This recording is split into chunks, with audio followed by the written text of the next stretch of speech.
Hello, Mega Man fans, and welcome to New Moon 2024 Cycle 4 Blood Moon 1 final stream. So, the original broadcast of the stream had issues with the microphone, so I will be dubbing over it and acting perfectly natural this time. Absolutely natural.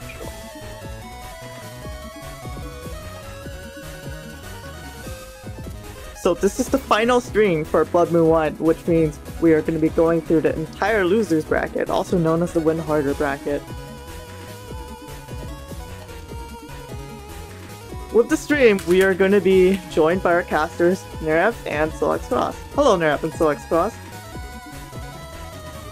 Hello, everyone. I'm thrilled to be here to see the conclusion of our solar system. With introductions aside, let's go straight into the brackets. Also, I'm here. Hi. Let's do this. Don't know who that guy is, but yeah, let's go. Okay, so this is how the bracket looked on the winner's side. Player 0 lost against Soup in the winner's finals and was knocked down into the loser's bracket. In the loser's bracket, Player 0 is waiting in the loser's finals. In the first match we will be seeing is going to be Zerobillion versus Symes and non-third person versus AndMySax. HonorNite is going to be waiting for the results of Zerobillion versus Symes, and Thiago is going to be waiting for the results of not third person versus AndMySax. With that, we should be ready to go into the setups. Alright, everyone. Welcome to setups. All right, let's get ahead and start talking about it. These two players did play in the last stream, obviously, but now we are in, as we have said, the win harder bracket. So this is for the tournament lifeline for both of these players. It's a win and in kind of situation until you get to grants. Now, looking over at Zerobillion's build, this is actually a pretty solid Navi test. It has a ton of great programs teched into here. I especially like the rush with beat and, of course, that really awesome first barrier, especially when you're trying to get those early dust digs in. I feel like this build is going to be kind of leaning towards trying to draw that PA and setting it up. But what's really great about that build or that program advance is that those pieces are amazing individually as well. So we might even see them broken apart just to get some momentary value or extra value in the moment. You can't always wait around for a program advance. But hey, when we see the program advance, we're happy to see the Sun Moon, right? Are you happy to see the Sun Moon? I sure am. Especially when it is backed by an on-code roll 3. This card is very good, very, very powerful mega chip here, especially when you get some boost on it. It does a ton of damage and gives you a great amount of recovery back. Everything else is relatively standard. I think the only outlier here would be maybe Doll Thunder 3, which is usually used occasionally. Usually you'd see Elect Dragon to combo off with Bubble Star, but that doesn't have an on-code, or whether our code doesn't have an on-code Elect Dragon, so we can use Doll Thunder 3 instead. And as long as we have a bubbled opponent, it'll do double the damage there in that way too. Yeah, I mean, Bubble Thunder is a pretty classic combo. I tend to play it in Gregar rather than Falzar, but with Falzar, you're still able to significantly boost the damage with the Spout Cross Charge. So it looks like a pretty solid build overall. It is fairly low cust and doesn't run Hub Batch, so cust 6 is really all we're going to see here. That might make it, like you mentioned, that might be an issue in terms of the PA, right? But it is at least alleviated by the fact that it's being played in Falzar, so even with cust 6, you still have dust digging available to you. On the opposite side of the field here, we've got Symes playing this 1500 HP Air Shoes Gregar. It's pretty interesting. Compensating for that lower HP, you have to double recovery 200s, as well as the pretty standard recovery 300s. You have Gundel Force, of course, and then just a slew of star-coded ships waiting to be beast charged. In terms of the gauge war here, we don't see a gauge coming out from Zerobillion, so Symes is going to have that ranked slow gauge ready to go right at the start, and we're going to see whether or not Symes can preserve that offensive Gregor cross, get those charge shots in, get that damage in. They're both 1500 HP builds. It's just that Zerobillion does not have the recovery 200s, while Symes does, so it's just a little bit of extra padding there. At 1500 HP though, Gundel Force is a pretty lethal threat, depending on how good his setup is. Absolutely. So that's always something to watch out for. But this could easily go either way.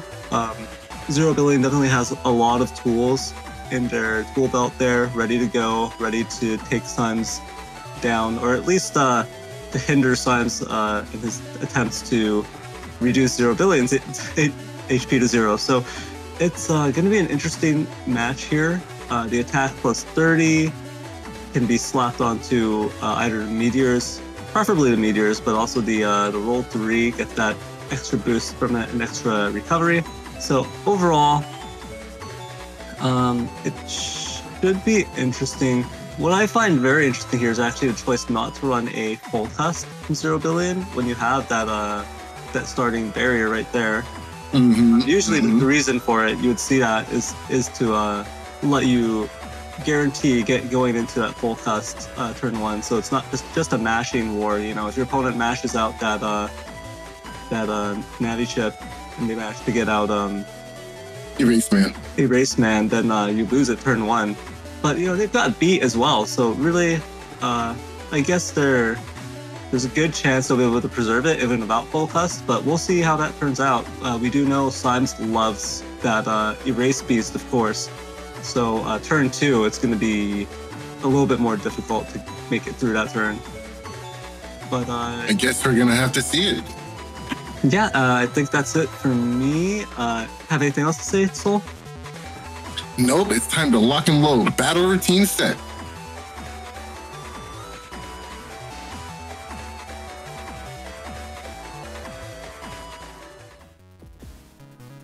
Alrighty then, we are looking at the point of view of Zerobillion here, and already we see the uninstall with the bubble star right here. It's actually quite a good hand here. I really like this. We have the area grab to try and combat against against Symes here, trying to go for those area grabs of his own. We're going to be able to outzone in that situation, but because we have this early uninstall, do we really want to go to Neo variable route this early on?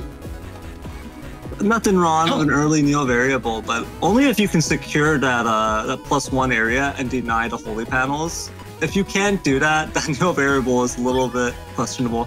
If you can actually get double life sword here, though, that would be very funny. I'm just not a fan because of the holy panels here in the front. Like, if you can lock down this forward area, I guess that's okay. And Gedden just gonna go ahead and get rid of those holy panels in the first place, so I guess that's pretty good. Zerobillion's gotta be able. Oh no, he's stuck! There goes B. That's the air shoes advantage here. Ooh, not even able to get the supersonic boom. Not good, not good. Already confirming 3 of these charge shots. That's a ton of damage. Panel grab gonna go ahead and take the centermost panel. Not bad.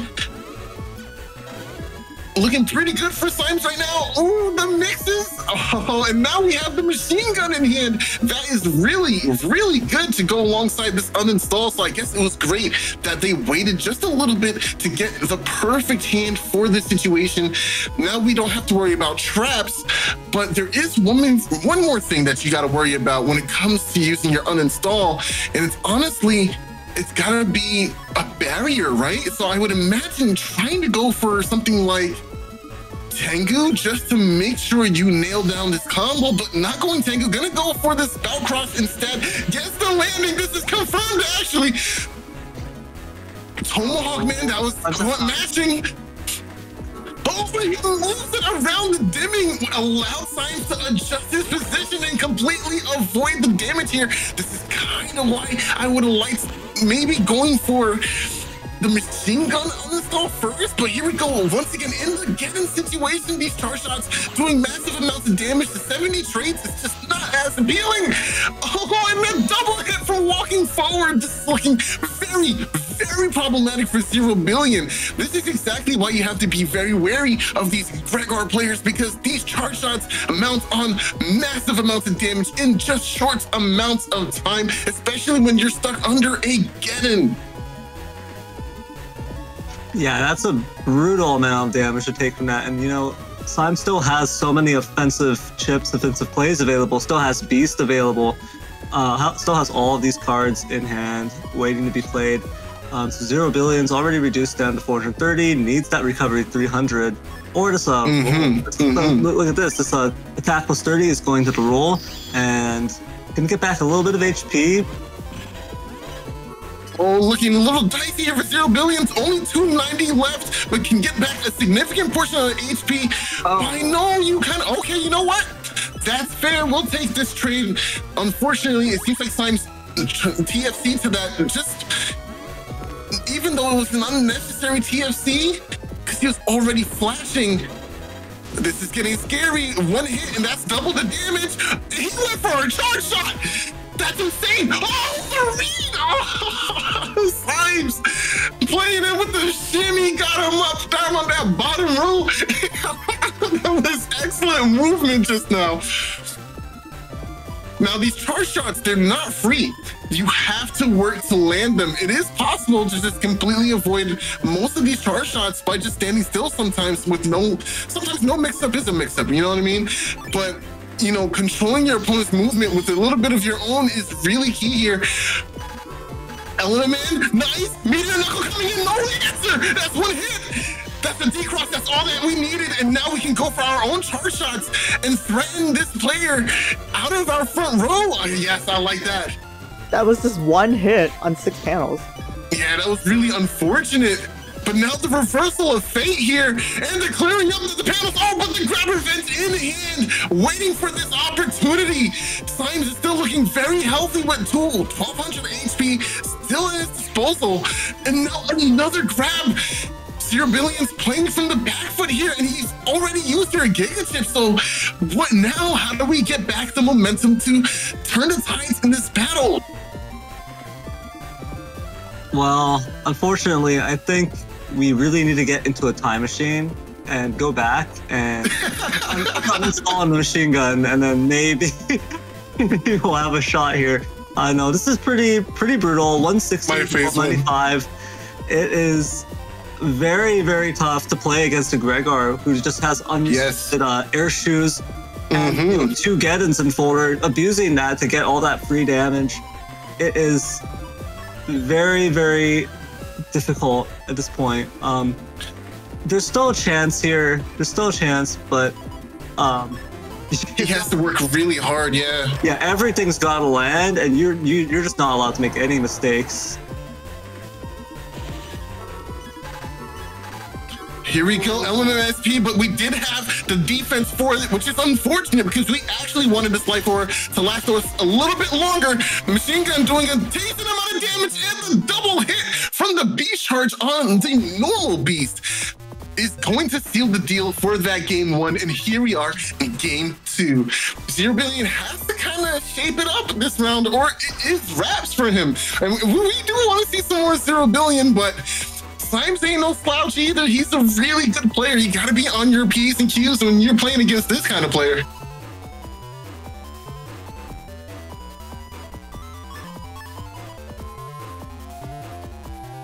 I like the selection of the hand here. Probably just gonna get rid of Rush as early as possible, which is really good for Zerobillion here. Not gonna have to deal with that for the rest of the game. Or at least this round. There goes Rush. Rush trying to take away this invisible battleship here. Gonna make it neutralized. And there goes Beat taking a mega chip away from Symes here. We all know Symes would never get a turn 1 Giga. Or at least, you know, never throw a Giga away to that. Oh, nice. Oh, that's a bad TFC. Even pro players do it sometimes, and now you're gonna get a rock for your troubles. Oh, the element. Oh, that was, if you just waited for the TFC, that would have been such a juicy turn for you. But now this anti-navi's just going to be sitting there. You need to dodge these charge shots. Oh, but now Symes knows it's definitely not anti-damage here. So he's going to be looking to take advantage of this anti-navi or possibly anti-sword. No, actually, I don't think he has anti-sword in his build at all. So maybe not that. Yeah, it's just anti-navi and anti-damage in Zerobillion's folder, so he knows for sure this is anti-navi. This gives Symes the option to use a throwaway mega to deny Zerobillion the opportunity to go with either a mega chip or a giga chip or any TFC chip or time freeze counterable chip in general.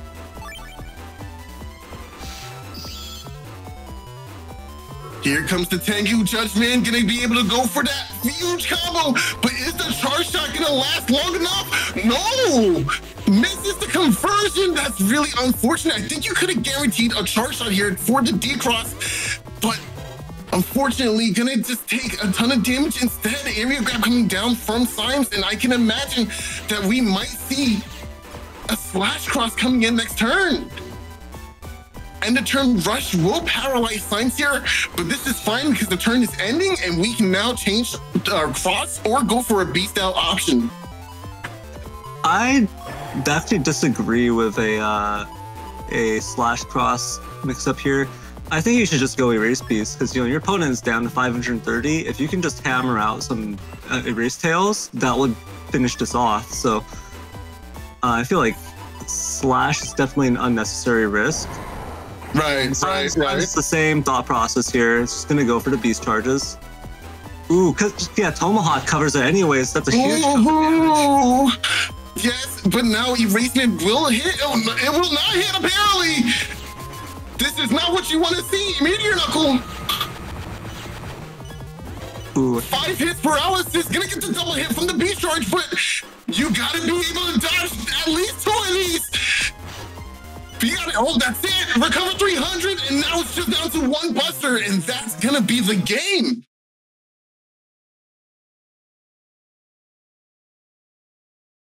It was an excellent choice to go for Erase Beast in that very end there, as you called, Neryth. Yeah, that was an insanely good choice. Even if your opponent brought a life order that turn, there was nothing they could do against the onslaught that is Erase Beast. Unless you got that conversion that you needed earlier on, you really need to land that bubble and confirm that charge shot to get that damage. Yeah, it was definitely, I think it was possible for Zerobillion to have taken that if, everything was played out perfectly. But, in reality, it's very, very hard to really make sure everything connects, make sure you can, especially against a veteran player who has a lot of experience dancing around your offensive chips and your offensive play pattern, being able to read what you're going to do, step back at the right times, avoid the damage. It can definitely be very, very difficult. So that was a GG well played to both Zerobillion and Symes, but that does mean Symes will be advancing. Okay, we've got another Gregor versus Falzar matchup here. This time from a Gregor player's point of view. And we see it's a 1900 HP Gambling Buster build. So you have the heavily bugged, maximum Buster bug on these, on the Navicust right there. And we're going to see Gundel Force? No, actually, not Gundel Force, just a straight Gundel Soul. Or not Gundel Soul, but Colonel Force. It's so rare these days that you don't see them paired together. Yeah, I think it's really interesting because back in the day, we were able to get the job done with just holding our B button. That was the good old-fashioned way of doing things. And, it still works, tried and true, Old Faithful. Colonel Force is just that great of a giga chip that it doesn't really require you to run chips for it. Yeah, also, respect to not third person, running okay, quiz zone. As the folder, as the readout there. So yeah, we see barrier 100s, recovery 300s. We've got that variable sword there, and erasement MSP in K code. It's more humorous than anything else that this turns out to be a pretty viable, pretty pretty okay pretty okay build here, despite spelling that out. I see what you did there. I see what that was clever. That was clever. I ain't gonna lie. That was clever. And so it's actually a pretty like solid overall strong Gregor build here. It's also got it helps that it has the fairly meta Gambling Buster build and a Navicast, so gives not third person lots of options to play around with there, safe amount of HP. On the other side of the field, yeah, we have the Knuckling Men. And knock knock. Knock knock. There's the Meteor Knuckle. All is a fantastic threat to have against the Gregor with no air shoes, or just a Gregor who's maybe a little bit overeager, steps in SoulXCross and takes that double damage. It loses like 1400, 1200 HP from that. That's always a huge threat. Of course, you've got all sorts of the staples here. Element Man SP, Erase Man SP. They're both running K-Code to a certain extent, right? 2 K-Code chips. It's pretty funny. It's all just in order to enable that readout, Knuckling Men and OK Quiz Zone. You see Gundel Soul 3 here with that the Meteor Knuckle and Neo Variable. There's double Geddon as well. That's a huge factor in this matchup because Symes was running the air shoes, but not third person is not. So they're going to be at the mercy of that Geddon right there. You see anti-navi, anti-damage, anti-sword, anti-recovery. Lots of people in play there, but if bodyguard comes out, it's going to have to be with uninstall having already been or I mean you can also combo bodyguard with Geddon, but you don't see that as much. It tends to be a bit of a questionable use of the Geddon, even though of course bodyguard does so much damage. Overall, really interesting folders. The Navicast from AndMySax is also a full Buster stats with the Gambling Buster build, 1800 HP rather than 1900, but getting Speed Max as well. It's a slight edge there. And a little bit of a trade-off, but choosing to run that Cust 3 instead of Cust 2. It is going to be a very interesting matchup here between interesting indeed in the Navicast. So with that, I think I'm ready to hop right in. Let's get to it. Battle routine set. Execute.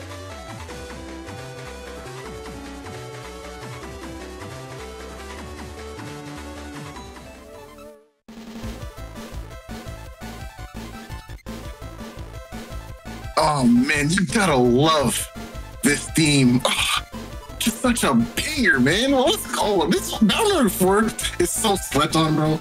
Like, I understand that people don't like the story mode for whatever reason, this and that and the third, which can be valid. But come on, the bangers in this game are undeniable, bro. Yeah, I mean, I've played Battle Network 4 so many times. I've played through it countless times. Same. Truly one of the greatest games of all time. I remember that part where Mega Man. I don't know if you noticed. I'm squinting at my screen right now, anticipating what you're gonna say. Mega Man saved Princess Peach. Oh, okay. All right. Yeah, so this is a actually really great start for not third person. I kind of like the idea of going with the early erase, just in case we happen to see any kind of defensive play or trying to camp on dust. You want to make sure you get the zone on your opponent early, but I don't think AndMySax will go turn 1 dust here because honestly, you have Cust 8, so you have tons of options, but I guess you also want to find bug fix as soon as possible as well. But there is always the chance that he opens bug fix in the first hand, so it's kind of it's kind of a toss-up what we're going to see in this opening round for AndMySax, but I think Erase Man, or at least Erase Cross, is a very good cover for that early momentum because it's just such a powerful cross. And those charge shots, as we've seen with Symes versus Zerobillion, it can be completely devastating in the right situation. Yeah, I mean, this is going to be very, very funny at this turn one because, you know, both of these builds are pretty all right of just slugging it out, and you've got these holy panels in the front. So I can't wait to see both of them just try to brute force each other. All right, nice. Saving the Judge Man, waiting for your moment. Here's the TFC. We will confirm our area back. Not today, AndMySax, not today. And step forward, go for the win back, confirm the area again. And now we have the VAR sword. If we can get the right combination, we can easily deal with this. Oh, never mind. There's a barrier too. Hi, Nayo. Nice. Okay, gonna deal some damage to this barrier. There he goes, clearing it out. A confirmed Erasement SP will take half the damage though, so it's not as bad.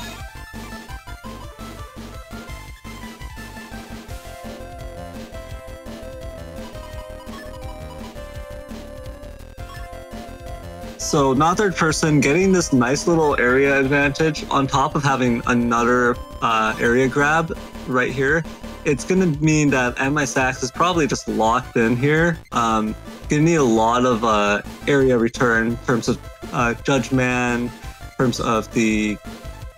actually, is AndMySax even running a grab banish? It doesn't look like it, right? Nah, I don't see any, but I do see 4-area grab and panel grab and get him. So yeah, you could play around with the field in that way.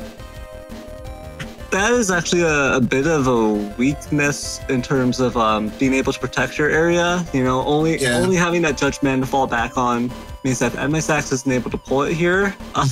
They're probably thinking, okay, am I gonna get slash manned? Am I just gonna get like cornered up and slashed up with the slash cross? But insane barrier 100 value. Oh, that is crazy good. Erase Man's gonna deal with that trap though. Here we go, big damage coming in. Gotta find a way to avoid a charge shot some way, somehow. Area grab gonna trade here. It's looking pretty bad for that one person. Tengu lost using the Geddon. Big D-Cross show opportunity for AndMySax. Got a lot of pressure going forward. And the panel grab here too. Gonna go ahead and deny some of that area from not third person. Now, this panel return tech is gonna be pivotal here because now we can get back all this area and even possibly go for something like Kernel Force or Slash Cross here, right? I like the idea of going for these barriers as well and the empty image as well. But it's a little spooky with the order in which we're taking these. I kind of like taking the life aura before the panel return and give my opponent that false sense of security while I queue up these defenses, and then at the last moment, drop panel return and then get back your area and do what you gotta do. But in this style, you risk losing to a Meteor Knuckle, and I'm not sure if I really like that. Yeah, not third person's really doing a little bit of a gamble here that AndMySax isn't going to lead with a Meteor Knuckle, and I think that's pretty safe.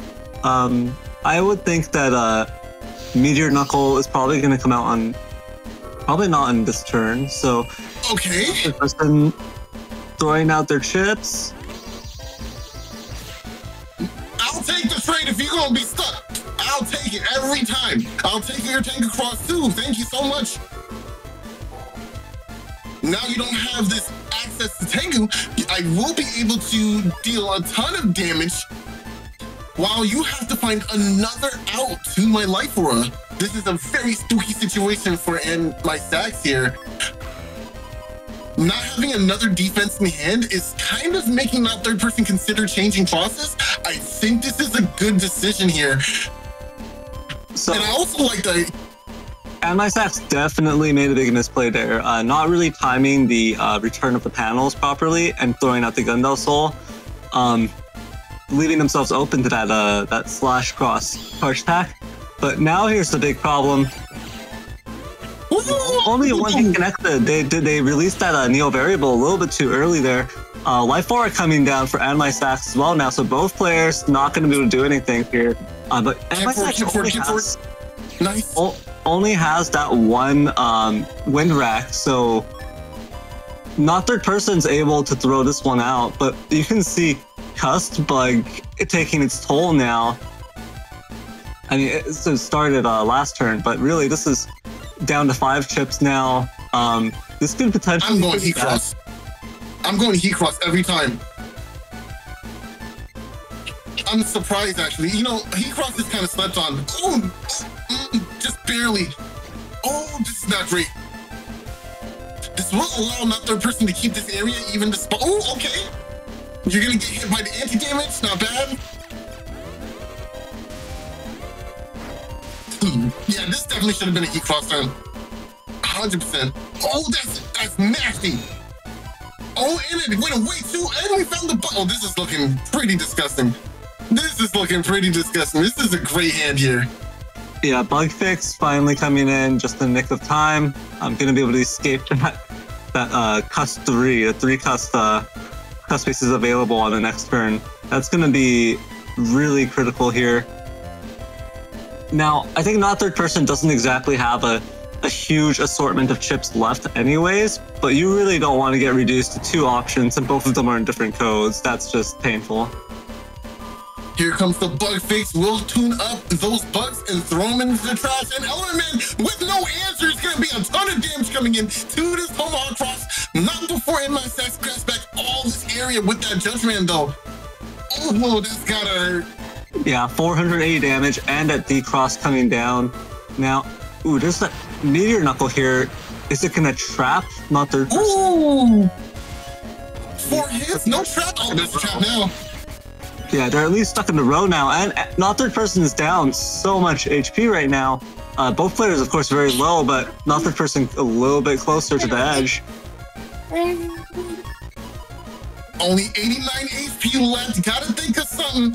If you had Heat Cross right now, you could at least go for a couple of beast charges, deny your opponent from wanting to jump into your rows and do some damage while you're kind of stuck here, you know? I mean, I guess you can still do the same thing with Electros, but your opponent has a trap, which is also scary. Oh man, this is not good. Okay, no, this is actually amazing right now. It's gonna draw out some of this time on the cut screen, allow you to stack these defenses, hold your barrier. Oh, what a good fanfare. What a good fanfare. Oh, but the time out panels, yes, we can deal with it now. Another, get it! Wow, oh, but the Sanctuary though. Let's go. My Sanctuary. My Sanctuary's light, bro. We're good. We're good. Yeah, this Sanctuary is exactly what not third person needs. It's also going to extend out this barrier 100 a little bit. Make it that much harder. Oh no, Windrack takes care of it. Here comes Invis, gonna buy not third person enough time to make it pretty much end this turn. Nice, nice. We know this is confirmed. Wow. Wow.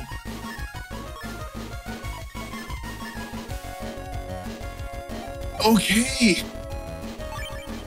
That was a crazy situation. Oh, and a beast over wanted to deny the Colonel Force. This was an excellent decision, but do you have something to do in this turn? No, it just seems like we're just firing off feathers. Maybe we're out of chips. Ending the turn with the Colonel Force. That's gross. That is gross. Give me that recover 300, baby. Oh no, you're going for the erase. That's ballsy. I don't know how I feel. Okay, no, it's just over. Oh man. Here we go, game 3 with the third one bug fix. I can't believe it. You're feeling yourself if you're a Graveyard player. Let's go.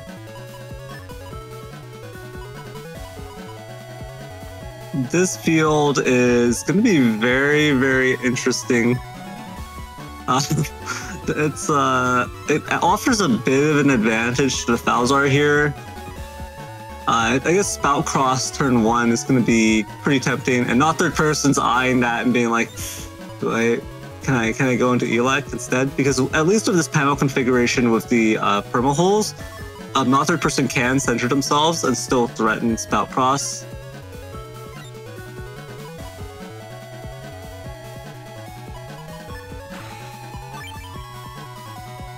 Here we go, here we go. Bugface coming down infected immediately.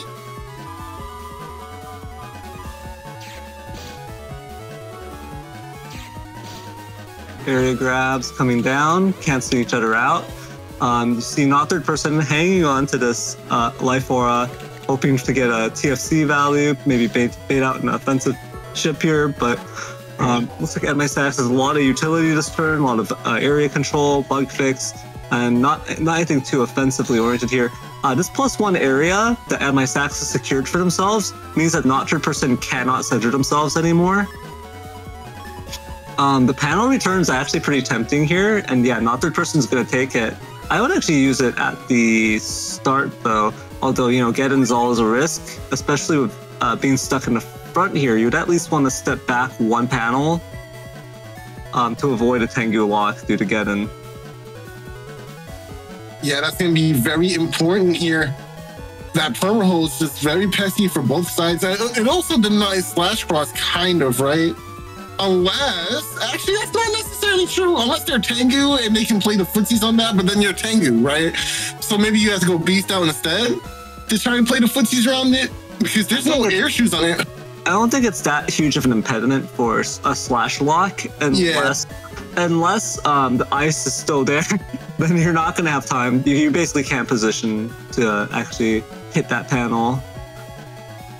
Oh, that's true. That's true. Yeah, so that's only if the ice is left on the field. But both players have lots of tools. There's a really good chance the ice panels get removed here. Ooh, anti-navi going to come out here. Who's faster? Who's faster, the sword? Oh no, and dodges it. Great movement. Ooh, in the lined up. Erasement SP here too.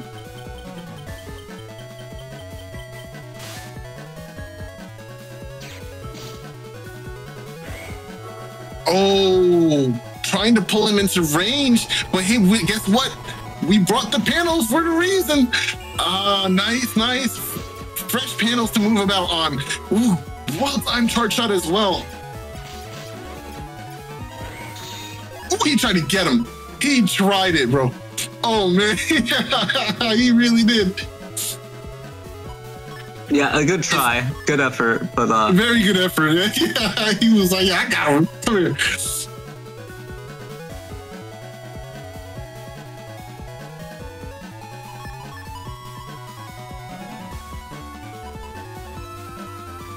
We do see here it's going to be difficult for AndMySax to get good Tengu cross value here. Was really hoping for that D-cross hit with the wind rack.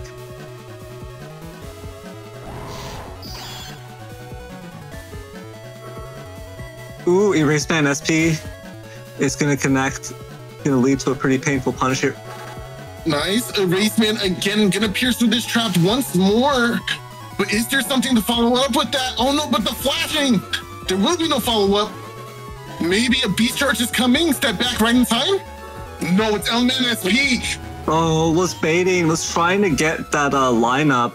Trying to get not third person to line up with them for them and then hit with the Element Grass for double damage, but no, looks like unfortunately for AndMySax that didn't end up happening. Wasn't able to get that 480 damage hit.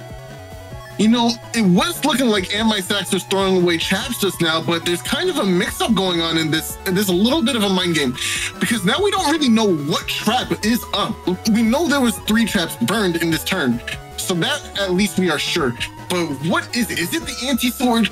Or is it anti-damage? I guess we have to find out. It's going to be up to not third person to try and clip AndMySax with one of these charge shots to get that confirmation. If it hits, we definitely know it's anti-sword or at least anti-navi.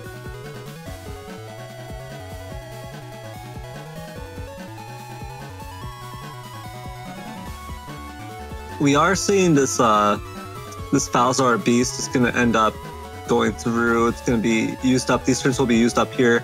And then once it runs out, AndMySax also won't have any airshoe access. Okay, anti-sword confirmed? No, not anti-sword. What? What is that then? I mean... What? I mean, anti-recovery is all... Recovery! Anti-recovery's in here too! I didn't see that until just now. The big problem right now is that not third person isn't feeling pressured into using anti-recovery. So sure, that chip is sitting there, that trap's sitting there preventing its usage. But not third person can just keep going with these utility chips, keep going with offensive chips. Are they actually going to are they gonna walk into the anti-recovery? Oh no.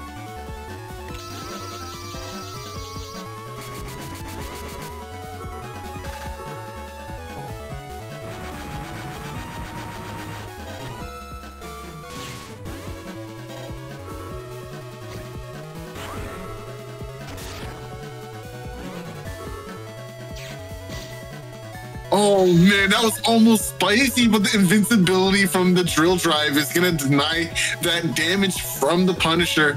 But that was pretty cheeky.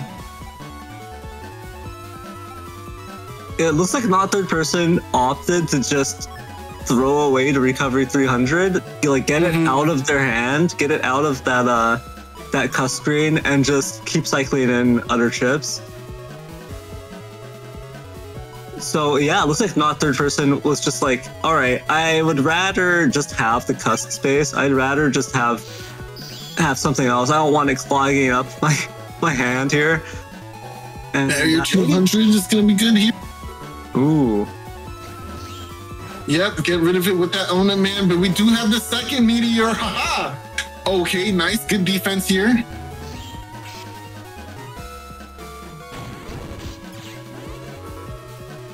There goes Judgment, holding on to the the invisible. Well done. Okay, we finally drop invisible here. All this area again is taken once again. It feels like not third person's been playing a majority of this game with just these 2 rows of panels here.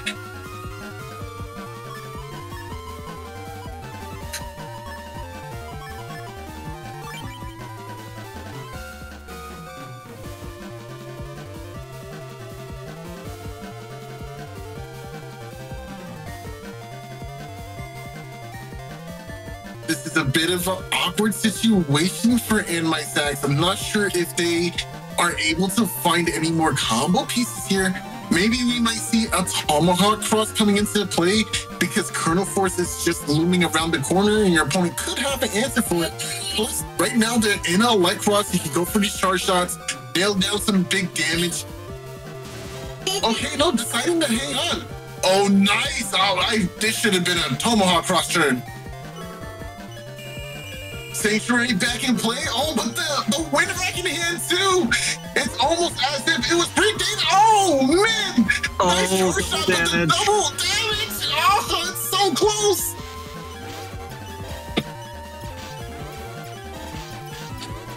Oh, the Buster rocks this. This is why it's so scary. And now we finally see the recover wanting to come into play here. But is that recover? Oh no, that's right. Anti-damage was up just now, so we can safely go for this. It looks like not third person is actually going to go through this entire match without having used Beast. Just going to lean on the Buster Bug possibly to fight back here after popping these defensive chips.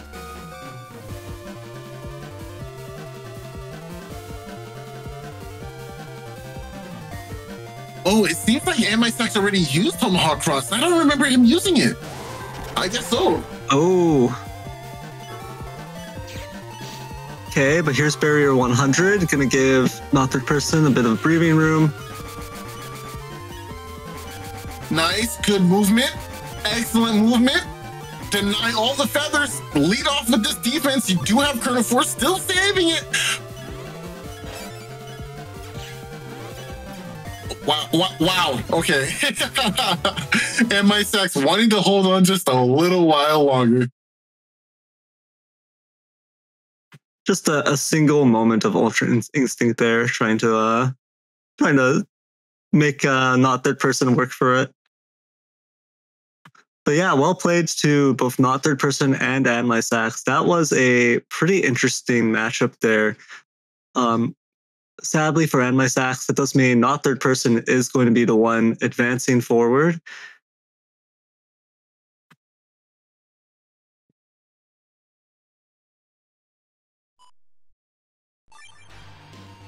We just saw Zerobillion versus Symes and not third person versus AndMySax play out, which means we are now in the losers quarterfinals, which is going to be HonorNite versus Symes and Thiago versus not third person.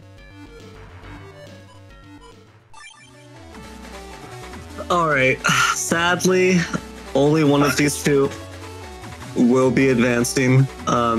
We have our tried and true, our hardened veterans, HonorNite and Symes, our consistent top 4 finishers, really. These two. Yeah. Unfortunately today, one of them is going to be getting knocked out right here in the losers bracket. So we are going to be seeing this from HonorNite's perspective, it looks like, and it's going to be a Falzar versus Gregor matchup. HonorNite playing this folder right here. It is using the Salad Cust, so it's got the attack 4, Cust 8 in total, and then charge max HP plus 400, so 1400 HP. You don't see this build that often these days, simply because it does require extremely tight defensive play. Yes. You have to make every hit point count, and you have to make your opponent really work for every point of damage on you. And that's really fascinating to me, because that's like a perfect fit for HonorNite, right? Like HonorNite is such a clean defensive player. So normally, when I see this amount of HP on like a newer player, I'm kind of just like, well, this could go pretty bad. This could go south real fast for them. But when you see it on someone who really, really understands like the tempo of the game, defense, yes. When big offensive chips and big offensive moves are probably coming, when they have tools to play around these, they really keep things under control, and just they keep dodging, they keep weaving through their opponent's offensive plays. You can see the absolute strengths of this build, of just the Navi Cust, allowing you so many options, so much utility, and then giving you a good amount of counterplay and value in the attack stats. Even attack 4 in Falzar is very good. Attack 5 obviously is better, but having attack 4 gives you the ability to really push back.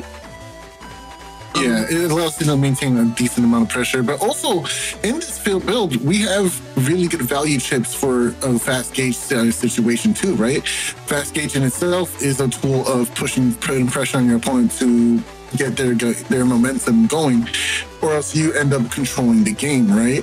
And especially when you have another defensive piece in the form of Barrier 200 and even Focus as a defensive tool, right?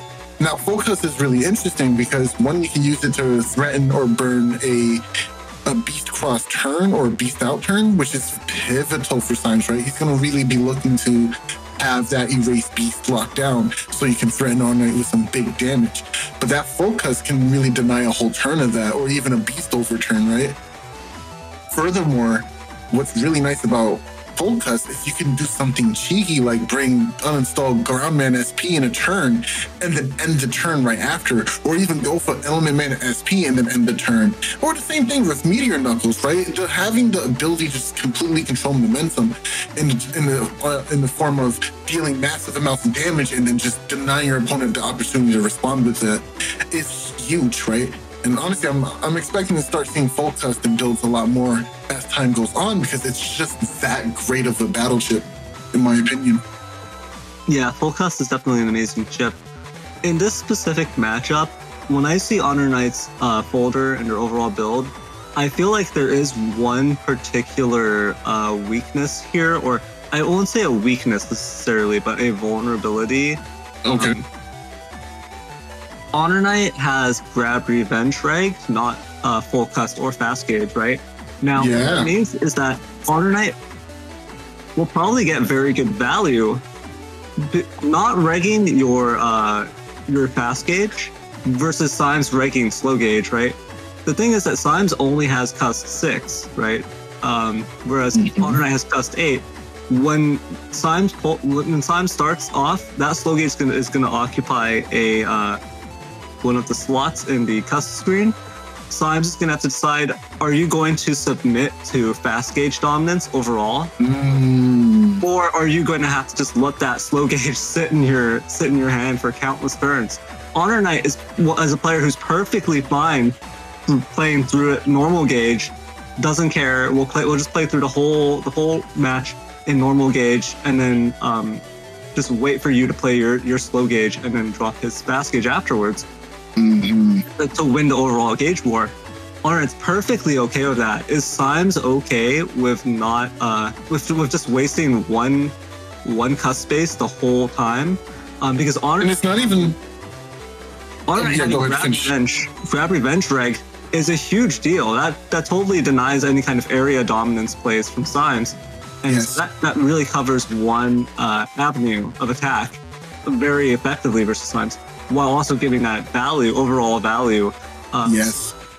But HonorNite does have, because of that lack of fast gauge and lack of full cust reg, that means Symes could, if Symes actually does slow gauge Geddon turn 1 and just lay into HonorNite, there's actually one potential turn of high vulnerability for HonorNite early on, where actually Symes could squeeze out a huge amount of value, and that's the one weakness there.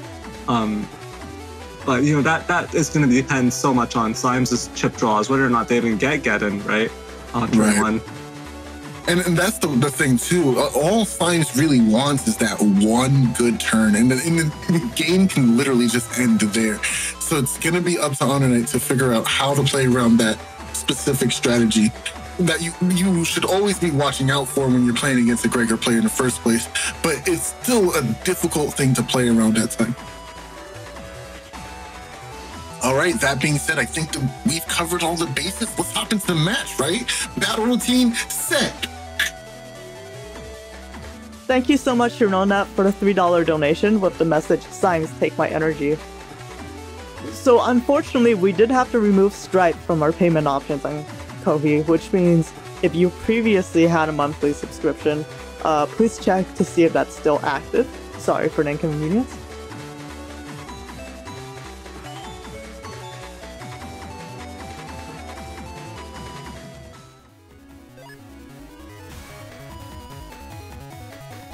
And here we go. HonorNite with an impressive turn 1 hand here. I really love opening up with this wood dragon battleship because it just allows us to put pressure on the Electros immediately. And I really like that. But also, HonorNite opens fast gauge, which completely refutes our initial monologue, right? Now we can actually play the gauge game with Symes here, but he didn't take it in his opening hand. So that means there is a bit of a mind game that's gonna happen in this first turn, right?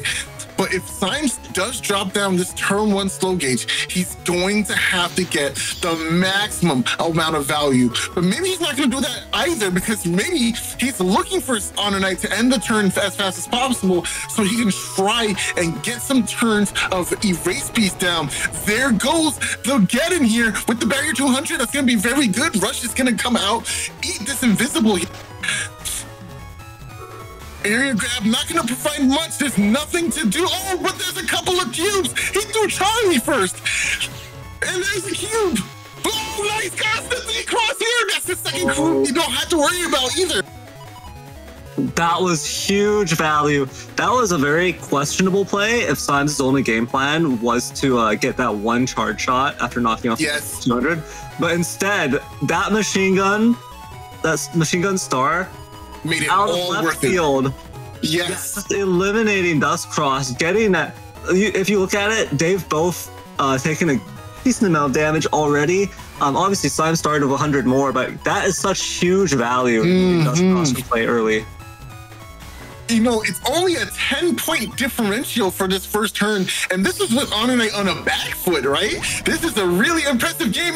There goes the dragon, and we're ending the turn. We just wanted to clear that anti-damage, and we're out. And now we can go into this sanctuary and get ourselves moving. We can also go into Beast Out, or we can even go into Tengu.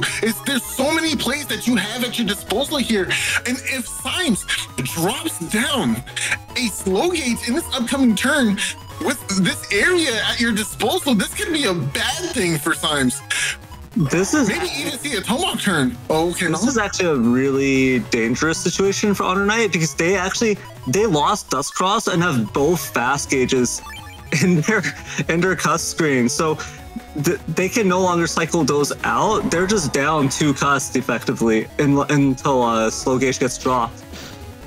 So we're actually seeing this kind of swing around. We talked about the kind of the problem for Symes of having slow gauge regged. Well, now HonorNite is experiencing it twofold, and we see Sanctuary getting dropped down. Symes not having that +1 area access to secure Splash Block. HonorNite is laying down extra little buffer, partial +1, stop Symes from stepping forward. But is SoulXCross really even necessary here? I think kind of feeling out the situation with it. Symes wants to secure way more damage than this, wants to step forward, get the slash lock in, get some consistent DPS going, but I don't think HonorNite is going to allow that, and it's probably better to switch out to a different cross, something that has a little bit more consistent damage from range. Yes. Okay, nice. Geddon will clear out the sanctuary panels, which is something you definitely need to answer for. But similarly, HonorNite is going to deal with Life Aura with no problems. Going to just get rid of that as soon as possible. Getting some damage in here. Runs back to the panel. Get the Element Man value here. Nice. Glancing on the fire, just as he needed. Oh, perfectly timed. Symes is going to have time to play some sort of defensive chip if he wants to block out this Neo variable, the supersonic boom. We did see, or we did hear the confirmation noise for that. So we heard the sound effect play, meaning it is coming out. We can see on this frame HonorNite about to shoot that supersonic boom out at Symes. So there is going to be, I don't know that Symes will just take it to the face. Oh, he actually opted to do so and just play a recovery 300 instead. So not going to throw it.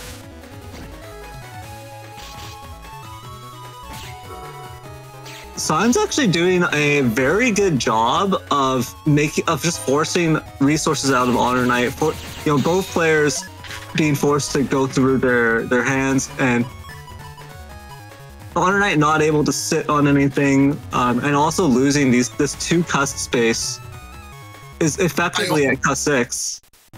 I almost want to see Electros come out just to get punished. Is that wrong to say?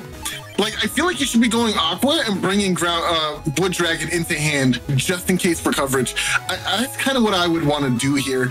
But HonorNite, he's a much better player than I at this point in time. So maybe he knows what he's doing. Let me let the man cook, But still, I kind of like the idea of having that pin available to you. I think HonorNite doesn't want to do on this turn. What he wants to do is bait out the Electros, right? So he's going to go into this turn. Symes was going to be tempted into Electros on the next turn, and at that point, HonorNite will have that Wood Dragon available. Excellent value. Dodging this Erasement means we can save this really powerful Life Aura for a possible follow-up. Oh, he did have it! Oh, he should have waited! Oh, damn it! You don't need no Electros. He's gonna do it right now! Oh my gosh! Oh, this is so tough. Oh no. Okay, no, this rush, it's not that big because the turn's about to end. We can literally go into a different form, and doesn't even have a chance to fire off a buster. Okay, I see what you're saying. HonorNite realized that this Wood Dragon is the last thing he can attach this uninstall to, so he couldn't throw it away. I understand now. I disagree. What he should have done is just let it poof. Let her rip. Let the uninstall just dissipate into the air.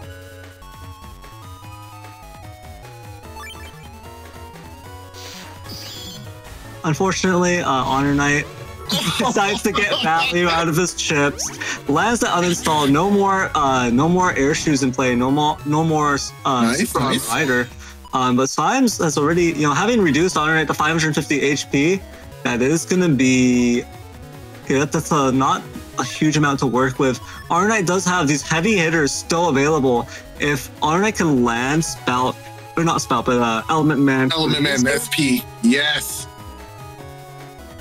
That would be huge. Yes. Get out of my head.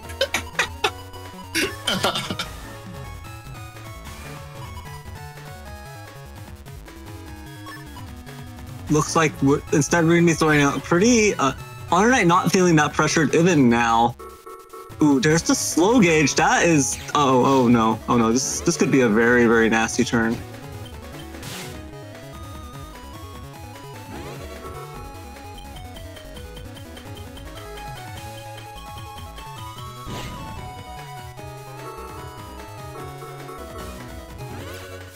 Nice. Windbreak dodges it. Okay. Really, really great value in this last turn, man. Yo, Symes is just playing it up here. But here we do still see this Element Man, but I don't know if we want to go for it in this position. We lost this bit of area, which means Symes doesn't have to camp forward in order to get the max range out of Heat Cross. And this is why I think people really sleep on Heat Cross. Like, look at all this value you can get out of it. What I don't like about the situation for Symes is that Symes hasn't used Beast yet. Yes. And yes. Symes is obviously trying to time it for the Gundel Force combo, but I think you could have just ended this already if you just went to Beast and started Beast charging. So this is true. Yeah, so just not able to get that much value out of the charge shots here. Oh, anti-damage. There's gonna be an anti-damage exchange here. He's gonna eat both for the price of one. Nice. Element will come out with the ×2 confirmation. It's fucking so good. And now it's such a close game. Only 12 points between both players. Neryth, this is what we come to see, bro. This is what we come here to see. Out of ships. Right, HonorNite has these 4 remaining chips, but this is more than enough damage to finish things off. But if Symes blocks the Meteor Knuckle, that's going to be devastating for HonorNite's prospects of victory. Here comes the Beast. Finally! First charge going in, anti-damage will get taken care of. Oh, really? This is yo, what a mix! What a mix! Well, he's not trapped. Oh, he's not trapped either. Oh, that's so good. But the spacing is a little awkward for Symes here because he's not going to be able to step back and guarantee those 2 hits. He's going to still have to play some footsies here. As long as HonorNite doesn't step back into those back panels, he can like make Symes play around with a Cyber Sword range on that Beast charge. So this is so interesting. Okay, I like that. That was a good mix. Yo, that scared the heck out of me. Oh man, that scared me so bad. Stepping back there was very, very smooth, but it's a scary situation to try and make HonorNite walk into his attack, but it didn't work out, unfortunately. But now Magnum gonna come out here and trap Symes as well. Oh. No, he didn't go for it. Okay. The Magnum, I think HonorNite is trying to play it defensively. When he sees Colonel Force, he wants to block as much of it as he can with the Magnum. This is insane, because ground 390 damage would take Symes down to 52. So this is really, if HonorNite can connect a few more hits. Okay. This is why being in this cross was so pivotal. Tomahawk Cross will deny the ability to get paralyzed here. No, he was early. Okay. This is very, very scary. Very scary situation. It will ride out until the end of the turn. But 212, that might be enough for a groundman finish here. This actually might be it. But he cannot allow Symes to bump into the groundman. He goes for it. This is gotta be it. This is it. 1, 2, 3. We're going into game 2. Oh man, Let's go! Wow! Wow! What impressive gameplay from HonorNite here. He knew the Q-Force was coming. He knew how to bait it out. And he also knew that Symes knew that ground mid was in his hands still because he hasn't seen it all game. It forced Symes into a thought process of stepping down onto the freshly recreated panels to try and stop HonorNite from using Groundman, but that was the cross up HonorNite needed. Stepped up, was able to pull out that big Groundman, and here we are now. Wow, such masterful gameplay. There goes the turn 1 get. Oh, there's a wind rack. So actually, Symes came prepared. Okay. Still not a good trade for Symes simply because, you know, that cube value is too much. But being able to knock out the life aura turn 1 means that's one major impediment to a solid turn of DPS that's gone now. And HonorNite is going to have to just deal with the remainder of the Geddon. Symes still has a slight opening here to get a little bit more damage.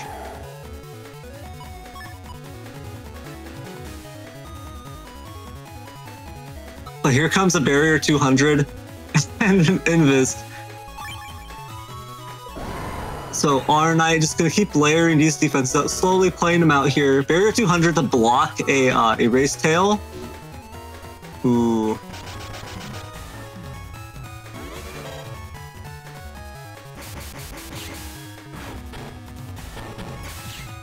Oh my goodness!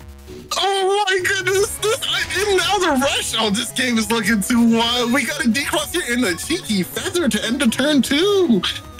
Oh man! Oh, is that the uninstall? Are we beast? No way!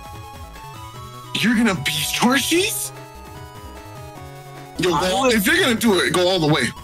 I would go either Tengu or ground and just start. Yeah. I mean, Tomahawk is technically tempting, but you can't. There's nothing you can do to stop Symes from just walking forward. No, Symes is gonna mess up. Symes is gonna mess up. All right, he's gonna get hit by this uninstall, right? And then after he gets hit by the uninstall, he's gonna step down onto a panel. And that's where you hit. Oh, okay. I'm glad we didn't do that then. Okay, area grab. This is pretty huge. Oh man, the Getting saved him. Wait, but did that hit either way? Nice. And he dodges the breath. Let's go. What?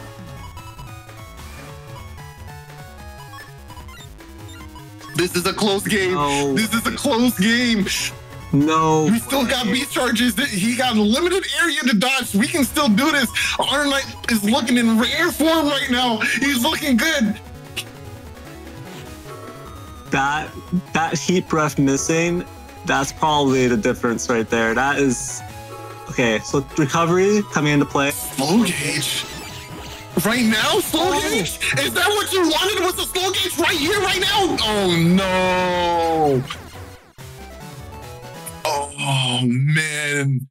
A crushing defeat in that game, too. Oh, that was rough. That was so rough. Symes did his best, man, but at the end, I guess he just didn't have the defenses to deal with the Meteor Knuckle, which is so unfortunate. Oh man, what a tough game. What a tough game. GG's. Yeah, GG well played to both HonorNite and Symes there. This does mean HonorNite will be advancing through the bracket.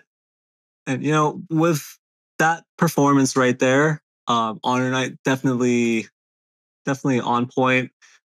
Symes, really, we could see one of the huge weaknesses of Colonel Force, which is that if you're not able to secure that area advantage, if you're not able to get the timing down for it, and get your chips to line up with Cust 6, it can be pretty tough. It can be a pretty tough job getting all of the pieces in hand, getting everything ideal line up. Because what you really want is actually like the Colonel Force, the Gundel Soul, But ideally, you would even have like a wind rack in hand at turn 2 to potentially deal with any barrier or life aura coming up.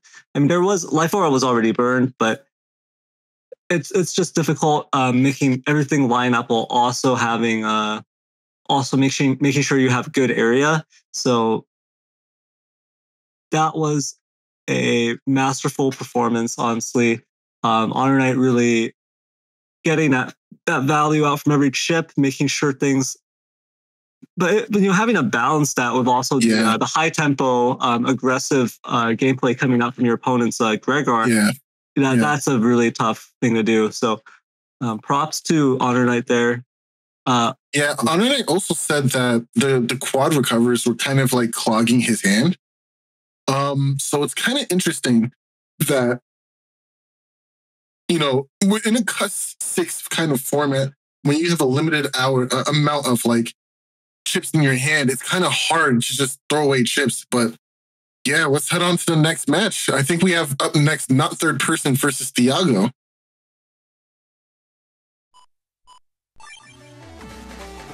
All right, we've already seen not third person to play out today, but now we're going to see them play out again. And this time it's against another amazing player, which is Thiago. This time, Thiago is bringing to the table a double Giga build with Hub Batch and Meteor Knuckle, which is going to be a fantastic combination of chips to have in any fight, really, because Hub Batch just provides you with so many Navi customizer pieces and the attack max to boot.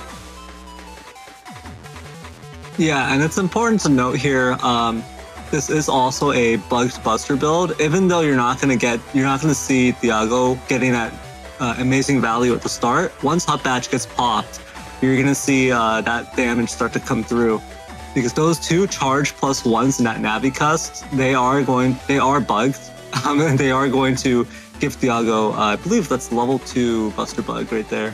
So it's going to be a pretty decent setup there in terms of the value from the Buster.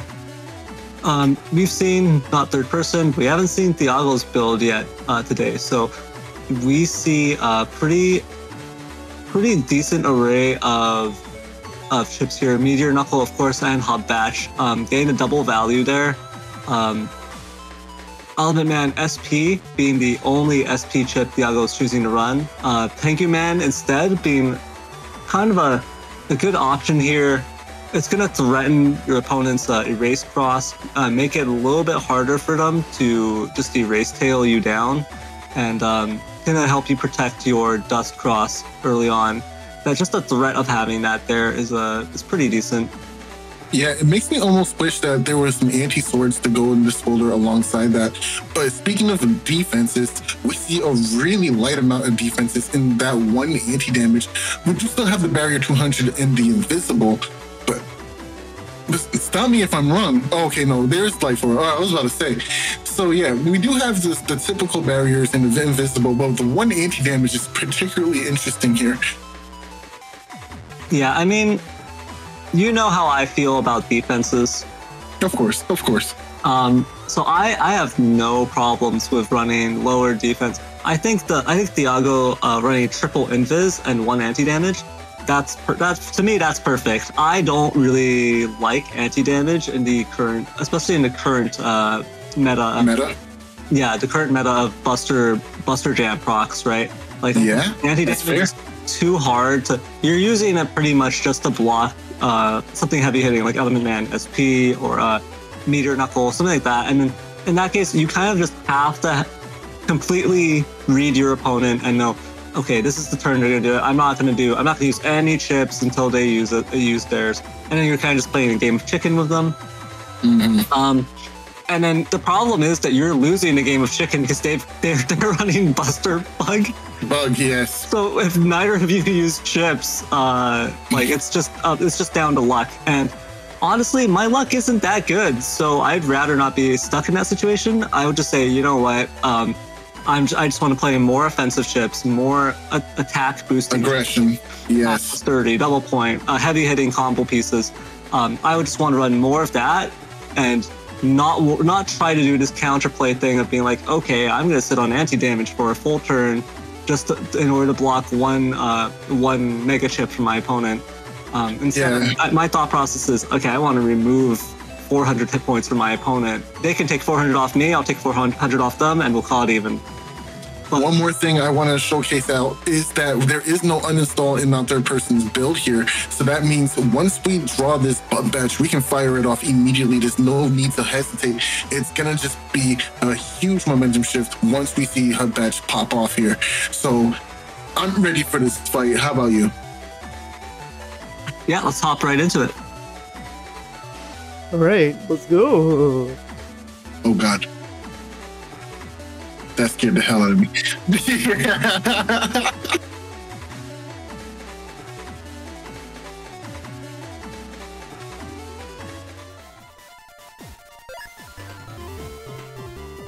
Yo, I legit forgot Sal was here for a minute, bro. That's just...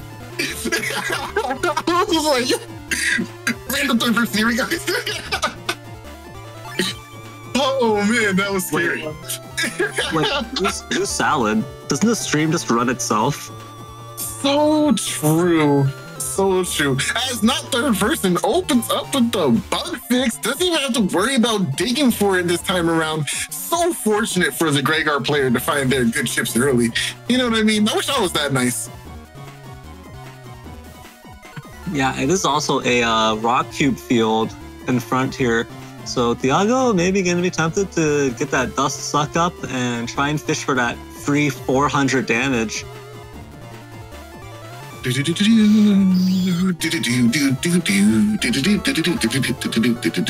Oh, double bug fix turn one. Looks like evenly matched. Wow. Now his is followed by a hub batch turn two. Watch, we're gonna see hub batch. No wait, his is better. That's crazy. Thiago opted to not even do the dust suck up. You know, I can see the reasons for it. It provides a decent amount of defense, and if you suck it up last minute, that provides you with the maximum amount of benefits of having it. I still have my first barrier. I still have a lot of things riding for me. Why waste it, right? You know what? I'm upset that he was... Oh, a beast out. Okay. Okay, there goes the suck fast gauge in tow. Barrier 200 here. Not even gonna wait for the barrier to expand. Oh, the tip charging is breaking up these panels. I know you have limited movement with the fact that you don't have air shoots in place. That means eventually you're gonna be trapped in my game. I like the thought process here, and eventually I can fire off these really buffy big bricks at you. You like the little onomatopoeia, you don't know what it is.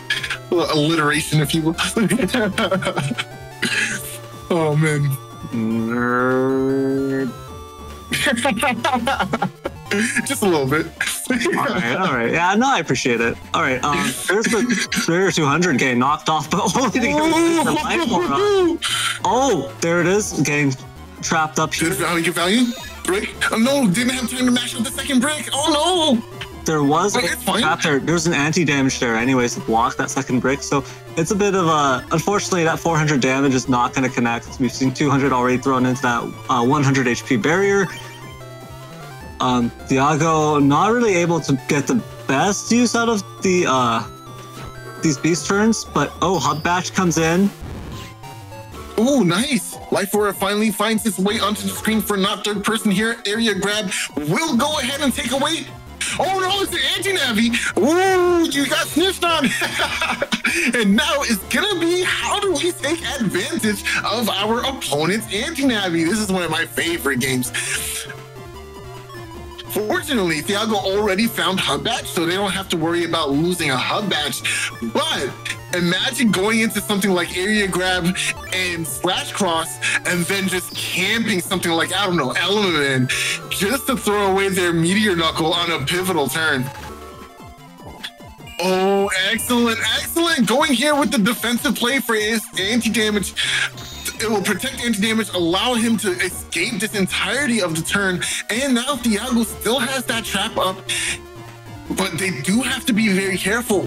It seems like not third person is locking in the Neo variable here, waiting for Thiago to slip up out of this defense.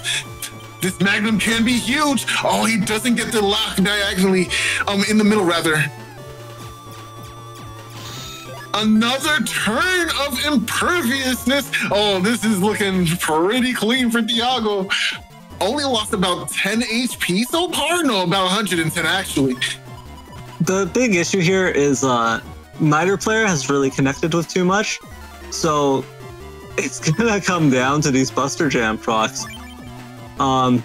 We see here not third person going into erase. Seems pretty confident with this. Does get hit by the uninstall. Now goes Felix Dragon. And now is also trapped in the front row, still locking in with the chips in hand. I don't know if I like this situation at all, folks. Man's just trapped in the front with a Tengu charging up his laser, or his fan, if you will. Yeah, Thiago's got a whole fan full of pain ready here. Oh, opting to just go. That's damage.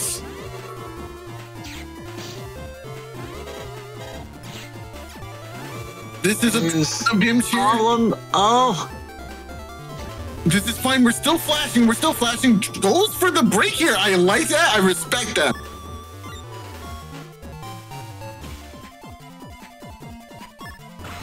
if not third person could actually area grab, step forward, and guardian the back, that would be actually be a very good play here.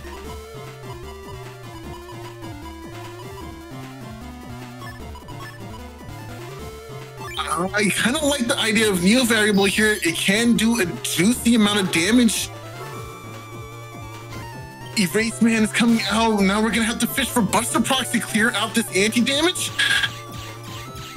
Didn't get it, unfortunate. And Erase Man also comes out. This is gonna deny a lot of time. Oh, the Murmasa, that's just juicy. Okay, no, I like it. I like it. We definitely, oh. Okay, no, we're just locking in.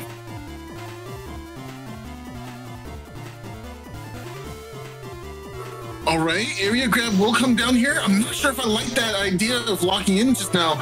Grab banish is huge right now. Are we gonna see two area grabs behind it? There's one. Is there another one? No, not yet. But this is looking like the setup for a Meteor Knuckle situation.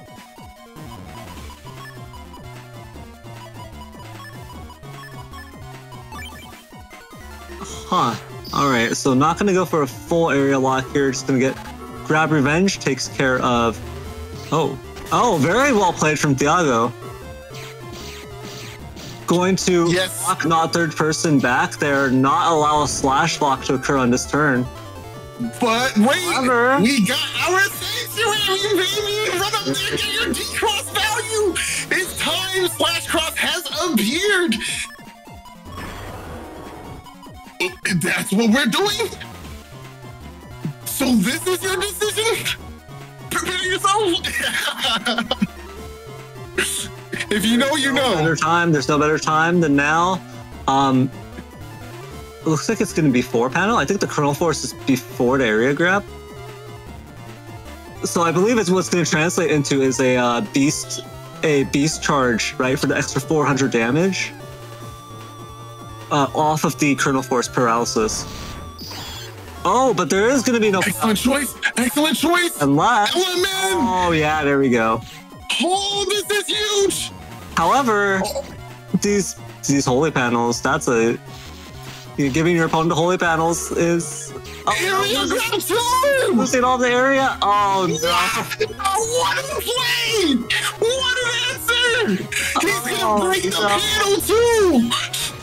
Oh, he missed! He missed! Input. Oh, my lord. Thiago, missing input there. Turned that from just a chef's kiss, a masterpiece of a play to just a great play. Just a great play. Yeah, just great. It's just great. You know what I mean? Nothing spectacularly amazing. Meteor Knuckle will come out now. Excellent value here. Not taking too many damages. Guardian now is gonna protect you just a little bit too. That's it. That's all we got is Erase Man. Oh, you're gonna want to hold that B button for a little while longer. Hopefully you get the connection here. This is a huge piece. Oh man, this is looking really dicey for not third person. It's gonna come down to damage judge. Thiago does not want to trigger this right now. Beast over, yep, let it go. Nice. Oh, who's gonna take it in the judge round? Thiago doesn't play recovers and still has 900 HP, so it's looking like... Yeah. Very tough game one. That was a 526 HP gap in the damage judge in Thiago's favor. And oh, my favorite field! We've got the purple fruit gushers on this beautiful sunny day. We're all sitting out here. We have a picnic. We're sitting out here in the field just having a picnic. Got a little bit of grass, got a little bit of gushers, you know what I'm saying? And we got the purple fruit gushers.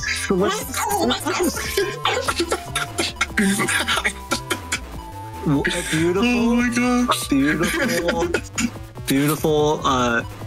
Beautiful day. Beautiful picnic, beautiful. Yeah, birds, good eats. and sky. And, oh my gosh! And you know what makes it better? Turn one bug fix. It's like we have the gourmet meal right here, freshly unwrapped, ready to eat. Oh, Scott, it's even better! It's an honest game, ladies and gentlemen, honest game! Oh my goodness, I can't. I wish I was a good player that opened turn one bug fix when I needed it. You know what I mean, right, Neryth? This is why I don't play bug setups. I just don't have it in me, you know. These people are built different. You know what I'm saying, bro? Come on, man. And there's the hunter. Let's go. I can't. I literally cannot even. I've lost the ability to even, bro. I only odd now. Oh, nice trap. Okay. Nice trap. Gonna get rid of some of those fruit gushers, the important part, but yeah, also taking down the anti-damage.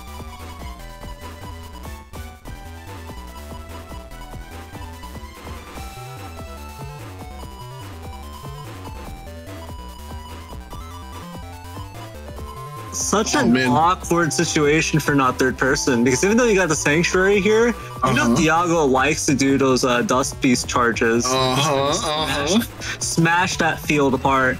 And so while Thiago's sitting in dust cross, you don't want to give him even more reason to do so. Well, I kind of like bringing the sanctuary in the back just for that situation, if anything, right? But I mean, at the same time, the next turn, Thiago's just going to do it again anyway, right? So it becomes a game of how do you punish that? We have Erase Man here right now, you know what I'm saying? We can play the bait game. You're going to have to come forward over here, brother. Not, if you're just going to stand there, I mean, if you're just going to stand there, I mean, I'm going to take it. I'm going to take my shots. That's it, bro. I don't know what to tell you. Okay, both defenses coming out a bit of a waste, and Erasement not even connecting on the barrier here, which means that we're still going to have a very juicy, healthy 200 barrier here.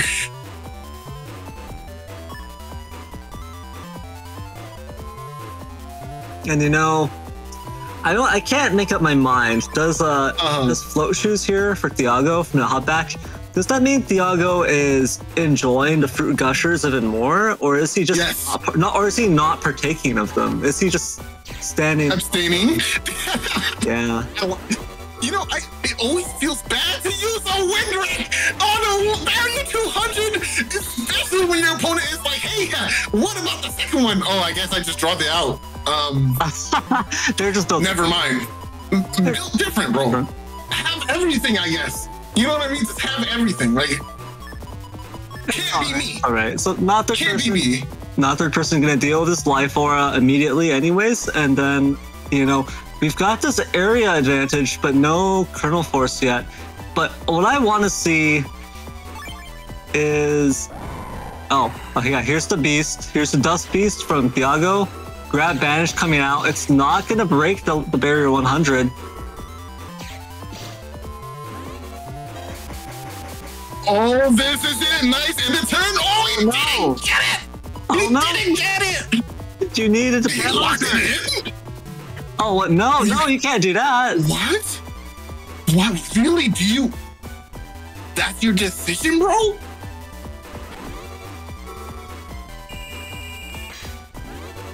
Wow. Wow. Ooh. Two panels. Judgment, okay? Oh. My Finally barrier. breaks it. Finally breaks it. And Thiago is back to the neutral area here. But not third person has 2 more area grabs, but these have got to stay. Like these have got to go for the gotta. force. They got to. So I think you got to just start burning your other chips, right? Yeah, I think you bring near variable, honestly. Maybe like Go for Sonic Boom. Judgment, Neo variable. Just try and line it up. Oh, I disagree. I disagree. Okay, wait, no, we saw Judgment already. We saw Grab Banish happen. Am I wrong? I mean, but you're not going to be able to confirm that your opponent is actually going to give you this area. If Thiago just steps forward, it's not going to be. Or let me ask that you just Judgment. How about that? How about you guarantee it yourself? Yeah, that sounds good to me. I don't know. We'll see. Do you go forward? Do you go forward? Bubble Star? Dragon? There it is. Waited for it. Step around, recover. Very nice. Very nice. Not third person. Eked it out there. That was so close. But now we can drop our Sanctuary. I don't know if you want a Sanctuary. You're gonna give your opponent so many holy panels back. Oh, true. True. Yeah, You don't want to do that. I think you back row Guardian. You know, your opponent no longer has Dust, no longer has Falzar, has no easy Oh way my to- gosh. If you were really playing this out, you would definitely back row Guardian here, cut them off, and then just wail on them. Now that they're It's a bit ambitious to want to go for the center panel, but if you lock that down, what can Thiago do? Okay. Oh, no. There it is. There it is. Stream dead immediately. If only not third person had the foresight. And now there's no Guardian at all. There's no Guardian. Oh wait, but there's another. Oh yeah, well we can't Yeah, Guardian you anymore. can't. Never mind. It's gone, bro. Dream's dead. Dream's dead, bro. I blame Salad. I don't know. I think if not third person had more of the Gregor spirit in them, they would have hugged forward, ended the turn standing in Menacingly. threatening the Guardian. That's the true Gregor spirit. So I think not third person just wasn't feeling that, and then as a result didn't have that play open. In other words, you're saying he don't got that dog in him, bro. He don't got the dog in him. We got it now. That's what matters, right? Oh, the invisible well times. Yeah, there goes that. I believe that was the variable. That was a Neo variable, actually. Oh, but we have erased into our. Okay, no, that's a good combo. I'll buy that. I just wanna take a moment to appreciate how cool variable sword is. And this comes from me, this comes from me of all people. I hate Neo variable. I'm a Neo mashed variable hater, for sure. Also, yeah, this I don't know why we were mashing. Oh, nice. The trap? You don't even variable sword here. You just go for Chartrot. No! You went. Element, good. Are we gonna have enough time to try and get one chart? Oh, I don't like that. I don't like that at all. We have to Sanctuary now. There's no way. You got to. You grab Revenge Sanctuary. Look at this. You're basically out of ships here. Actually, you know what? I would prefer Sanctuary first, then grab Revenge and just babysit the back row. That's what I would do. All right. Sitting here is dangerous. I mean, well, he no, didn't TFC. He didn't TFC. What are you scared of? Okay, you know what? So much free damage. No, you know what? I respect it. No, I respect it. If this goes to damage judge, that could have been the difference right there. We're not going to damage judge. We're not going to damage judge, bro. We're gonna win. We're gonna win, bro. I have faith. I have faith. No. For me, Gregor, you're all or nothing here, and not third person. Sitting in the back here with this more conservative defensive play. I don't believe it. I think we are going to damage judge.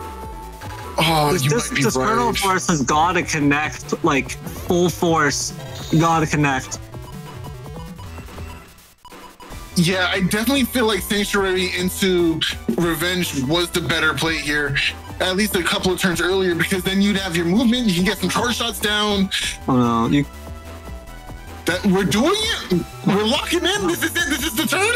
No, there's no beast. There's no beast. You can click the beast. Oh no. Oh no. Oh no. Oh no. No. Stop. He's just a boy. Thiago. He's just a boy. No. No. And now you can go slash. There's no way to do anything without it. No. You can't get any slash value. You're forcing your opponent back. So there's at least Tengu walk, but you can never connect with SoulXCross now. Man, that's just a big misplay. Oh, how unfortunate. Element SP. Oh wait, no, huh? No, there's no grass. No grass? Final turn, maybe Thiago's just confident. No, it's because Thiago realized, okay, that this is turn 14. He's just gonna go for the 120 damage for damage judge purposes. There's no chance of deletion, right? So, oh yeah, just sneaking in that 120 at the end there was the right call. Oh man, oh, jeez, that was a close game. That was a close game. Man. I mean, yeah, that's rough. That's rough. GG well played, both not third person and Thiago. I just want to say that was a great demonstration of why when you're playing Gregor, you have to have that dog in you. You've got to go for the deletion. You've got to go for that pure offense. You've got to go for that pressure, the back row pressure. I'm not letting you take any area back. You want to slap me? You want to slap me away from the front? You gotta use your banish. Do it. Do something. Because I'm gonna be here. I'm very arrogant and ignorant. I'm gonna stay right here, bro. I ain't gonna go if you not gonna make me, bro. Yeah, that's what not third person needed, just to eke out that bit of damage and win the damage judge, or straight up delete Thiago, was that aggression. And unfortunately for not third person, wasn't able to find it in him. Thiago will be advancing through the loser bracket. Speaking of bracket, I believe Symes also lost against Thiago in the winner's bracket, so it seems Thiago is doing quite well in the Gregor matchups. I also have a bit of trivia. Zerobillion's winner's side match versus playerzero was 9 minutes and 43 seconds long. Zerobillion this stream had a match versus Symes which lasted 9 minutes and 46 seconds. Not third person played versus AndMySax on stream today, and the match length was 21 minutes and 26 seconds. Just now, not third person's match versus Thiago had a length of 21 minutes and 30 seconds. You're scaring me, Salad. It is what it is. I thought it was interesting. Oh.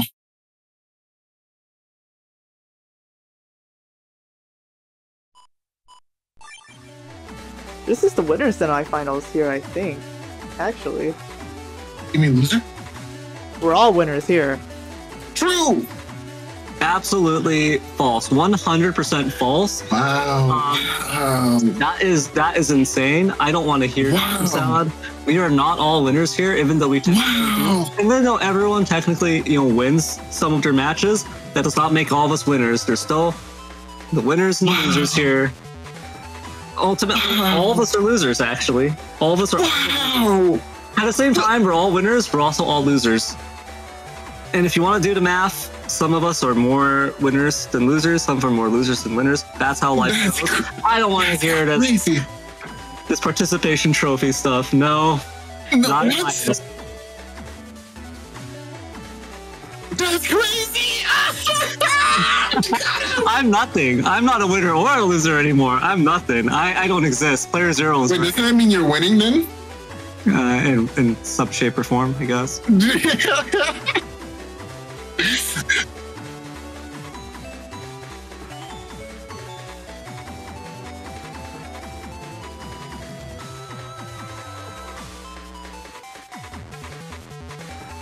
All right, HonorNite versus Thiago. Falzar versus Falzar. Yeah, this. I think this is the first Falzar versus Falzar we're seeing today. Yes. So this should be pretty spicy. Key takeaways. First and foremost, there is hub batch in Thiago's build, but now we have the introduced mind game of when. When do we pop that hub batch? Because we have to strictly pay attention to HonorNite's uninstall. Right now, HonorNite is figuring that he has to go away with one of two things. He either max values and gets rid of all of the program's hub batch installs and wait for hub batch to proc, which means it could slightly clog up his hand. Or he takes the trade and just takes super armor and keeps super armor off of Thiago and walks away with that as his value. Either way, it should be a positive matchup for HonorNite in regards to that, right? Because no matter what, you're taking something away from Thiago that he can't really get back easily. I mean, he does have ground cross, which gives you super armor, but it's ground cross. How long do you realistically think you're going to keep onto that cross with all the curses that flies around? So it's going to be a bit of a mind game in that regard. Once super armor is removed, Thiago is going to have a much tougher time landing charge shots, which is going to be where Thiago runs up his backup strategy, which is going to be that Buster Bug. HonorNite at the moment does not have access to Buster Bug strategies because he is running the Bug Stop NCP piece in his Navi customizer. So that means Thiago, once a bug fix is used, he can now use a Buster that is hitting for not only 5 damage, but 50 damage intervals, alternating based on a randomization chance. So it is kind of like Thiago doesn't necessarily need to rely on charge shots from his crosses when he can just press the B button to get value out of it that way. It's gonna be a very interesting dynamic to see play out.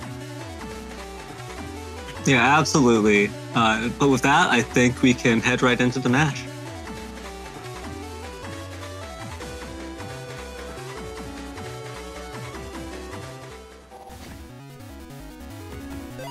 Right. No fruit gushers. Ugh. All right. Well, instead we have the cracked panel corner field.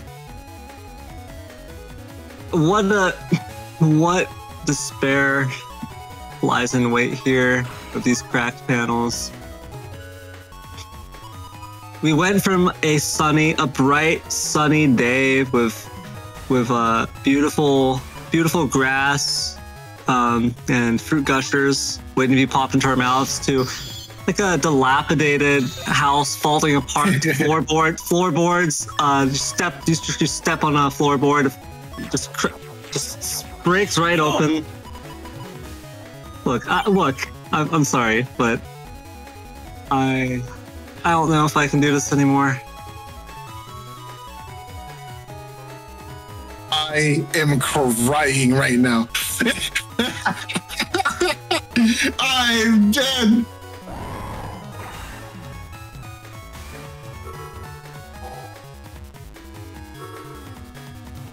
Oh, jeez. I'm sorry, but these two. We went from a bright sunny day outdoors to this, to like this dark room.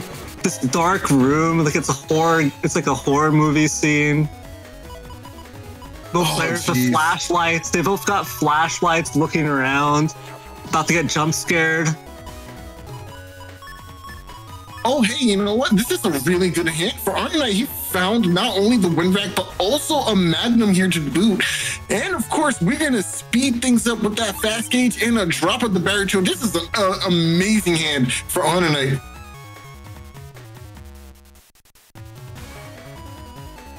HonorNite is resting on that cracked panel. You know, the floorboards are creaking.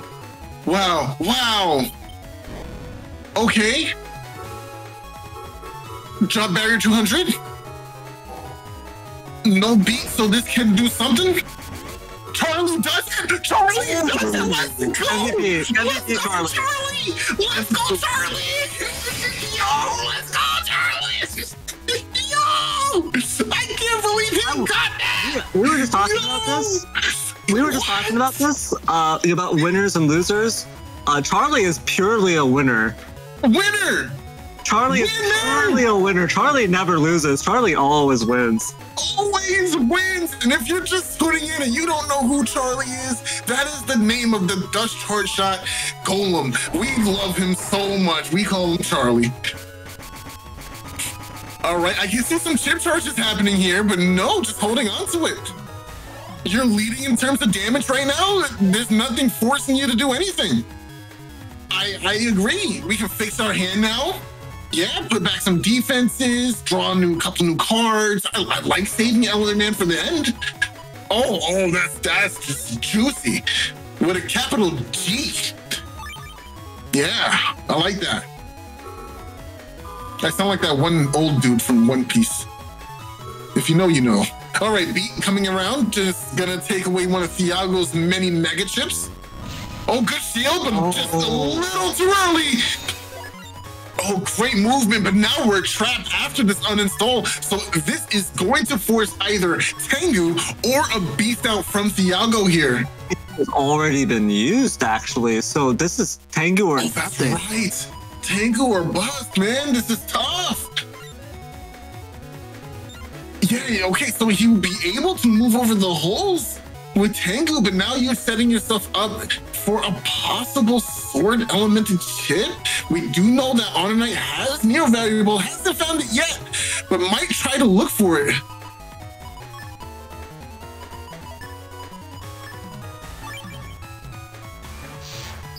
There's the Tengu. It's gonna come out here, get the back B probably for that. Oh no, Tengu man is just gonna take care of that barrier 200 here. Now I'm gonna need the back B. Hold up, no, okay. Good defense from Thiago. Just wait for the trigger. Nice. And there it is, the Neo Variable. We were able to find it. If we can confirm a Judgment into it, even better. But I think HonorNite is just gonna go for it raw in the middle there, so that way he doesn't have to really worry about trying to line a double life sword, but that's tough.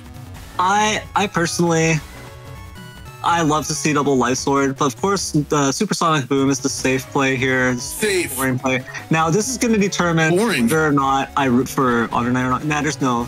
Okay, right. We can start shot. No point anymore. Okay, yeah, this is actually a bit of a rough spot. Okay, wait, this is juicy. Finish your input. Oh, he's throwing out all the dimmers. He didn't get it. Oh, and the anti-heavy, but it's on a hold. He mashed out the area grab. Nice. All right, that was pretty good. Wow. A lot of chips were burned there. A lot going on. Of course, didn't end up getting that Neo Variable to connect. There was so much in the way to mess up your inputs on that Neo Variable. So many dimming chips. But still a decent position for HonorNite. Not the worst, but also not the best position. Thiago still having Tengu. Pretty big deal, actually.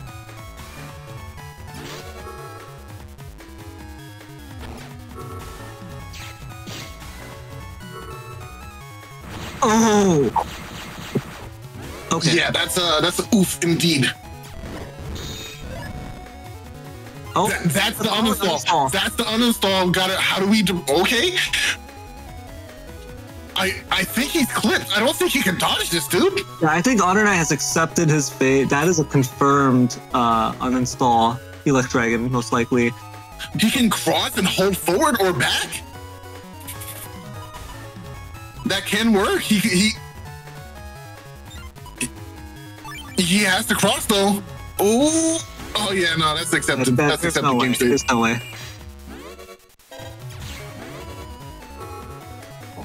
That was a nice short shot. He literally just nailed him there in the center. That was funny.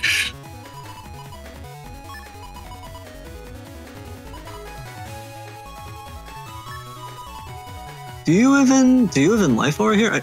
I think the life aura is purely to use the TFC at this point to block a potential heavy hitter. I mean, yeah. And then you're just playing with your Buster, trying to get some extra damage on. Element's gonna deal with these pesky holy panels. Doesn't like them on his. This might be an Element SP coming up. It's gonna get. Oh no! It's gonna be an M code. Really? So this is potentially Muramasa. Okay. Oh yeah, Muramasa range. Maybe. Yeah. Thiago, I think, is fishing for it, really trying to get that back B into the Muramasa. Yeah. Not able to get it on that M code turn, and so HonorNite is safe for now. That was a good read on HonorNite's behalf. He definitely don't want to take 500 damage right here, right now. Oh, I definitely like where this is going. Will you have time to get the ground man? That's tough. That's a close call. No way you get off of Tengu and go Tomahawk for no reason here, right? Right. Okay. That's a great. Oh, there's erase. Confirmed. Muramasa. Juicy damage. I guess it was in the read that we were looking for in the first place. Yeah, I guess. Or he held it.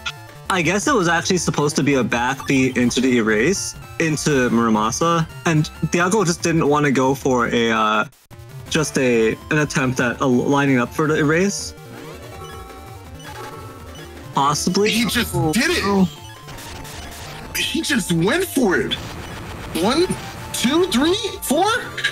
4 hits. Oh man, there was nowhere else to move. And just like that, we hit the game too, man. This is so tough.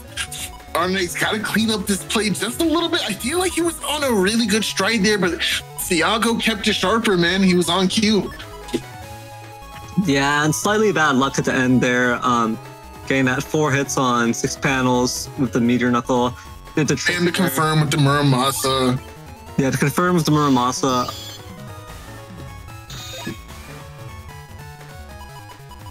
Okay, we did see Groundman happen.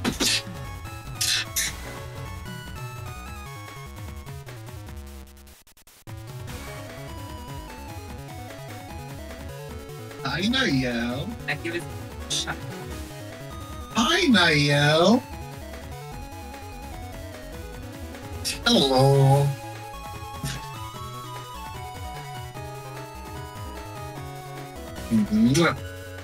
No, you can't touch that. Oh, I didn't mute myself. Oof. Why would you mute yourself? Don't you dare mute yourself. Don't you dare. GG, bro. Well, say hi, Niall. Okay. He was knocking on the door. He said, "God, please let me in." Okay, here we go. Groundman SP gonna come in. Oh, is this gonna break the barrier 200 and do a little bit of damage? Oh, actually, no. Yeah, there it is. Yeah, just a bit. Just a 130. 30, yeah. There's a life aura. Rush gets burned on the life aura. That's a lot of defense being expended on this turn. Yeah, that's a lot of defense. B gonna go ahead and take away a mega chip, hopefully.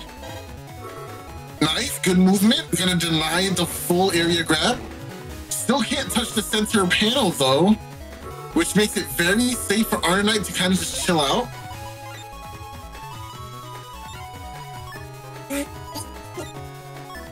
going Tengu at this point is not terrible because Muramasa is nowhere near a level enough to do a significant amount of damage. So it's pretty okay, I feel like.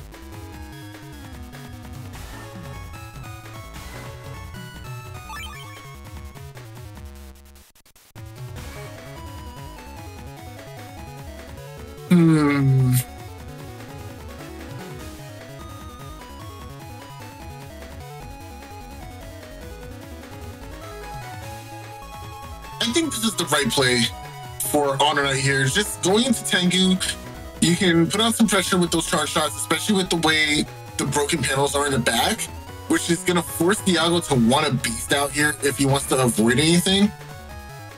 The only big issue here is if Thiago just walks up to that front panel, the ice panels make it so HonorNite is actually going to have difficulty getting there and getting back the pressure for your charge. Yeah. Ooh, it's a judgment, so the area goes back to neutral anyways. Ooh, that's worse than neutral. Oh, you can't TFC this. Nice. Okay, hub batch does land, but you do lose dust for it. The warping is so scary. The way you can just instantly appear in the front row is just devastatingly scary. Do you lock in? Okay, locking in's not a terrible choice because your opponent can't touch the center yet, so Muramasa isn't scary. But if they bug fix this turn into erase Muramasa, that's a tough sell. That's the thing. HonorNite is so good at these positions because he recognizes you've lost Dust Cross. You're still bugged. Okay, there's the bug fix. But now HonorNite locks the Magnum of Invis. This is a good situation. So now HonorNite has kind of fished out the. He has a good feeling now for the next couple of turns. He knows, okay, Thiago has reached that bug fix. Isn't gonna have to contend with Cuss Bug or anything. The optimal situation for HonorNite would have been if Thiago actually didn't manage to reach the bug fix and had to burn some chips to get there. Just because HonorNite can keep playing in that neutral position and force Thiago to use resources while being unable to actually connect. But unfortunately for HonorNite, it didn't play out that way. Thiago did have the bug fix ready and waiting. Anti-damage just for a little bit of protection while you're still in this flashing intangible state. And now the barrier 200, very nice. Not many things that Thiago has at his disposal that can pierce through these traps outside of like Erase Man. So, there are 2 Magnums in the folder. I think we've seen one already. I'm not sure if we've seen the second one, so this is why it's really nice to have the barrier here. I'm gonna be honest with you. Oh.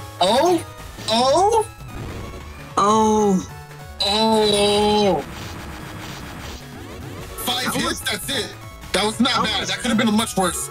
That was not bad at all for HonorNite there. 5 hits on 3 panels. Okay.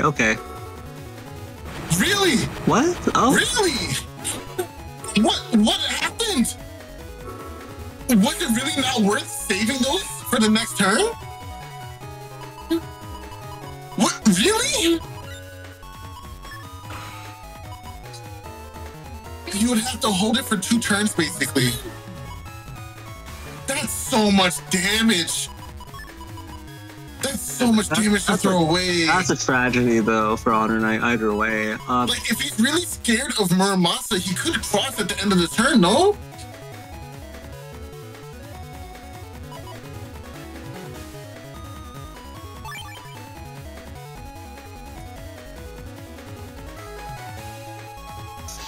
Yeah, that was... I don't know. That did feel... It's a tough call, but... That felt a little bit wonky to see all those chips, all those high-value chips coming out like that to not really do anything. I mean, we can still win. We're still ahead in terms of, like, damage, I want to say. Maybe not, actually. 1,500? Yeah, we are not ahead. We're very close. We're not. we're like 100-ish apart in the damage judgment. Yeah. Now, but that's so we're about 100 in Thiago's favor, I think. Well, not anymore. Like, this is about to push you a little over. Oh, this charge shot's huge. This charge shot's huge. Oh, the turn ended. Wow. Wow. Yo, Thiago just sitting here. I'm in danger. Yeah. As the spirit start clearing up. Definitely, both players running double fast gauge means it's waiting for those panels to come back. Oh, nice. This puts HonorNite in the lead in terms of damage judge, but Thiago, over movement. Oh, not for long. Oh my God. If you're just gonna stand there, if you're just gonna stand there. Wow. Thiago doesn't even get hit by that decross. Wow. He has the option of crossing out, avoiding double damage. If you're just gonna chill, then I can do that too. I'm very comfortable. Very comfortable. Thiago just popping off right now, bro. Yeah, I would take a little lung cuss too. Like, I'm like breathing heavy right now. I'm like, yeah. Thiago really taking advantage of the fact that Muramaso just comes out just like that versus the Tomahawk swing, which is so slow in terms of the frame data. Yes. Oh, man. Okay, nice. Well-timed change of cross here. Is it still doable? I think so, but losing all of that damage earlier, this could be a bad time for HonorNite here. He was once leading damage judge, and now Muramasa changed that very quickly, but we still have combos in hand. We still have strats. Your opponent can't move. HonorNite, I think, has recognized that really he's got to close that damage difference somehow, and maybe beast charges are sticking out, but I don't know that he's going to retain this +2 area advantage like that. Oh, I don't even know if he's going to have the time. Even if he does, it's a fast gauge turn. 2 beast charges? 2 beast charges max, and then, but the thing is, maybe you front load heavy on the defense, right? And then wait to chip charge or start to chip charge. All right, here we go. This is it. Like, area grab. Okay, yeah, there you go. Just as you said. Another area grab, yeah. Oh, 1 HP in a dream isn't doable. All right, you got to get out of there before you get trapped. Okay, element SP, nice. You got to get out of there. Okay, 1 HP. Wait, this 700? This damage is not looking good. There's no damage in this hand, Neryth. No, clearly. No recovers. Yeah, this is the only path forward. You ground beast, paralyze into beast charge.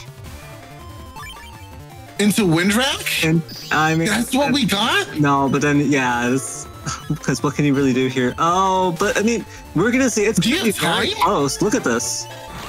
Nice. Okay. No. Magnum. Yes, there it is. But you see 249 HP there at the end for Thiago. That was actually very close. It's just that HonorNite didn't manage to get value. Yeah. Didn't have the time to work through the rest of that. And unfortunately for HonorNite, that does mean Thiago will be the one advancing through to I believe, face playerzero. So yeah, GG, well played both HonorNite and Thiago. Yeah, GG. It was literally that one turn. Man, how impactful a single turn is on this game is astronomical, man. But who we got up next, Salad?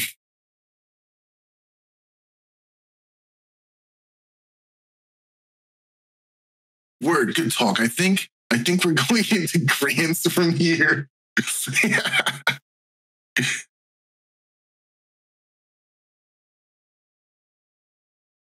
Oh. Wait. Who's in winners? Oh my God, that's right. It's Soup. How did I forget? You gotta fight player 0 in losers finals. Oh man, this is gonna be crazy.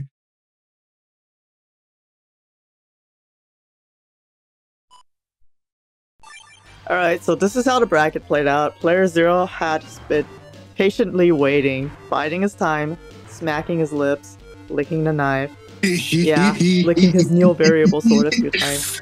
Gross, you don't know where that's been. Dark mega vibes. So yeah, with that, let's go into the setups for the losers finals. Okay. Yeah, there is. But yeah, okay, so we just finished watching Thiago. We understand the gist of this game plan. Use fast gauge, put on some pressure with those charge shots, and of course, having hub bat value is just really, really, really solid for a game plan. We haven't seen player 0 play in a little while, so let's go over this custom and this build a little bit in depth, right? It's a very similar build to Thiago's. However, the bigger difference here is instead of running the Giga Plus, we're running the Super Armor and an extra cust in the center instead. We don't need to use hub batch here because we have the attack max, the charge max, and the speed, and the decent amount of HP here already tagged in. So we're all set on that front. It's a really solid cust. Really great if you're playing player 0. Yeah, if you are player 0, I guess. But if you're playing Falzar is what I really meant to say. It's a great cust, especially when you use Dust to help you find bug fix when you need it. But again, if you're player 0 or if you're any of the other players that we saw all day, you just open to turn 1 like a good player. So maybe we're not even worried about digging for our bug fixes here. So we'll see. However, this folder is a very generic folder, right? It's basically just Bowser good stuff. So what does that mean? What does that look like? That means we're playing Gundel Soul 3W with the Barrier 200 and the Magnums on code. Really solid code. This code is even notorious in the EXE format. But here, we don't have Double Beast. Thank God. But yeah, so it's still a solid code because these 3 chips being on the same code is just very devastating. Now, we also have alongside this the double getting strat here, which is going to allow us to lock in those Gundel Soul 3s. Now, Thiago's going to want to try and find this hub batch as early as possible because he doesn't have shoes, which leaves him extremely vulnerable to a turn of Geddon. And Gundel Soul 3 does 480 damage a pop that pierces through all guards, everything basically. Except I think Reflect. It doesn't pierce through Reflect and Shield, but everything else it does pierce through, and it's going to do a significant portion of damage. And of course, we have the tried and true encode splash here with the Meteor Knuckle, and of course the Neo variable, and Muramasa in here as well. A lot of swords. Another key takeaway is that anti-sword is in this folder as a bit of an out to protect Tengu in those pivotal turns from something like Muramasa. So Thiago's going to have to play around that from player 0 as well. And of course, one more thing that Thiago has to worry about is this uninstall is in the folder here as well. So it's a lot that's going on in terms of Thiago having to pay attention based on what chips are used and when they're used, especially the ones that can have an uninstall attached to it, which in this case, I believe is only the Machine Gun Star. So as long as he avoids Machine Gun Star, he should be in the clear when it comes to uninstall. And I think that basically covers it. Also, pay very close attention that player 0 doesn't run 5 mega chips here. He's only running the 4, which is interesting. It's not like the folder is lacking in damage, as he does have double swords and Neo variable and a Muramasa, and of course he also has element SP. There's a lot of really great solid damage in this folder, so it doesn't necessarily need an extra mega chip, but you know, it's really player preference, and I don't necessarily advise not running the 5th one. Sometimes getting that extra star coded mega chip is still valuable, like Tengu Win or Blast Man Star. Those are just really solid chips to have, especially when you're playing Element Man in your folder with Blast Man, so you can get double damage conversions that way. But in this case, player 0 opted to not run with that. And we're going to see how far that takes him. Apparently, it takes him very far because we're still here at the very top of Win Harder bracket. That being said, I think all the bases have been covered, and we can hop into the game. All right, let's go.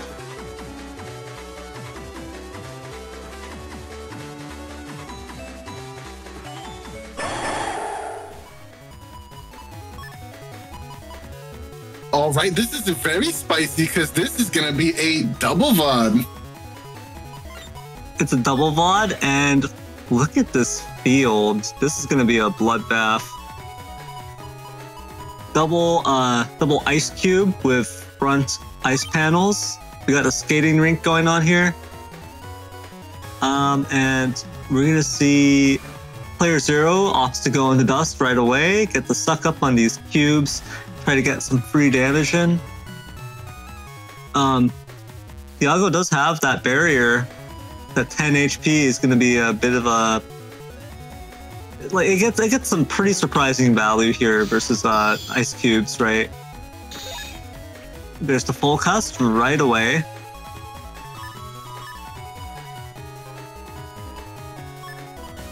And yeah, you see this bug fix for both players.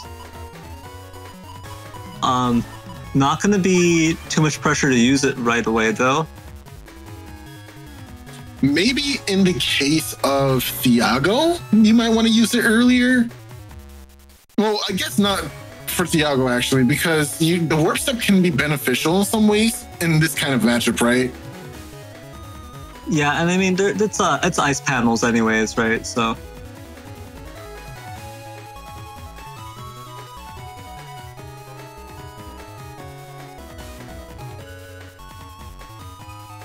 Still thinking a little bit about the hand order now. You know, I don't blame him. This is against one of the best players in the server, man. Like, you gotta be on your A game here. But here we go, locked in.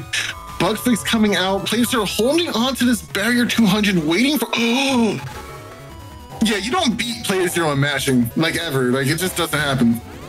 Charlie coming out. There's a barrier. This is huge. Magnum getting the turn 1 D-cross here. What a huge momentum shift. This is going to make it very awkward for Thiago trying to find hub batch, and some of those...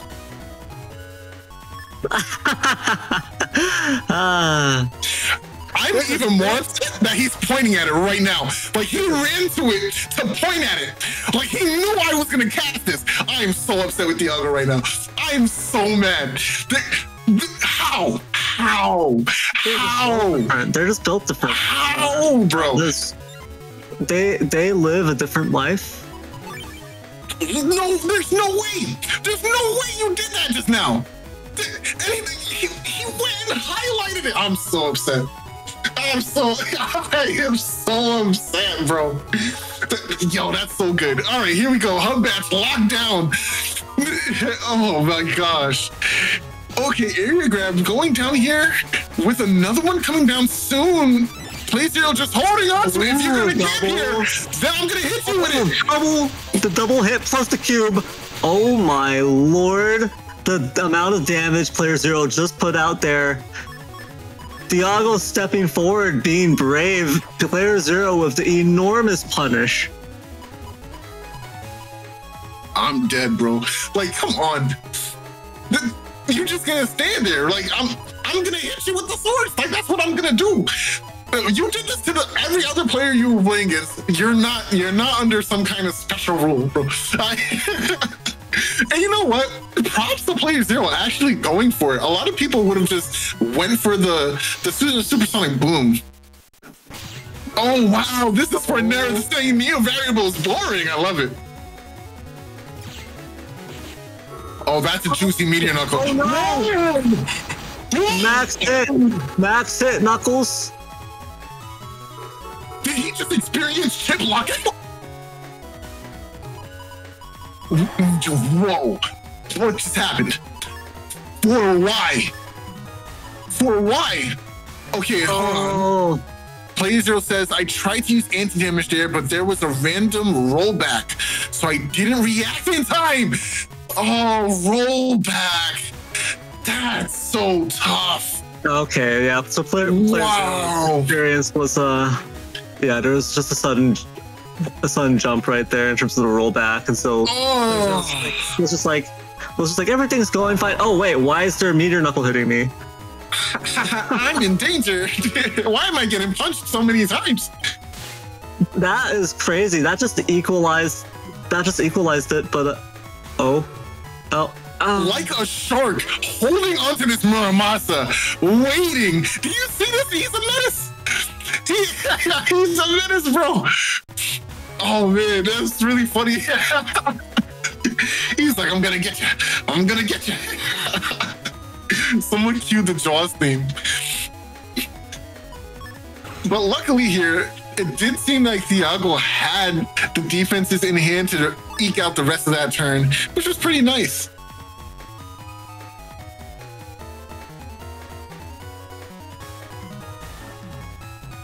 I like this turn from Thiago, just going for the life aura here. Can get these charge shots in, do a decent amount of damage. Nice. Oh, okay, but yeah, there's the life aura. Oh, dodge the Muramasa! Yeah, that's huge. But this defensive play at the end of the turn is going to give playerzero some time to reconsider his position. Lan, this is no time to run away. No time indeed. But unlike Gregor, there is no option for Falzar players to go into a cross to try and remove this barrier with a beast charge. So it has to be something like, okay, yeah, I agree. Going for the defenses here is really smart. Tricky movement here. Oh, anti-navi is huge. This means it's going to work in playerzero's favor. Going to get back these panels into a neutral situation. And the Magnum doesn't have the opportunity to come into play at the tail end of the turn because of that flashing. Fast Gauge just being a huge thorn in both players' sides now. Yeah, you see that playerzero still has that meteor knuckle available to them. Now, it's not going to be a max damage meteor knuckle, probably. But it's still going to be a good chunk of damage on the Thiago when it happens. There's the anti-sword. It's probably going to get taken away by the Magnum, but still pretty solid here.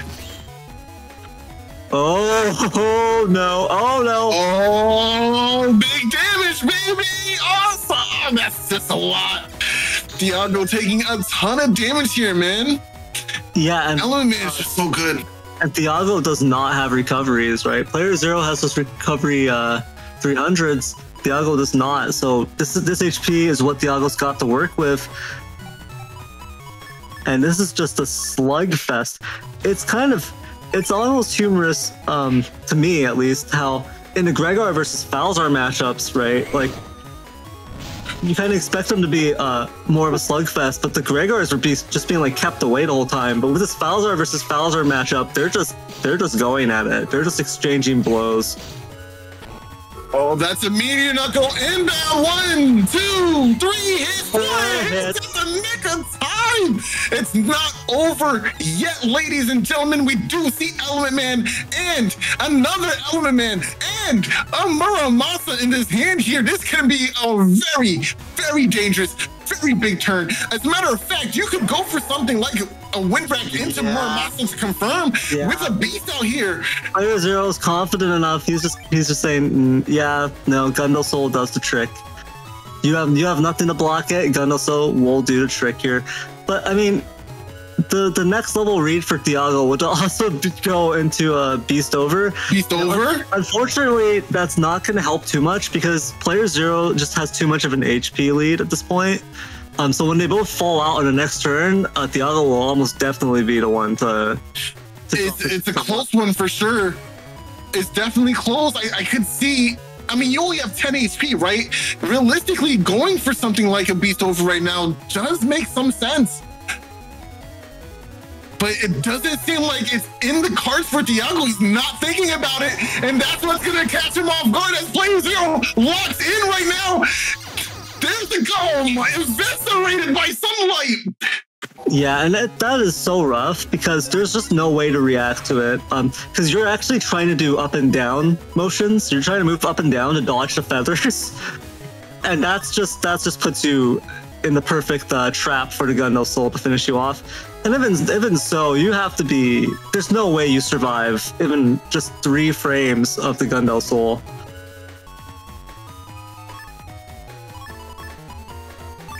What a tough position to be in, which does result in Thiago losing that first round. But hey, honestly, I gotta say, it didn't look too bad for Thiago at all. I think this is a perfect position for him. He can still find his footing in this match. But playerzero, it looks like it's gonna be the first one to lock in these boulders as the B left comes out on his screen first. Now, I don't know about you, Neryth, but if it's me, I want these boulders. So the next thing I'm queuing up into this turn is like life or some defense, because Erase Man is coming, and we all know it is. So playerzero in Twitch chat asks, does Gundam Soul ignore undershirt? Yes, it does. Gundam Soul ignores undershirt. It's really nasty. Gundam Soul is just really, really nasty. And yeah, so playerzero gets the rock cubes, or not the rock cube. Nice! Setups right here. And yeah, like you mentioned, barrier 200 to protect it. Now you've got this advantage here.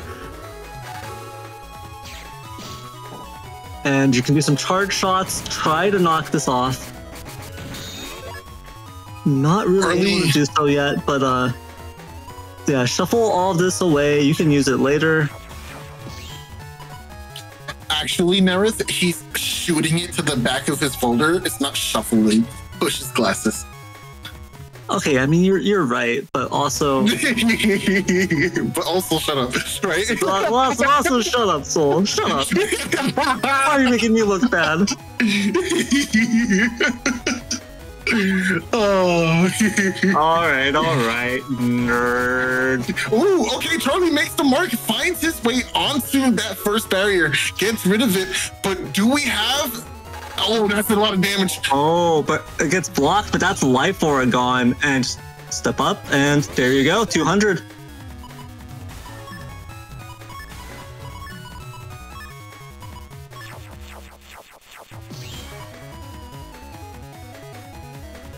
There's the bug fix. There's the bug fix for Thiago. playerzero actually still looking for it. Yeah, still looking for it uncharacteristically.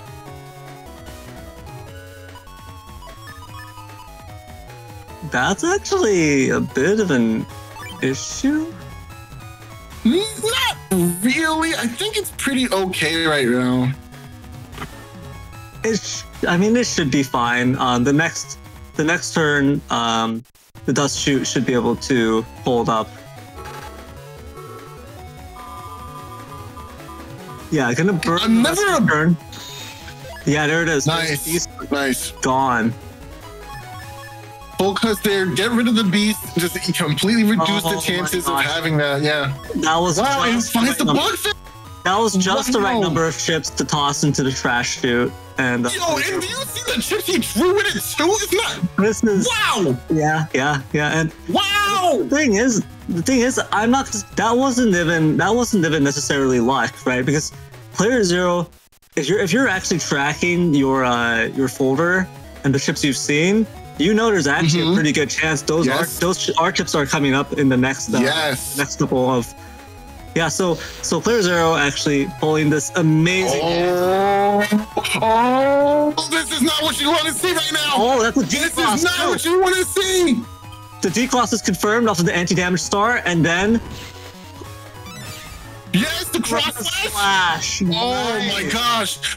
That anti-damage is going to protect you from the meteor knuckles, though. Oh. Very nice, very nice. Okay, but now you're trapped. And you don't have beast, and you don't have Woo, this is looking really tough for Thiago. Oh no, this is insane. Okay, Habatch just in the nick of time. But playerzero was thinking the same thing I was thinking, which is just wow, you can Gundam Soul and you can beast charge. The thing is, what's so amazing about these Gundam Souls is that okay, your opponent pops Habatch at start of turn, these Gundam Souls are not dead in yes. You charge them. Yes. And you just smash your opponent into the ground with these Tengu breaths regardless. Now, yeah, you see you just go, oh. Okay, immediate beast charge. Just go, okay, all right. 2 hits. Nice. Magnum 2. And then maybe, I think you don't have time. Just strip the invis, right? Strip that. Okay. Nice. Oh my gosh, clean. That lets you right at the start of next turn go into another offensive play. Look, yeah, there you go. Cancel. You cancel the Gundam Soul with this cross change, and then now you could potentially Muramasa, but you don't have enough. PlayerZero doesn't even have enough missing HP to use the Muramasa. It's got like 94 points of damage on it right now. So instead, you're gonna keep beast charging. Just keep beast charging everything. Yup. You just slam Thiago with these. Oh. Point blank range too? Point blank element. Oh, but the freeze is pivotal. That's huge. Gotta recover now. Oh, Muramasa, nice.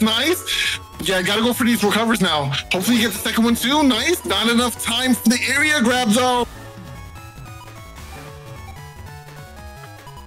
Just insane. What a match. And PlayerZero. Yes. PlayerZero playing out of his mind. Like, I love to hate on PlayerZero, but when you have to. You play like this, dude. It's pretty insane. PlayerZero is an insane player. I love to hate on him, but it's so crazy. And not for nothing, Thiago too. He's going back and forth with this guy, man. This round's looking tough though. I mean, Thiago is not playing poorly. Like, Thiago is a fantastic player as well. Nice KTFC. Oh, anti-sword as well. Anti-Navi into the beast charge. Just destroys that barrier 200 immediately. And I think that got one extra hit there. It should have been 3 hits, so actually I guess maybe not. Oh yeah, it gave flashing without even hitting. So that's pretty interesting. But yeah, it didn't actually do any damage. It did strip the barrier off, but then it also gave flashing. That's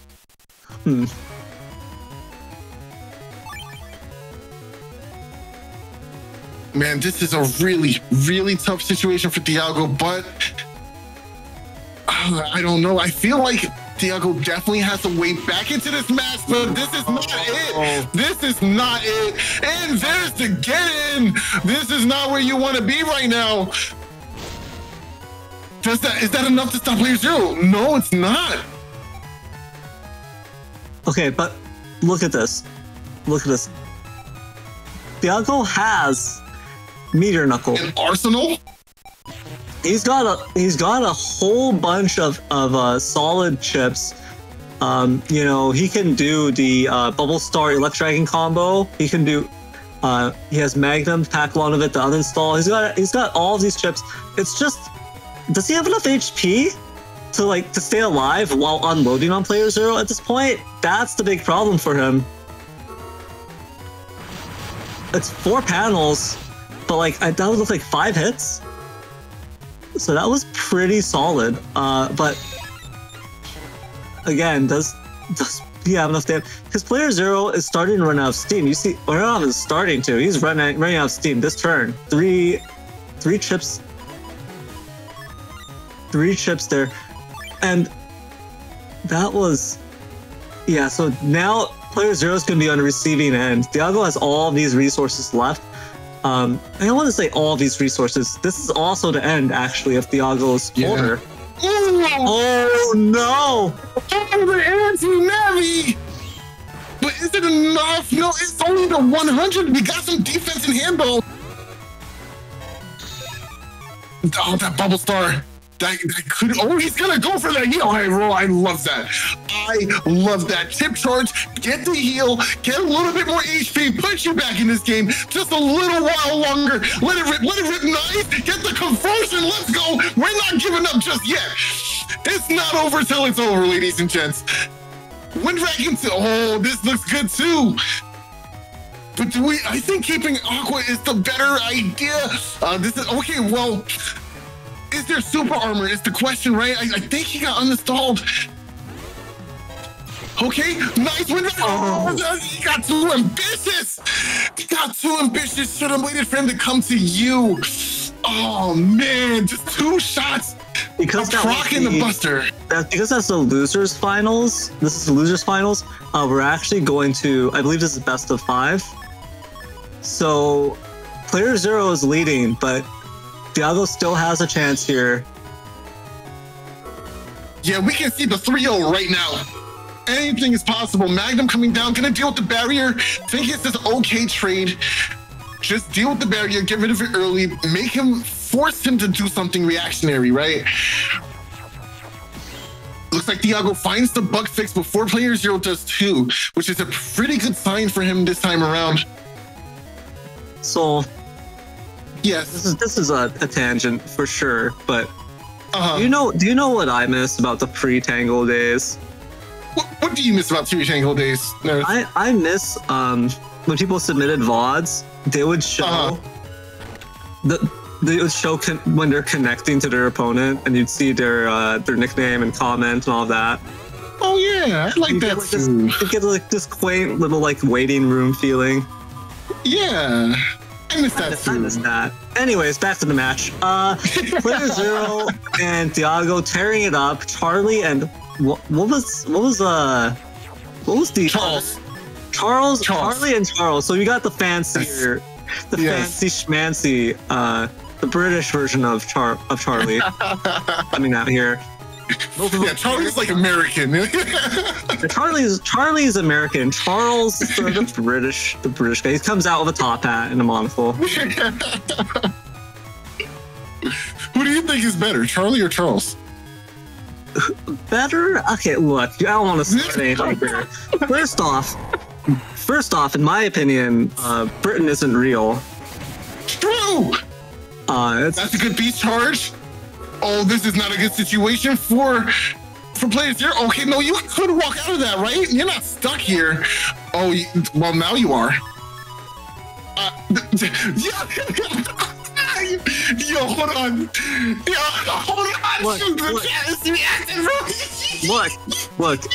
Look, we all know Hogwarts doesn't exist, all right? So that's what we're saying. That's what I'm saying here. No. Okay, I'll be a little more specific. England isn't real, okay? England isn't real. I believe in Ireland and Scotland, okay, and Wales. But England, I don't know if England is real. Yeah, you're gonna have to convince me. You need to show me some conclusive evidence. Oh my gosh. Element, not enough to deal with the barrier. Hot batch in hand? Just throw out the Delta Ray? Oh no, but the Invis, it just lasts so long in these fast gauge turns. There was just nothing you could do in that situation but wait and stare at each other aggressively.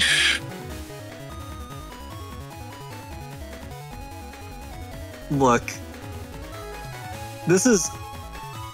Oh wow, no. Thiago is really thinking this through. The funny thing is, this is actually so pivotal. What can Thiago do in this situation, right? Doesn't have the answer to the life aura in hand. Are you really gonna...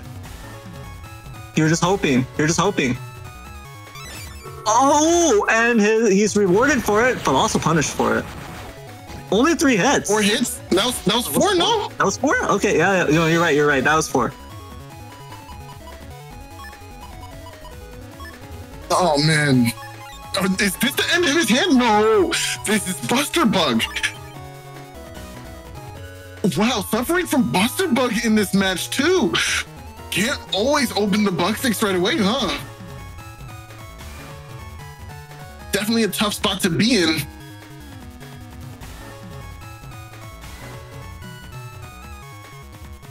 Wait. Did I say Buster Bug or Cuss Bug? I meant Cuss Bug. It's Cuss Bug. That's okay, Soul. That's okay. It's okay. We know what you meant. We know what you meant. I'm alive. Element Man SP waiting in the wings. There it is. It's gonna knock Thiago right out of this. Not enough time to lock down the Geddon as well. There's the bug fix. Geddon Ramasa, bro! True combo! Yo, you gotta. Oh, yeah, you gotta reverse that. Oh no, do you see this? Oh no, do you see this? Thiago's side. Look at that. Oh. Look at that. Oh. Potential deletion turn right here. Meteor Knuckle just has to be average. Just some average Meteor Knuckle luck. And even if player zero is standing in the center, that's just... Wait a minute. Yo. What if player zero goes for it and it's not on the panel, right? So, because of the beast jump, and then you just Meteor Knuckle into like... No, that's okay, it. That's it. Oh, wait, no, there was a buffered movement down. There's still a chance.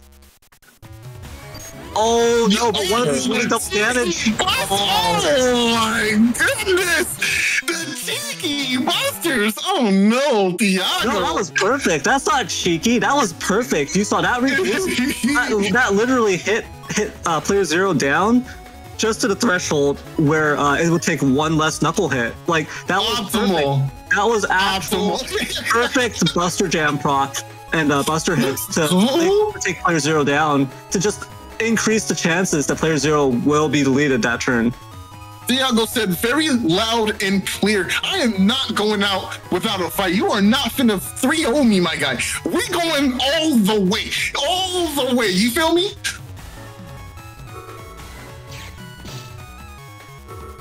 I like this early full cut. If you get the... Oh, no, D left. Oh, look at that. Turn one bug fix finally for player zero.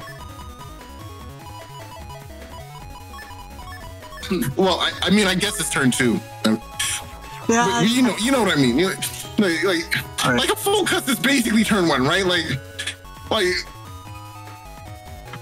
Oh look, it's Life Aura and it's Life Aura. And uninstall. Here we go. And bug fix. All right, and uninstall with machine gun. Uninstall. Okay. Hold on. Player zero and Twitch chat going, wow, did I hear that right? You don't get to pretend you don't have amazing luck, player zero. You don't get to pretend. Look at your hand right now. One use of the trash chute. Look at your hand. What is this? Look at you. What is that? What is that? Yeah, that's what I'm saying. Okay, all right. Okay. Wow. Yeah. That's on the last game, right? Yeah, it's true. That last game was interesting. Anti-Navi once again denying the ability to get back in these panels. Magnum not gonna meet me today as I throw up this Life Aura, and now I can go for the bug fix safely, drop down another area grab. Hopefully you walk forward and I get your barrier with it too. He's waiting for it too. Oh, okay. Take what you can get. Who's the read? Wow. Oh, I like it. End the turn with some invincibility. Allow some mix-ups to occur. Maybe start off with a couple of barriers. Are you gonna shoot this back? Shuffle everything out. Are you gonna shoot? Meteor Knuckle with full area. And as soon as your opponent tries to go for a banish or any kind of area restoration play, you just knuckle them in the face, get that max damage. Beautiful. That is beautiful. It does look like we have a lot of defenses in hand, but we have double barriers here. So this could be an opportunity to invalidate an entire hand from player zero, right? This is a peak moment to go for such a defensive strategy. Oh, that's where that bad. I mean, okay. what I would have liked to see, what would have been perfect for me, is go Tengu. Player Zero should have gone Tengu. Then you have so much pressure. You have so much pressure. Your opponent has to like they're just going to take the racks to the face the whole turn. They're under so much pressure. Their beast is running out. That would have been the play. Oh. Okay, Meteor Knuckles gonna be met by a Life Aura here. There it is. Max hits. That would have been gross. Erase Man in hand. Not gonna be able to do anything with it though. Cube! Oh my god! I forgot. No step down. Wow! Wow! Warp Step coming in clutch for him right now. Oh, Thiago praying to his lucky. He was able to move down in the nick of time. Oh my goodness, dude. What a game is this, bro? I'm sweating. I'm not even playing and I'm sweating.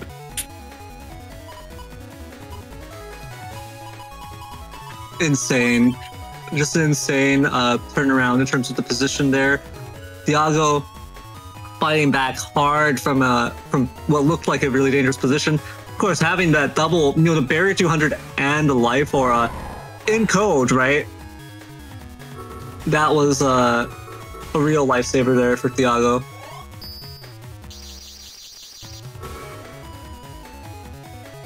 Fun Del Sol indeed.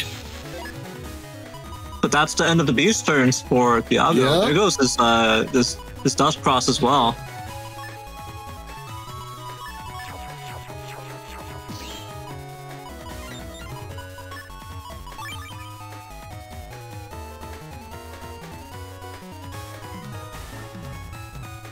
What an awkward position to be in. I kind of like this hand, but I also kind of don't for Thiago. It's just not enough offensive pressure for me.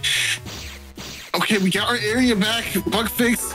Okay, finally. Oh, we're going to have to lose our trap for it, though. Fast Gauge is already in place, so it's not even really doing much. Another Magnum. There it goes. Nice, and you're trapped. Oh no, we have Hub. We have Hub in play. Not for long. Is that uninstall in hand too? Oh no, this is the juiciest kind. Going to Tengu? Into Spout?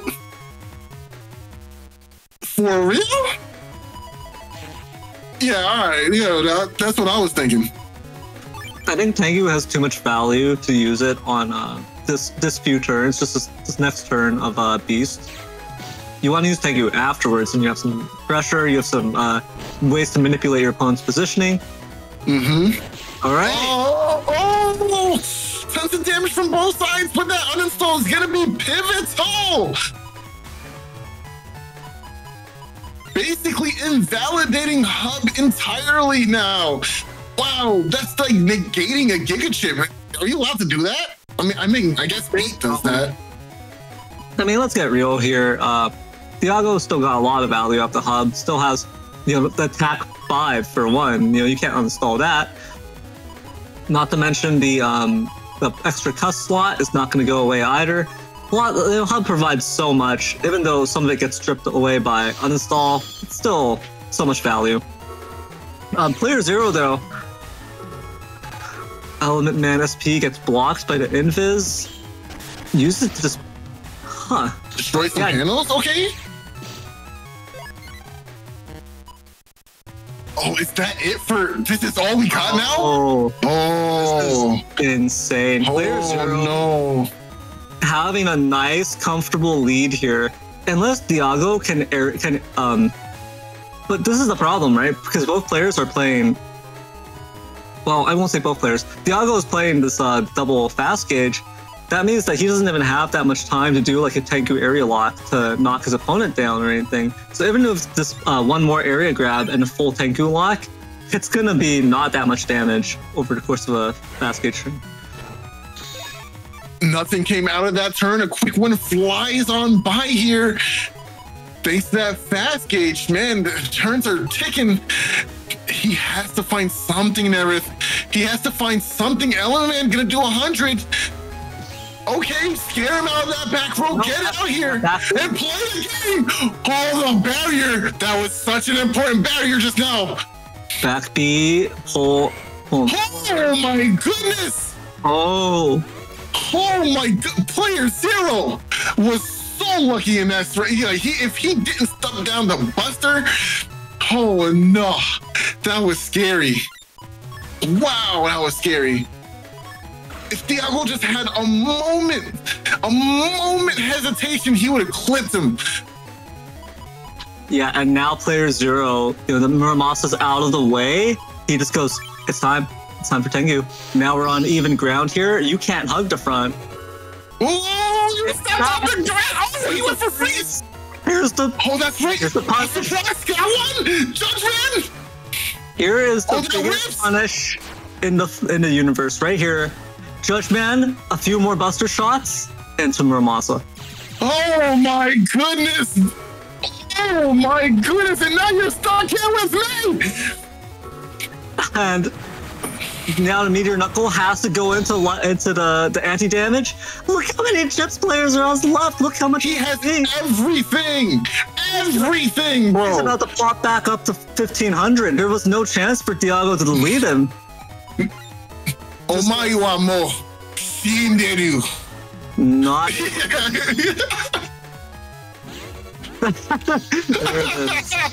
There it is, bro. Oh, what a tough game that was. Well played, insanely Thiago. Well played. Both player Zero and Thiago. Yes, Thiago played well. Like he did all sorts of crazy plays to reverse the position on the field. Yes. Get out of really dangerous situations. He was laying down some really good turns. There was that full damage, max knuckles, right, in one of those matches, but just wasn't enough. Player Zero also just playing out of his mind.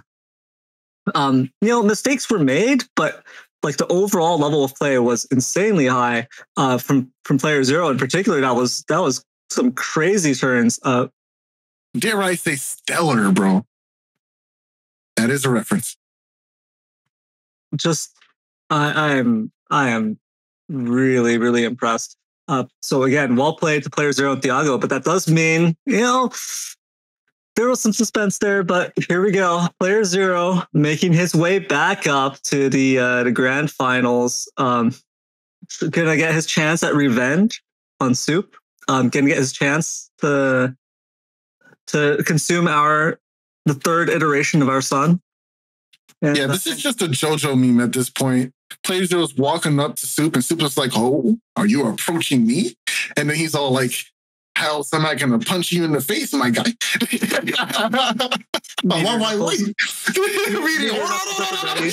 Yeah, Meteor Knuckles at the ready. Okay.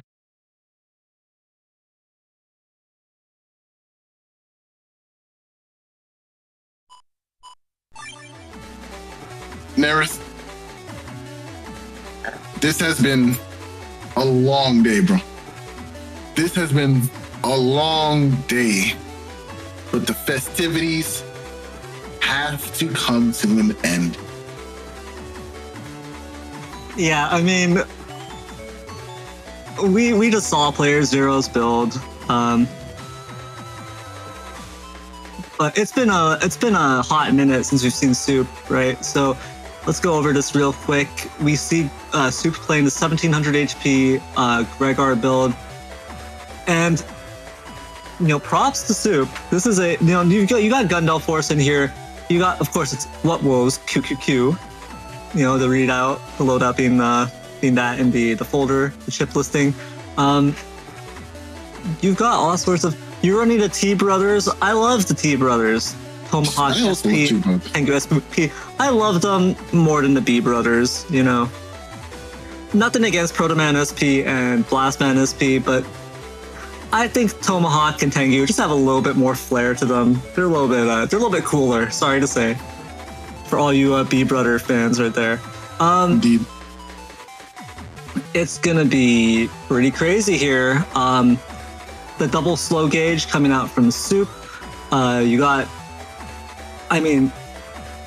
looking at the folder doesn't tell you that much, because what's really making a difference here isn't necessarily, oh, there's some secret sauce in the folder for Soup.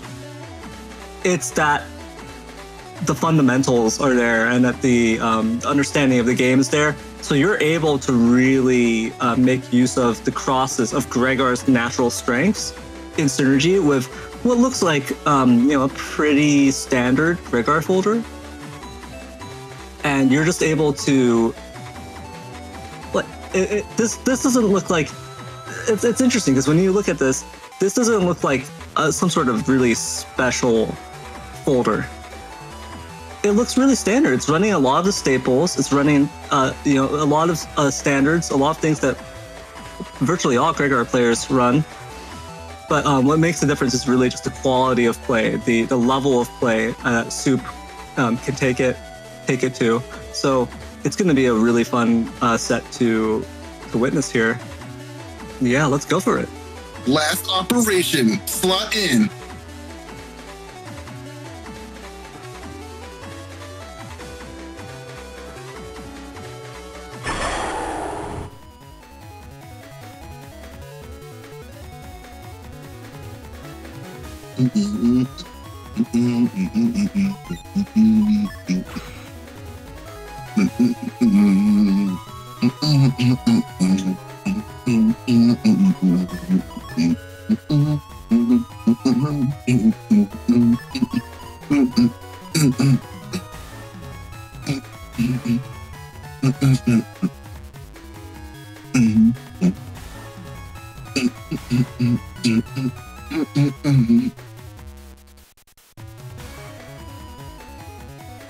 So we have player 0 here on the left, Soup on the right. We got a double VOD.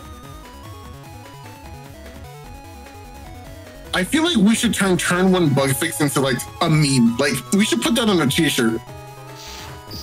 Who wants turn one bug fix t-shirts?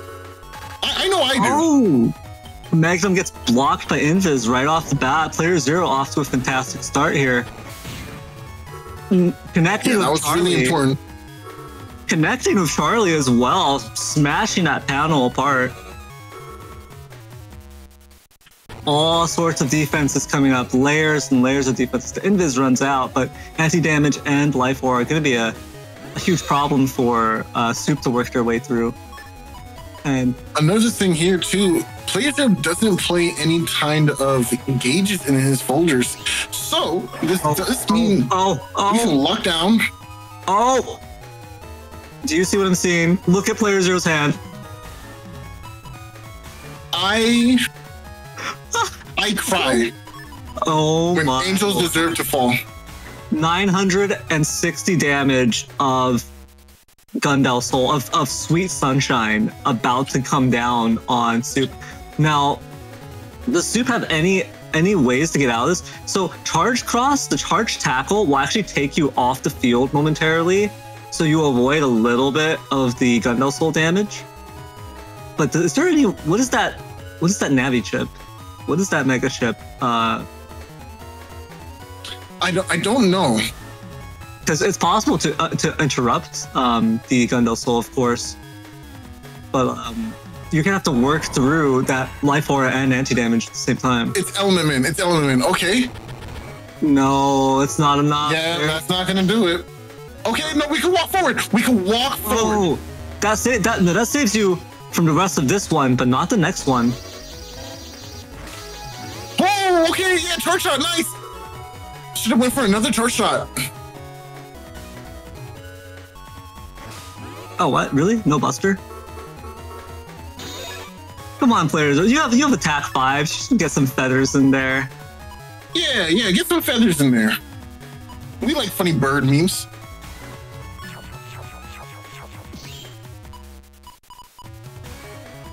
Wow, both these hands look amazing right now. Honestly, you have the way to answer this life aura. Got some defense in there. We can slash rock right now. Yeah, player 0's not even locking it in, bro. We can slash rock right now. In a slow gauge turn. This could be it. I mean, but you don't want to risk getting like beast charged into oblivion, I guess. It's so sad, you know. If player 0 was running a panel grab, you could force Knuckles in this position. Oh, yeah, that doesn't end up working out anyways, but.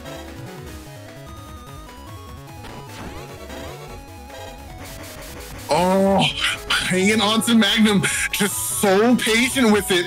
Excellent timing, get the value of the D-Cross and the trap removal. Excellent patience here, Soup. Excellent, excellent. Not looking too great on HP though. Okay, that recover was necessary. Wait, I don't even think he did recover. Am I tripping? I might be tripping. I don't think there's a recovery, but yeah, I don't think there was a recovery. I'm bugging. Knuckles coming in here, potentially player 0 looking at maybe you erase man Knuckles, but I don't know. I'm not a fan of erase man Knuckles, but you gotta know your opponent's locking in slash. Like maybe something like Neo Variable Full Cust I like. Oh yeah, that's a good play. That's a good play for sure. Because you sound out your opponent a little bit as well. Yeah. You get some 220 in, see what they were going for, see what they're thinking about, and now we can adjust accordingly. I think I like that play a lot more. Well, but the thing is that the meteor knuckle play, it is going to lock your opponent in for longer. So even if they go slash and they have some defense, they can't even move to the front. But that is assuming that you get them while they're in this corner. If you get them in this corner and it breaks those panels, that's it. Not taking area is an interesting approach. Yeah, I don't know if I like that. Oh, okay, life 4, of course. Right. Okay, now we have near variable. Okay. Nice, nice. You should have taken that area. Oh, there's a full cust in hand. Okay, so it didn't matter. We tip charged it, which is nice. So we got value out of that for that.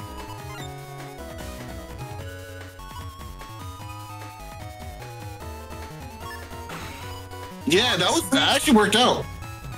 Honestly, I think I would actually like to see like ground cross with the Magnum, and you break the center row, which row locks Soup as soon as they move anywhere. Right, if Soup moves down, that's it. If Soup steps back, and then you hit them with the Magnum, as soon as they move up, that's it. They're just blocked. I guess the issue here is, no air shoes. Those other panels are broken, so it's possible. So Soup can actually like manipulate it, so you're not getting into range for the ground cross. Yeah, I imagine playerzero going for a Judgment win back here is actually just the safest play, because you see your opponent has slash, you know how many area grabs they play in their folder, and that's their biggest win con, right? And when they played the last time, playerzero ended up losing out to a massive flash cross turn. So there goes the area grab number 1. Sanctuary's up. Nice, nice. Just get some trades in. Don't lock him in with you. Nice, nice. Force the movement. Yes, sir. Yes, sir. This man's cooking. Oh, but the Magnum stopped the books from coming out. No. I don't think that's even a problem here. Yeah, I don't think that's even a problem here for playerzero, because you see, Soup has to step off the holy panels for every slash shot.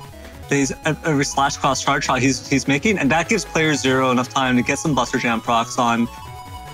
Soup is going to face deletion before playerzero does at the current rate, and Soup has not managed to pull the Kernel Force. Has the Gundam Soul, has Grab Revenge, doesn't have Kernel Force. playerzero in the meantime has double recovery 300s and a lot of star-coded chips, so is able to just jump back up in HP. Yes. And also have a lot of utility, have a lot of ways of cleaning this up. So playerzero right now is thinking, like, how do I go for this deletion? Can I go for the deletion this turn? do I have to run the double recoveries, or can I Muramasa? Can I clean this up with Muramasa? Like that's really the thought process here. Element Man to clear the holy panels, and then can you line up for erase? It doesn't look like it looks like player 0 is going to play on the safer side and take the recovery 300s. And I think that's just in case there's a kernel force turn, right? If this is kernel force, those recovery 300s will keep you topped off, or not topped off, but they'll keep you healthy enough. You won't healthy enough. Yes. The Element Man will break one row or one column of those kernel force soldiers. So player 0 is thinking about that, but oh no, he reconsiders. He just decides, no, we go for deletion. We go for it. And the best kind of removal is player removal. Okay, there goes Element Man, gonna take a roll. Erasement confirmed. Oh, that's it. Wow. Yeah. No undershirt, no service, bro. Yeah. No shirt, no service. No undershirt. Even with undershirt, it's not gonna help you there. 1 HP and a buster shot away.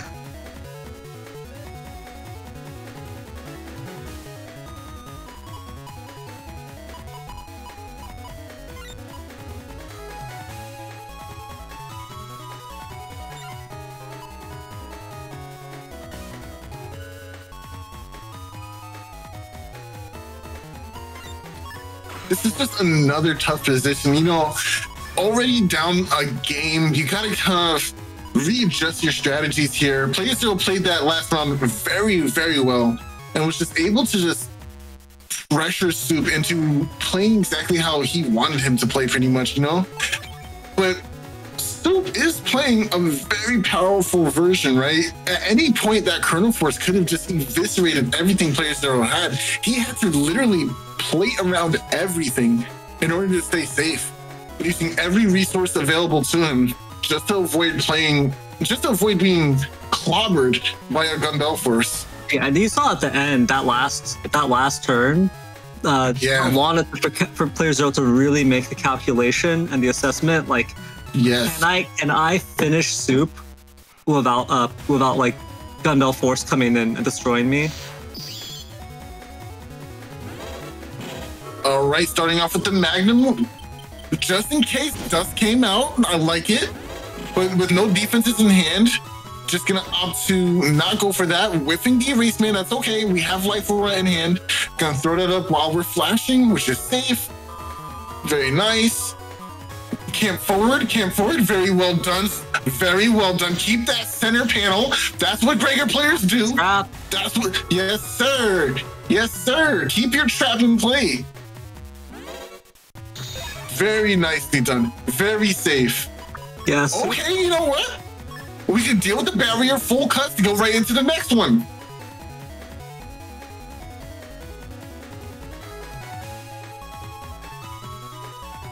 We're going to see that back B take care of the barrier 200.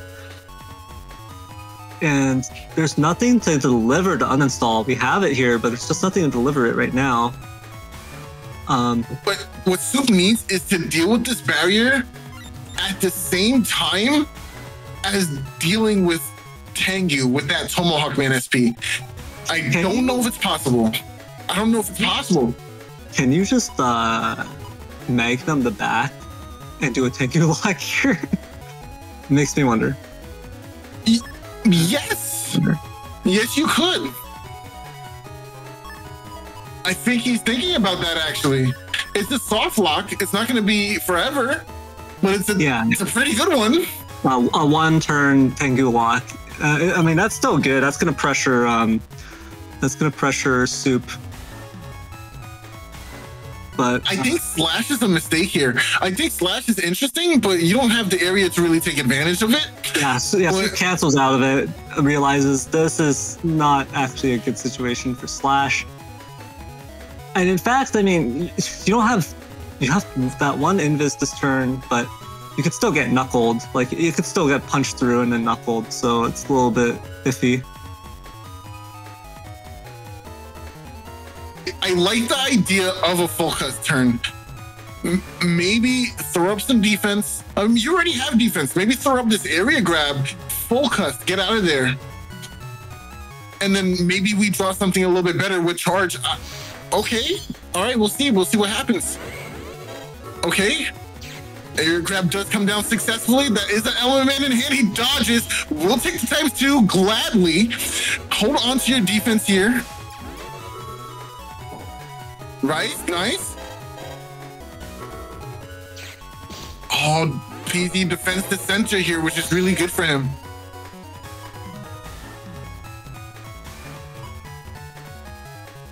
Okay. But this is tough. This is tough. This is almost why I wanted him to go erase last turn, right? If you went erase, you could probably beast charge and get rid of life for in that way, but it's so scary when you're looking at Tengu. No way you would go into erase in this situation, right? That's hubris. That is hubris. That is your downfall right there. Losing erase cross immediately to like, I mean, what if it's because you're not going to get good value anyways. You'd have to go into erase and then go into beast on your next turn, and then if your opponent just decide to go Tengu beast as well, then you're not safe anyways. Okay, you know what? I like this. Maybe go into Tomahawk. You got to bring that focus though. That focus has to come with you. That focus has to come with you. If you want to set it up like this, I wouldn't even cross. I would just take those. Oh, this is scary. This is so scary. Nice. Okay, we got the barrier. We got the trap. Okay. Oh, that should be. Should have took that focus. Should have took that focus. That would have been so sick. Oh, he tried to mash it out.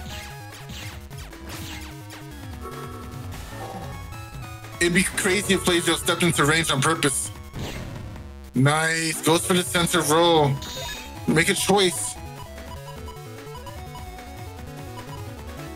Check the HP.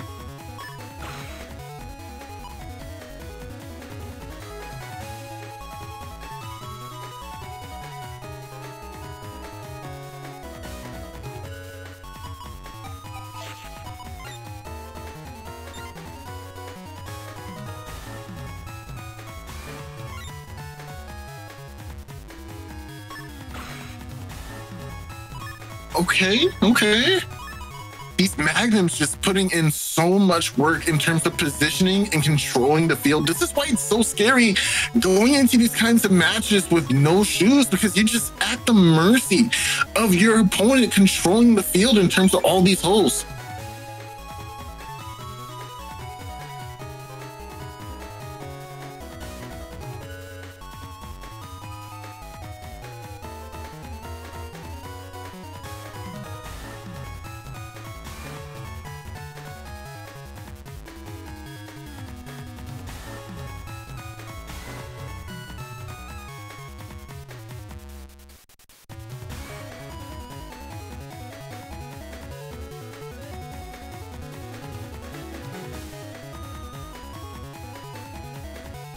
This is a long thinking turn here for Soups, trying to properly place things in the right order. Not sure on what they want to go for here.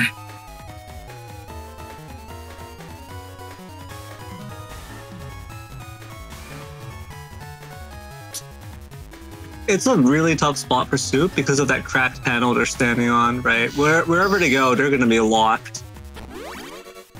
And there it is.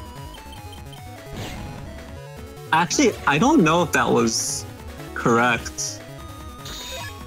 Yeah, because, okay, so you can cross the jam pocket, but you're not knocking off the slash cross. And actually, it's because you broke the rest of those panels. That's actually pretty interesting.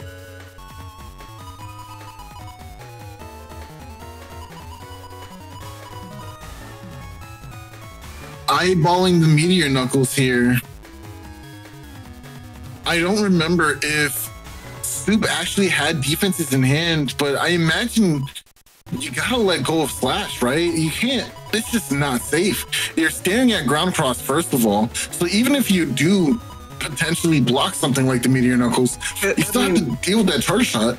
I mean, forget the meteor knuckles. You could just get ground beast charged into oblivion here on this turn, right? Even if your opponent isn't even running meteor knuckle right now, if they don't have it in hand, you're still facing an absurd amount of damage for staying in slash. So I imagine Soup is trying to figure out what they want to do with their crosses.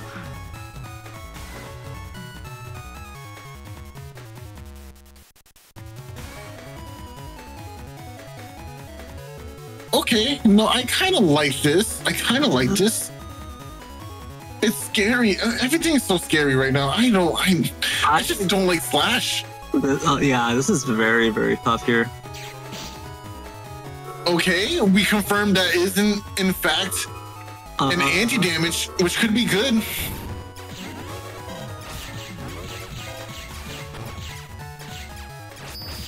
Not going for charge shots is interesting. Rush gets popped here. That will mean free slash? Maybe another one?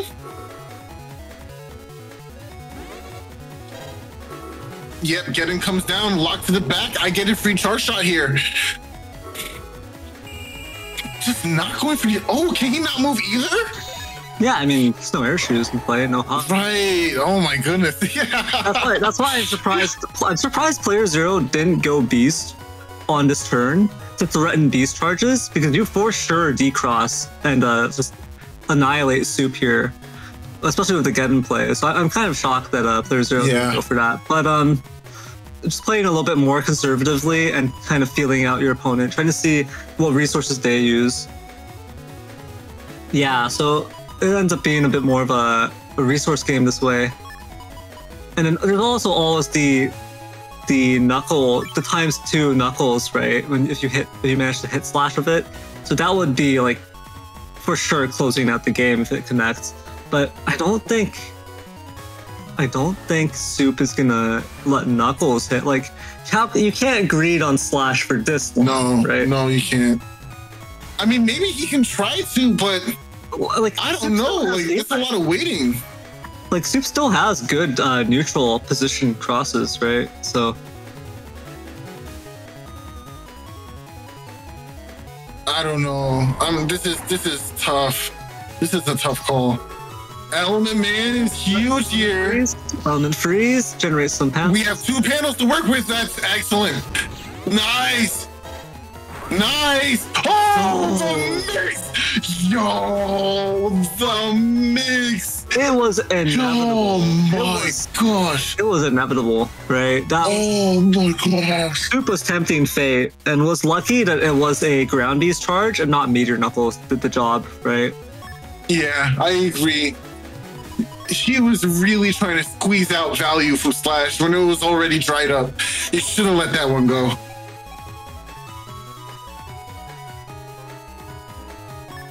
Anti-Navi coming into play here. Look at this position though for Soup. This is really. Oh, I like this. This is actually Anti-Navi strats though. I want to see it.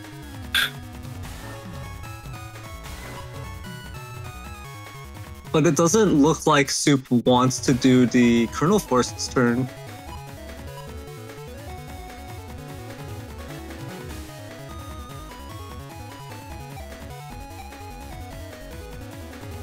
I guess the risk here is Player Zero wants this anti-Navi to protect himself, but it does actually open up the possibility of having your Meteor Knuckle just thrown away. All right, looks like it's locked in. Anti-Navi for both players right here. All right, Player Zero procs first. Oh, okay, here we go. Nice. That's gonna be double hits. This gives Player Zero flashing for a moment though to avoid a decross hit. Go ahead for a win. He has to step forward at the right time. Oh, he gets the decross. Defense is up. This is good. This is really good for Soup here.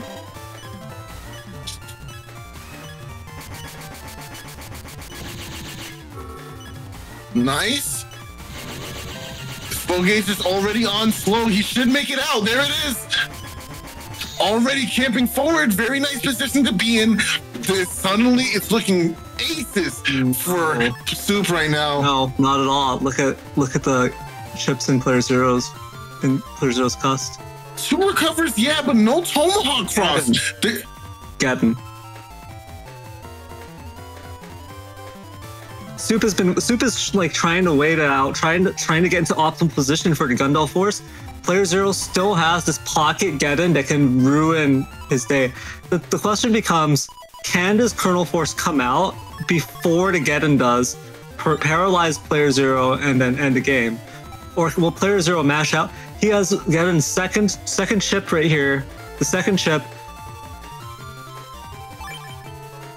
And the thing is, yeah. So this is gonna be crazy. This is a crazy turn right here. Maybe go Element, get some nice freezes in there. He's not playing around that, right? Or maybe take the Sanctuary. I don't know. This is a tough situation to be in. How long? This is a question. How long can you wait? Yeah, this has to be Gundam Force. This has to be. There's nothing else you can. So even if the Colonel Force itself gets blocked, the Gundam Soul itself will do 480 and delete Player Zero. So you have to be looking at it and going, there's a very high probability just deletes Player Zero, right? Unfortunately, if this Geddon lands the right way, it just ruins everything for Soup. So we'll have to see.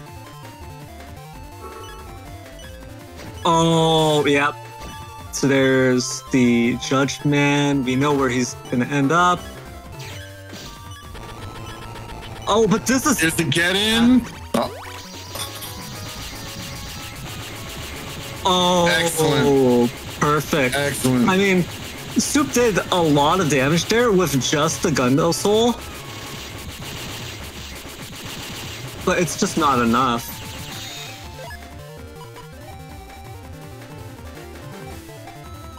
Closing the gap now, but every one of these chips is a different code. Soup can choose one of these chips to lock in, and that's... So you mean he has Alphabet Soup in his hand? Yeah, Soup's got Alphabet Soup right now. Word. 300 HP is a decent amount, but can you really write it out with just Buster? I mean, I guess you can. Look at Player Zero's hand. He wants Soup in here. He wants to be face to face. He wants to look Soup in the eyes as he delivers the final blow. With his sword thrusted through the chest, bro. I just wants to see the lifelessness take away from it. That's terrible. He wants to lock Soup in here with him and finish him off. Oh! Well then, all right. I don't know, that's actually a bit riskier. That's actually a bit riskier, huh? Yeah, I don't know how I feel about it. I feel like a lot can go wrong. I mean, if a lot can go wrong, Soup, you know, you're kind of leaving it up to your opponent at that point. If Soup plays like an absolute madman, you would actually fail to delete him this turn, which is insane. Whereas if you don't go Beast Over, you have control. Oh yeah, here it comes. Here it comes.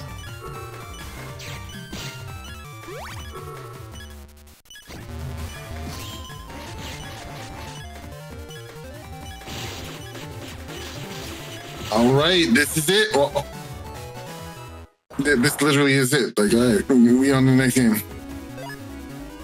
Yep, and with that, I believe Player Zero.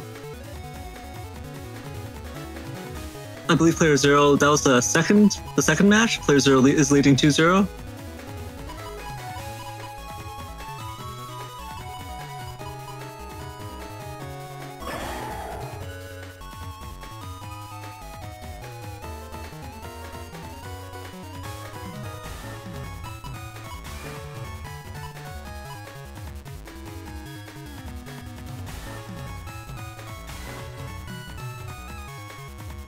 All right. This is a nice opening hand. Going out for the beast out already, though. It's like that with the Geddon? I mean, it's really risky because your opponent can just knock you out of the Gundel Soul. If your opponent has Erase or Judge, I mean, Soup doesn't have Judge actually, so it's actually just down to Erase. But Element Man will also let them out of the Geddon, so they don't even need to interrupt you. Soup has done it twice already, you know, making ice panels to get out of it. So it's a bit of an awkward situation. Honestly, I feel like I would take the anti-damage after Gundel Soul if I was doing this.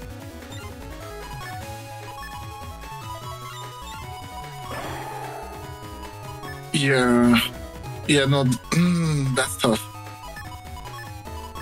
I feel like this is just so early to be going for this kind of strat. Maybe if this was like encode GDS, I would lock in, but it's not encode GDS. Okay. Big damage inbound. The Geddon will the Magnum will connect, but it's not gonna. Well, holy panel, but then your holy panel gets wrecked. So okay, but this is still the better trade for Soup. This is it might not look like it. For sure. This was a good trade for Soup. Right, you get one of the Geddons out of player 0 in exchange for just a trading of chips. And in exchange for Holy Panel, basically, because he didn't really have any offense either.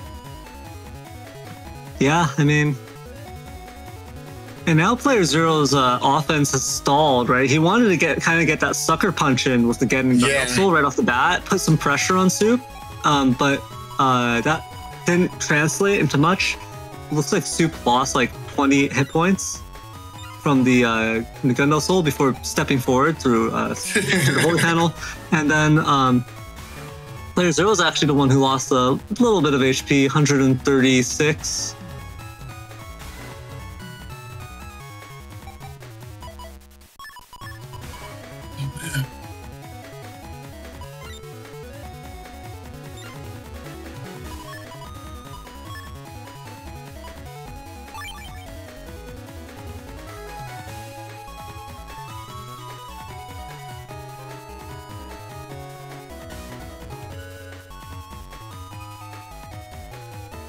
This is a weird hand to be looking at, to be honest with you. Maybe I like Element Man, SP, and Full Cust, but you're still stuck in the Geddon, so I guess that's a bad Full Cust turn.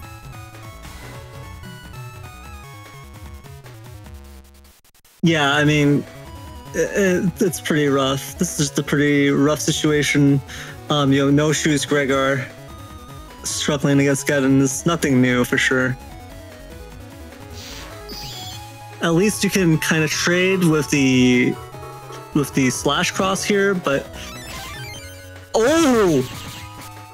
wow, the counter hit. Wow. They grab this come down. It is a slow gauge turn. Yeah, you're gonna eat like one more of those. Nice, good decision. You're still gonna get clipped by this charge shot though, but it's definitely the better of the two in this situation. He was still flashing. Oh, that's crazy. That's crazy. That was like one frame. That was like that was like one frame off.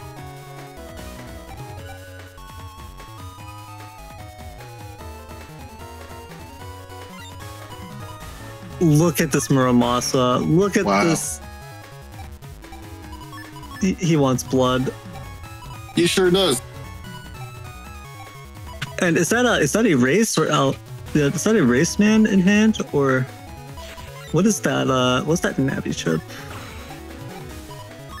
I think that's for freeze. So it's not going to be able to punch through the defenses. It's not guaranteed. Soup front loading that invis, that will save him here. This is pretty. This is actually pretty risky on player 0's part. I would rather see the. I don't know if Muramasa is the play on this turn, but the problem is just that, obviously it's a standalone here, nothing else in code and M, so it's just going to be kind of clogging up the space if you don't use it. But the same can be said for like that recovered 300, that life aura, right? Everything that is a very soupy hand. That's very soupy, right? Just one of each code, basically.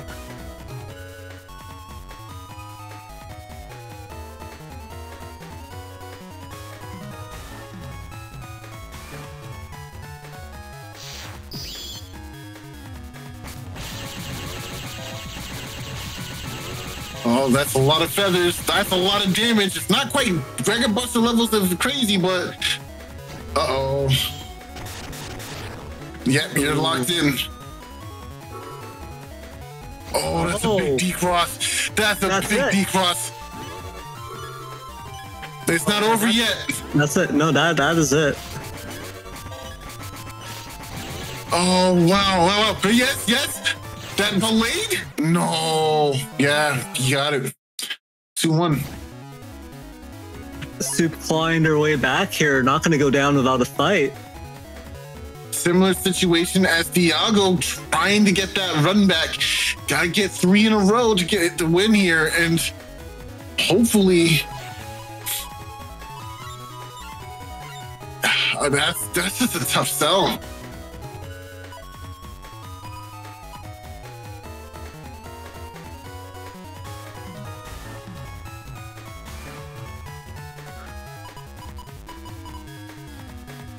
Do you just open and uninstall machine gun? Are you just a psychopath? Do you just go for it?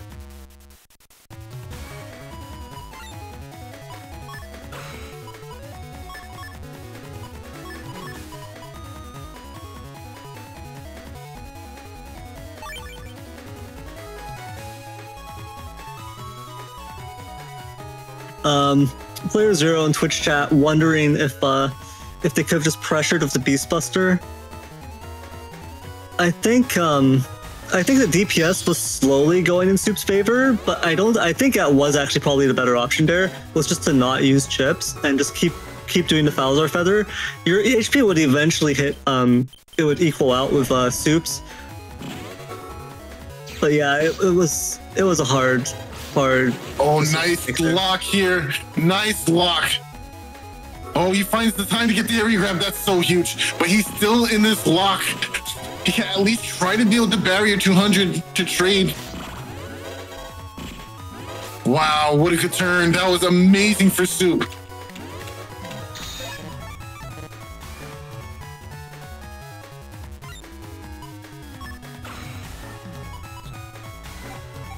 You know, Slash Crush is such a commanding cross, man. You have to respect it.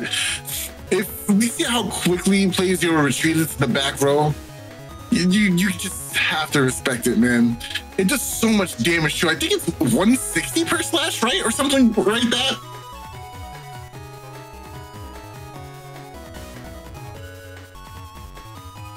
It's just a lot.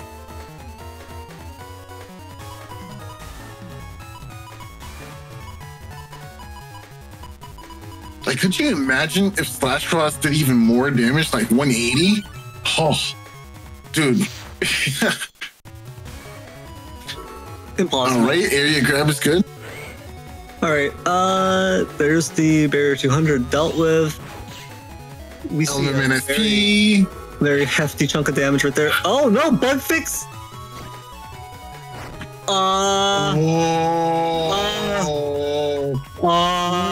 playerzero? No. playerzero?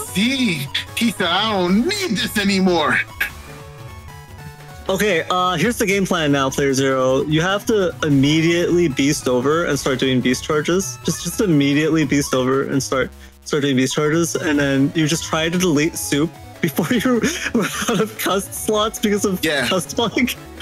I like this plan. This also, good. Also, that's what you get for running anti-navi. You deserve this. You deserve this, playerzero. Running anti-navi, you just got punished for it. You got punished for it. Whoa. You deserve it. Dude, anti-navi's an S tier chip, dude. S tier. It's one of the best chips in the game. Yeah, for your opponent.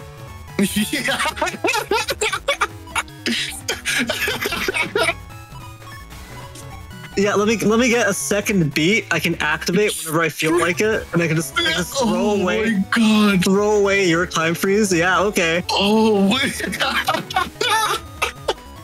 Okay. S tier. Oh my gosh. No, to be fair, it has some high highs, right? You can steal away a mega chip potentially from your opponent. Yeah, so it's like, and your opponent can time freeze delete one of your delete your Giga or your bug fix. Yeah, pretty good. Pretty good. Pretty good chip. Pretty good chip. Oh man. This is a good position to be in. Wow, this is a really good position to be in. That invested exactly what you needed it to. No, I'm not scared. I'll take the trade every time. I will step back, drop a holy panel, and oh, never mind. I'm not stepping back from nothing. We just gonna do it. It's a slow gauge turn. You ain't here with me, cuz. Yeah. Slash. Slash. Slash. This is Gregar, ladies and gentlemen. This is the power. You don't need a second Giga chip. You have Slash Cross. Like, that is the Giga. It might even be better than Kernel Force. Like, let's keep it a buck. Let me stop. That's not true.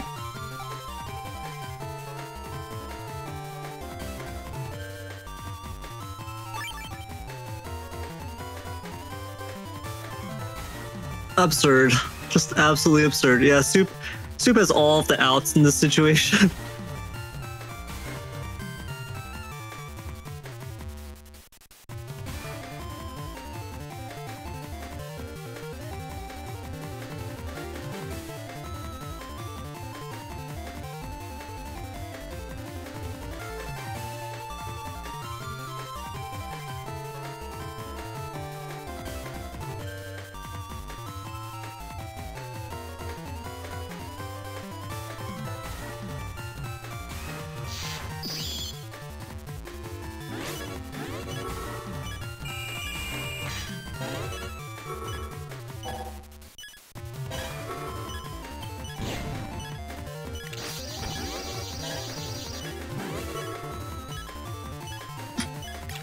That's a good way to clear him out. Hold on, this might be good. 18 HP. Oh, but the timeout. Oh my goodness. Slash Cross is inevitable, bro. Inevitable.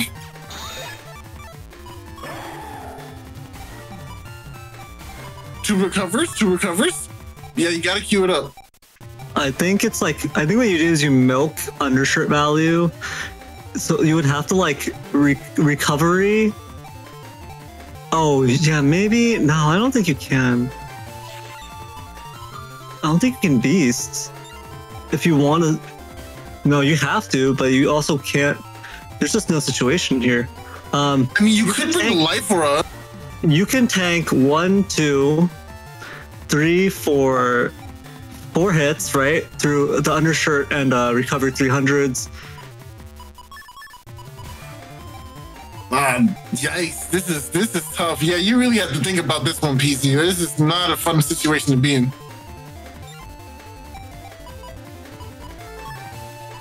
Yeah, you don't even want a beast out here. You need momentum.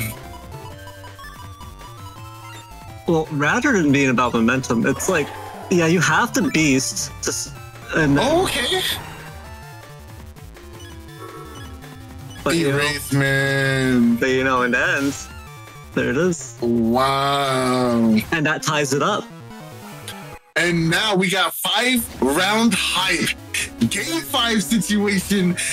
Running it back on one of the best. Soup is still kicking here, ladies and gents. Sitting at the top of Grands.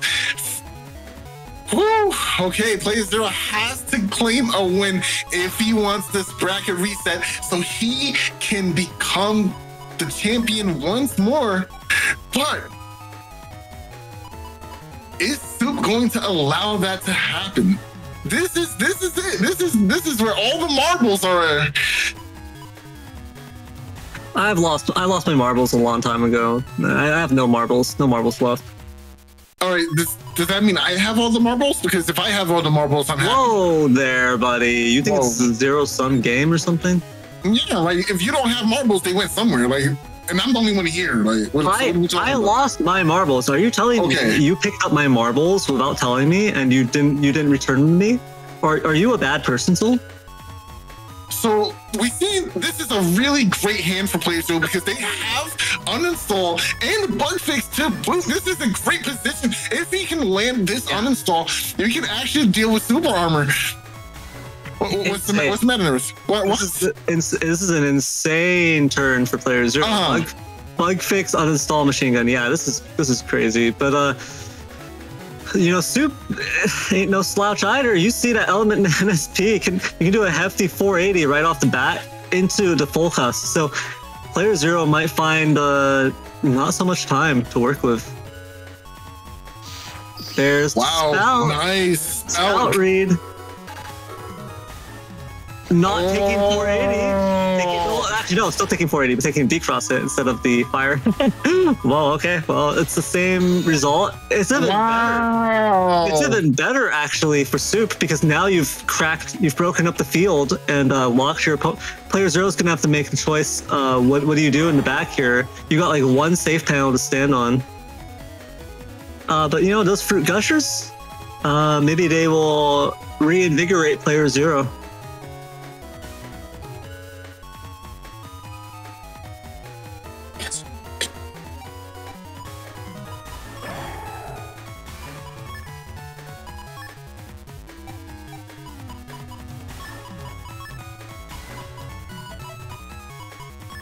Well, I think the conclusion we came to is that PlayerzEro and Soup, they're playing for all the marbles.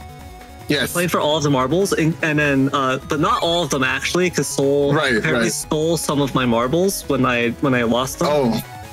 He ran off with some of my marbles. It looks like we're throwing away bug fix. Hold on. Yeah. Okay.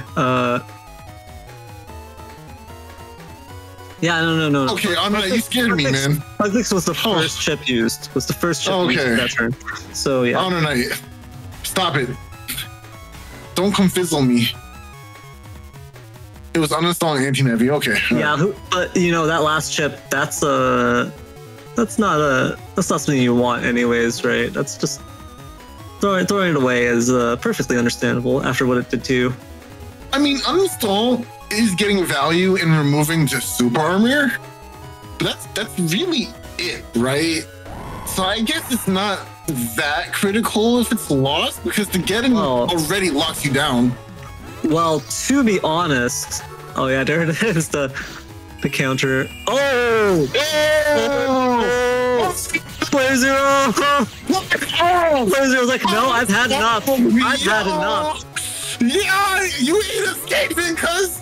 It seems just like I've had enough of this. You're not getting out of this one.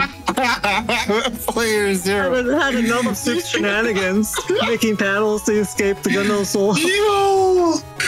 Yo, such a small interaction just makes us pop off, and it's glorious, bro. Oh man, ew! PlayerzEro in Twitch chat. I had to read. So when this happened, I had a big grin on my face. Top to ew. Don't admit that. You're gross. Beautiful. No, praise him. Good. That's some good stuff, right? Ew, slime tear. Can I get slime tears in chat, please? Because that's what this looks like, man. That's just counterplay. Oh you know? That's counterplay. You counterplay their counterplay. You create a no counterplay situation. They find counterplay, and they're like, I have an out, and then you counterplay their counterplay, and they don't have an out anymore, and they just look at you. You just look at them. You share a look of knowing, right? As you're vaporizing them with your gun of the sun gun. Giving them some spicy. Yes. I hate it here.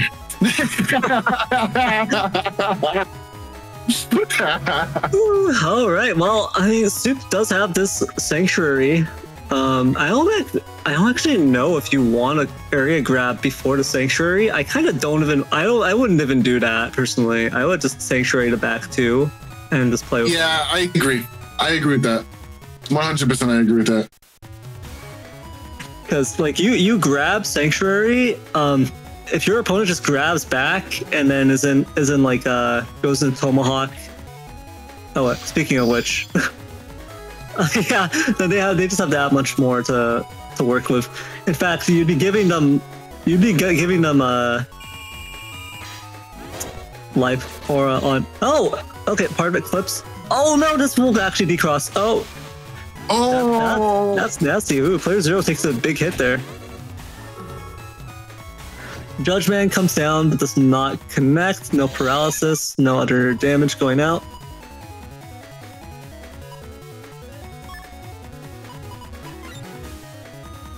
Ooh, double magnum this turn could like I said, yeah, double magnum this turn. All you did was give player 0 2 sanctuary, 2 holy battles to work with. He's about to destroy all of your holy battles. Yeah, that's not good. At least the trade-off here is that he kind of nah. This is bad because now the T-Bros aren't going to do maximum amounts of damage, especially if player 0 decides to babysit that panel there. Yeah, and I think player 0. Slash is interesting to scare him out of your front row, but you get nothing from that, right? Unless you get the timeout, but wasn't this just grabbed up recently? Look at this though. Look at this. Okay, yeah. So Soup did not go into Slash, and if he had, he would have probably gotten smacked in the face with a decross turn from the ground beast charge. Yeah. Definitely a good idea not to do that. Finally seeing Elect Cross come out, my favorite Gregor Cross of all time. Not getting represented well, in my opinion. People not playing to its strengths, not using it when they should. But it finally comes out. I think right now it's not optimal to bring it out, actually. So the one time it comes out, it's kind of like, could have been better timing.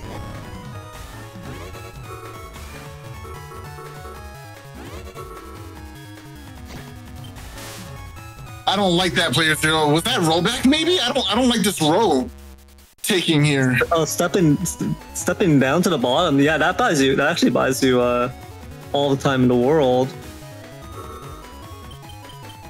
Oh boy, that is so nasty. That's so nasty. Player 0 setting up for a threat here. He's threatening Soup with a good time. That could be a area grab meteor knuckle coming in. It could be you could just walk up and you could back B, walk up and element SP either into freeze or wood to remove that Elect Cross from the table. You could also back B, walk up Muramasa. There's a lot of options here. The Meteor Knuckle Neo variable is the highest damage in this situation, but the double Element Man doesn't fall far behind. And also, you have kind of a limited window here to get the maximum damage with the Element Man. Oh yeah, okay, this is kind of the best of both worlds here. Gonna use everything this turn, go for a deletion. And if there's so much heavy offense here, even if you block 1 or 2 of these, which Soup can't even do. Soup doesn't have defense. If Soup predicts that they need the recovery 300s this turn, they might be able to stall out this turn at least, not get just straight on deleted.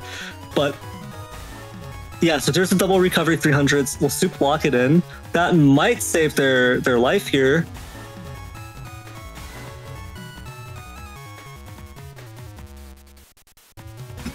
Yeah, so it's going to be double recovery 300s to try to avoid deletion here. And the thing is that HonorNite in Twitch chat saying T Brothers in hand this turn. If player 0 goes Tengu, then that's D-Cross potential. D-Cross or not, you can't even get into the Tomahawk range to get the D-Cross when you want it, which is to save your life aura. So player 0 will back B no matter what. Oh yeah, okay. I did not see that. I'm sorry, HonorNite. Forgive me, HonorNite. Yeah, it's just, this turn is just a doomed situation.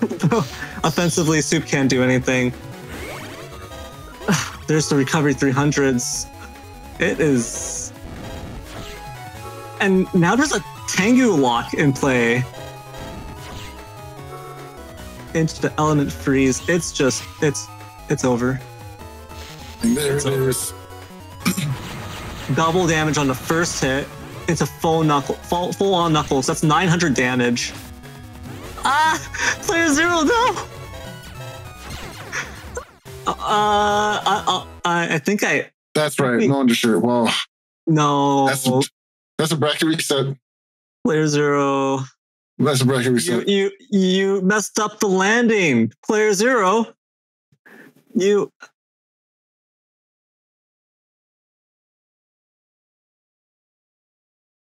Where was the double life sword? Why did you get my hopes up? I'll never forgive player 0 for that one.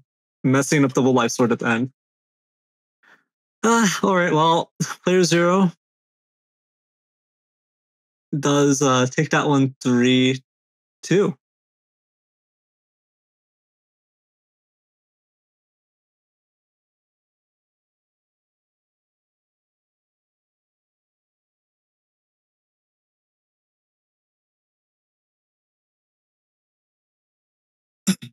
Hissing.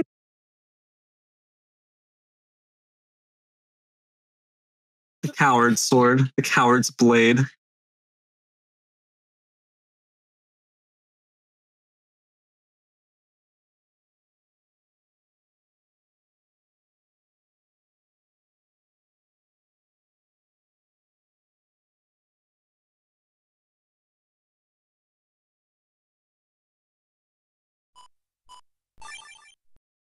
Wait, is Soul still alive? Okay, just checking. I am alive. Anything you wanted to say before we head into the bracket reset? Let's roll right into it. Okay, let's go right into it then.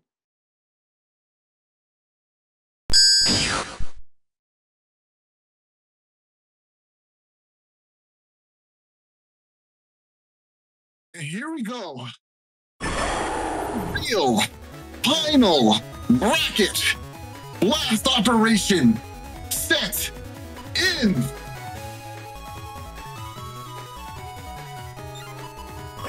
Wait, what?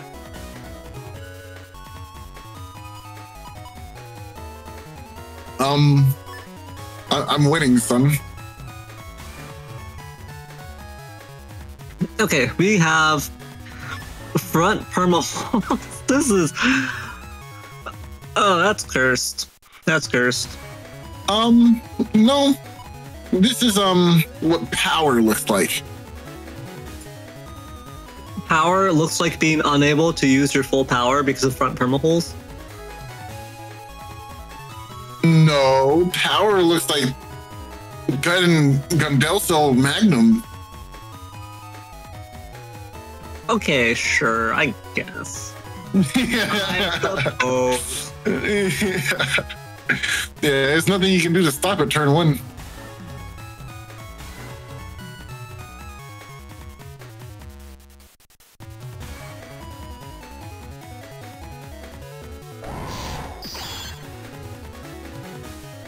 This field is why you run panel grab.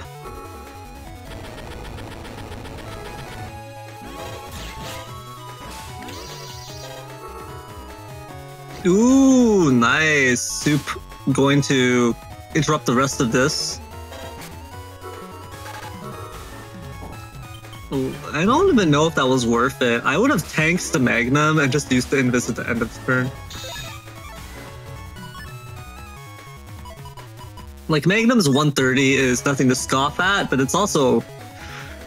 it might have been more efficient to use to just take the hit, honestly.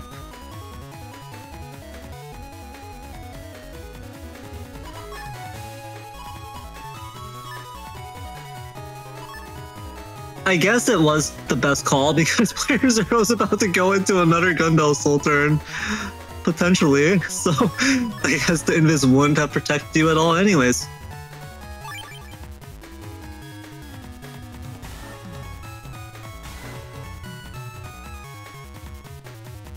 However, yeah, Soup has got the counter in his hand. He's got this holy panel.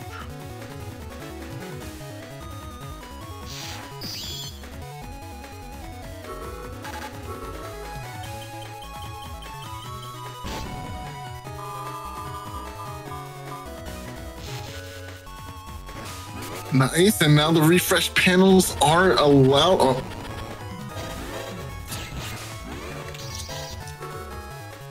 Oh. No, go off.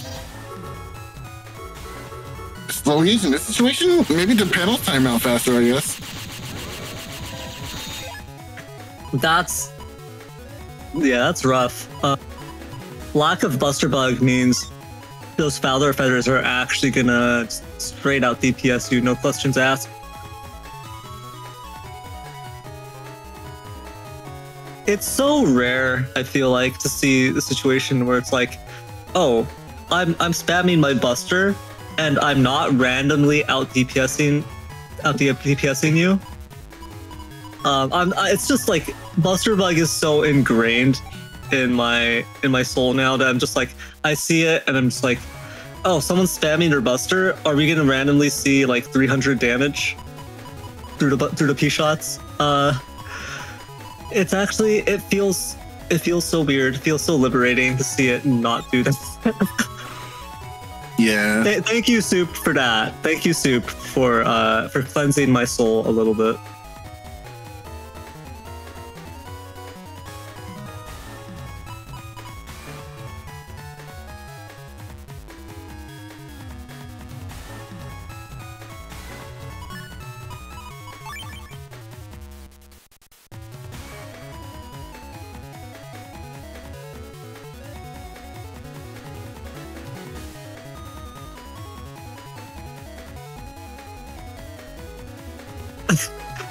Soup is really just like, I don't want to be deleted. How do I get out of this? How do I play? Please help. Please. How do I play this optimally? How do I live? Ooh, there's the life aura. Nice. Now we can get these really powerful charge shots in. No, we can't. No, we can. No, we can't. No, we can't. No, we still can't. Nope. Okay, you get one. Get one for your trouble. Yay! Hey, one is better than none. We take those.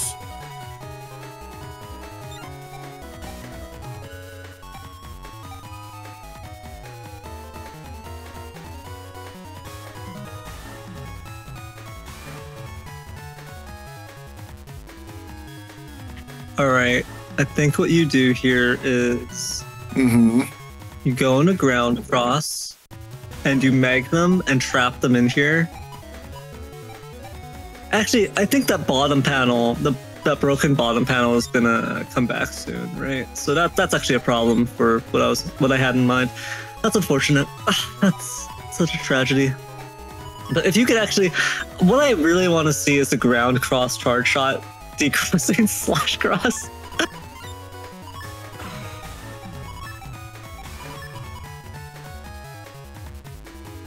All right, but here's machine gun uninstall, and then you go in this. Yeah, this is great. So now you get to interrupt the charge shots, unless there's a full cast. I mean, okay, so the recoveries come out for Soup. Both recoveries come out for Soup, and to the full cast, player zero didn't use any chips that turn, which is good. That's actually good for him because he's kind of still sitting on that machine gun uninstall. He's kind of in a situation where. Soup is very healthy and has this +1 area, but if you can get the uninstall off, on the other hand, Yeah, now here's all this defense coming out from Soup that's going to protect him from a machine gun uninstall. So that's the unfortunate part. And there's just the amazing value from full cast, right? It's such a tempo ruiner for your opponent, and to have you just be able to go through your hand like that. Yeah.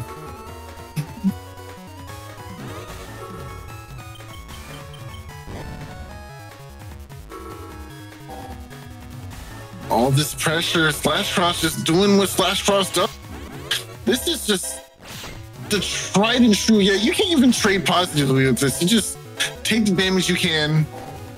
Nice. Put up that anti-damage as well. Buster gun? No, goes for a charge shot. Okay, I like that. I like that.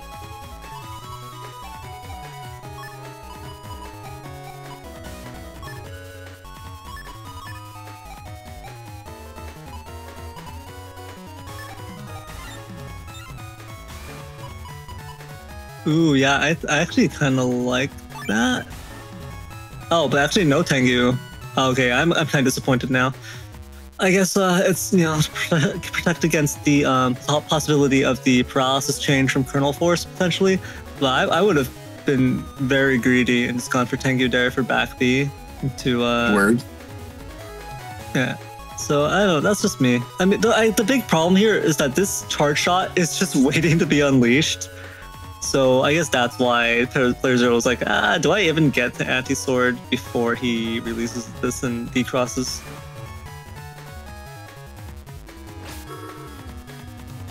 Okay, well there it is, but okay, that's good. Oh wow, that's actually very good. Nice. Oh, okay. Only one hit. Yeah, but none. Oh, this is rough. Okay. Oh! Ooh, 3 hits. Let's go. Come on. 1, 2. Whoa, 3. Okay. Oh, whoa. Oh, yeah. I thought he made it out. I was flabbergasted. Wow. That was scary. Yeah. I thought he actually was about to make it out of that.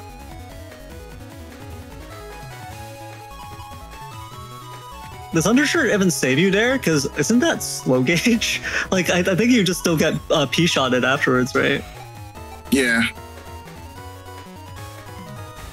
Yeah. It is a moment where, yeah, you got deleted because no undershirt, but I don't think you win.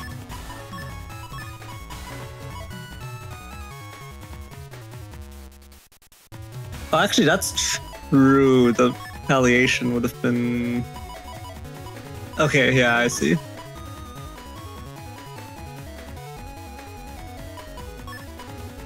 Okay, well... Yeah, that's true. Yeah, it wasn't Soup's lack of undershirt, it was playerzero having the shirt. Yeah, that was a difference maker. Yeah. Okay, I see what you guys are saying. Alright, alright.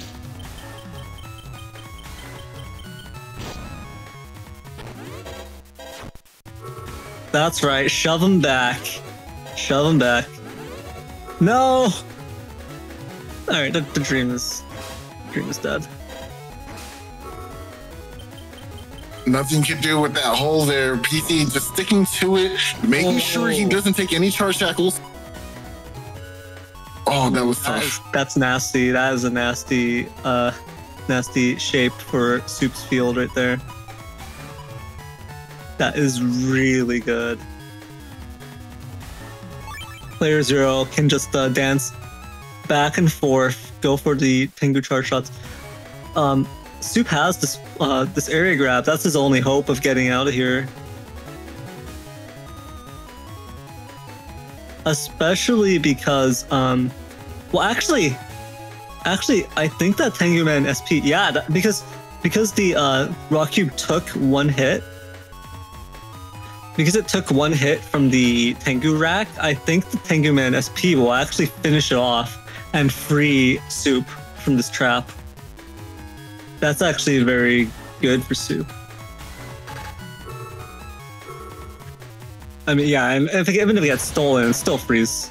Oh, actually, it didn't destroy on the first hit. It still took 2 hits. Now he's trapped on the gushers. Hey, this is your favorite part. I love the gushers. Look at that. Yeah. Look at that. Look at how refreshing they are. Soup is just drinking in that delicious purple fruit gusher. Mashing out the anti-damage in the end there. That's pretty good. Okay, so now this, not anti-damage, anti-navi. Now this anti-navi could be used to deny a Judgment, but if playerzero can figure out that this is in fact an anti-navi, he'll try to use that to his advantage here. Or just shoot it off with a machine gun. That makes sense too.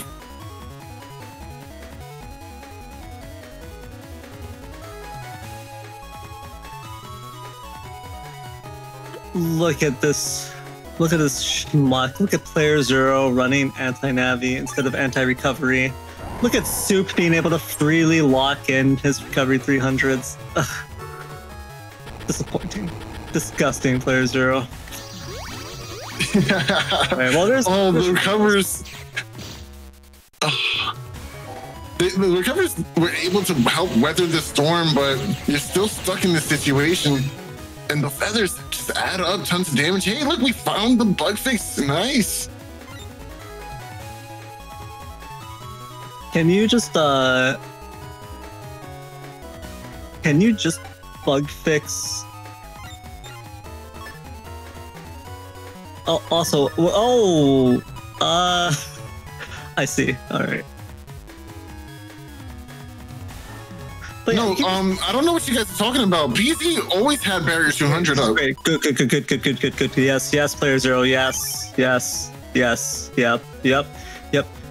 The only thing you could do even better here is to be a complete psychopath and then discharge your bug fix. That's of course we see from Soup side there's this invis, so that's sad.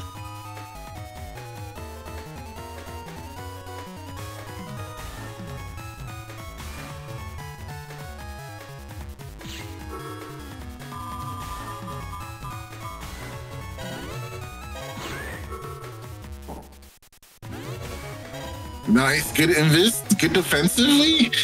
Now you just gotta knock off this barrier. Slow gauge, give him a little bit more time to do the job. You know, playerzero just standing there menacingly. playerzero, you should have been beast charging. I don't know what you're doing. I am disappointed in you. You should have been beast charging that full cast and just let it off at the end there. I think you could have squeezed it out before the turn if you had been charging it from the start. Instead, that is such a shame. That's some wasted damage, playerzero. Wasted damage.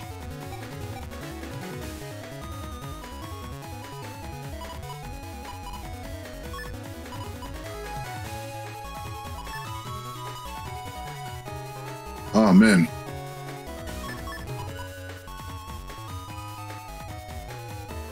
Woo, this has been a long set. Wow.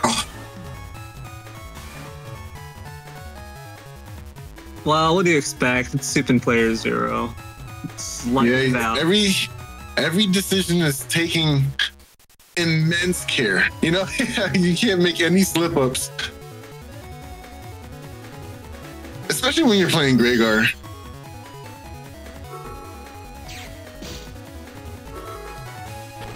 Oh, there goes Getting. Oh, just before. Oh, but wait, holy panel. Nice. So we can step forward. Okay.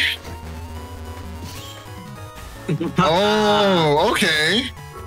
That was cute. Bye-bye rush. No more rush to deal with. And wow. Only one hit though. Oh, but this is okay. You're still taking these feathers, yeah. Very nice play by playerzero. Only one hit though. Wow, how unfortunate. Not even 2 on that. Yeah, I was gonna mention that that was actually both good and bad what happened because there was a cracked the crack panel turned into a grass panel underneath Soup. So it still gave Soup a little bit of wiggle room. And playerzero mentions that in Twitch chat. Yeah, it's unfortunate, but that's what you get.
Alrighty then, finally getting into the crosses. Okay, area grab, gonna just even up the area once more. Barrier 200 taken care of by that wind rack, but still a weird spot for Soup here.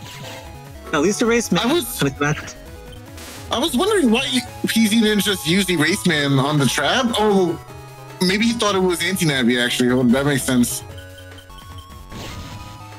Ooh, yeah. Ooh, stepped forward. Step backwards, actually. Was probably hoping there was either a buffered movement forward or just that Soup would step forward.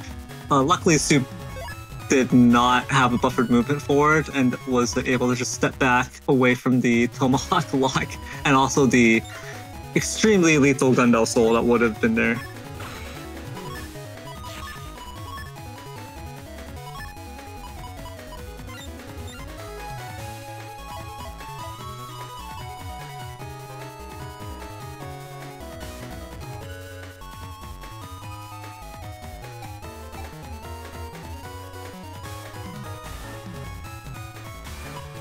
End of the folder here for playerzero, but lots of HP to spare. Double recovery is still here. This has just got to be a Buster Bug finish, right? Like, you don't have... It's either that or Muramasa. Actually, if playerzero connects with everything here, sure, but I don't think there's a way you can force the wind rack to connect.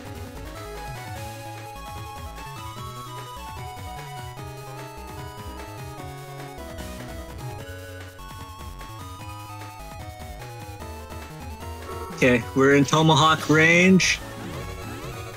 Threaten of chops until Life Orb comes out. Ooh, this is close. Life Orb does come up, okay? Life Orb, goodbye. Oh, there's the chop. Game 3. Here we go. Yeah, playerzero leading. playerzero leading 2-0 in this set. Yo, is playerzero about to run to 3-0 in grand bracket reset, bro? That's crazy.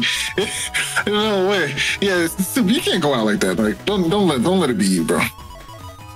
I mean, this means in the grand finals, total, because there was a bracket reset. playerzero was like 5-2, right? Well, actually, yes. Wait, did Soup take one off? It's 2-0 right now for the current set. Soup took one game off of playerzero in the last round. No, he took 2 games. He took 2 games off of playerzero. In the previous set, he took 2. Yeah, we had to game 5. It was a 3-2. So right now, it's basically a 5-2 or like a 2-0 for this current set after the reset. Right. But playerzero needs one more to take this Blood Moon. Soup has got to win 3 in a row. It's a tall order.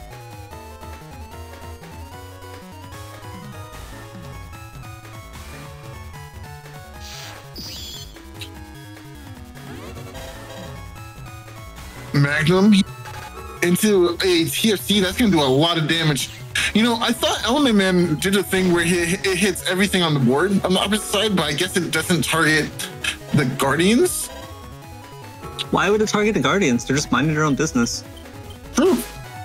True. It's because they're objects. They're not count. It's just like it's it won't target like Rock Cube or you know, stuff, or like I don't think it even targets like a Fanfare or and stuff like that, right?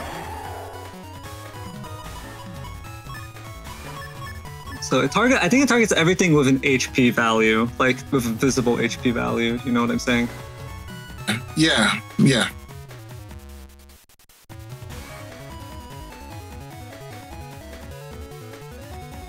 But yeah, why would you hurt these poor Guardian Gnomes? I mean, they gotta go, bro. Like, I don't like them. What? But look at them. They're just sitting there. Yeah, I don't like their shirts.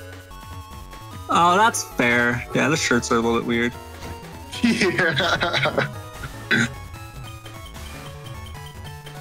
Oh, they are avoiding. Oh, okay. Just getting some nice damage in here. Oh, you fell back into the charge. That's unfortunate.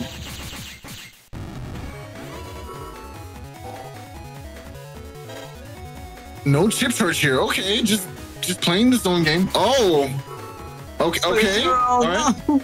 Okay. Angered the Guardian, I see. Gonna lose the barrier for your troubles.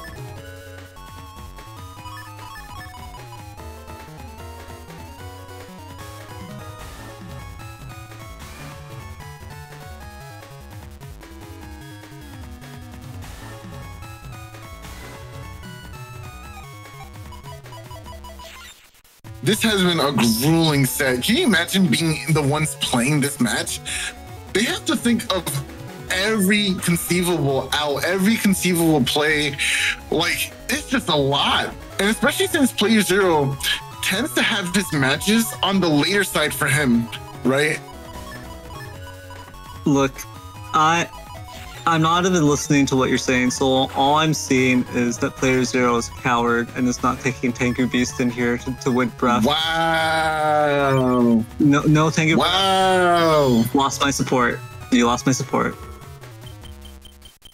That's all I can say. Yeah, he's winning. That's what you get. That's what you get. Instant decross to Magnum. That's what you get, playerzero. How dare you? How dare you swap out of Tengu?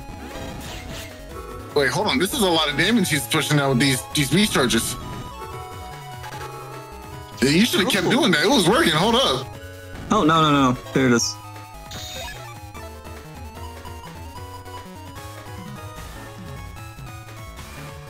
Funny sword into knuckle.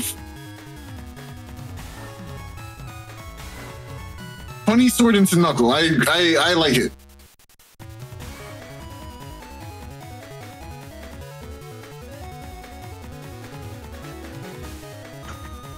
Use the funny sword. playerzero is considering using the Coward's Blade. I mean, but you can like double life sword from this area, and your opponent can't do anything about it. Although I think it actually beast jumps you. I think it actually sabotages you. I'm not sure in terms of the beast block, the beast jump AI. So I don't know. Actually, no, it shouldn't, right? It should still jump to the center rather than directly in front, right? Well, let's find out. Okay, I like anti-sword going up. Gotta wait a little bit. Nice. Boom. Nah, it's too late, kid. Only one hit. Yeah, that's it. Okay, no, we got defense. But you trapped now. I'm gonna hold my B button. Anti-sword finish. Ooh. Anti-sword finish. We take those. That's it. GG, well played to playerzero. Yeah. GG's. And Soup as well, did a good job knocking playerzero down to the win harder bracket to begin with. So, props to both players here. It was really, really hard fought. It was a tough few rounds too. I don't even know if they played them straight or if they played like a day apart or what the plan was, but that must have been a lot of game time. It's draining.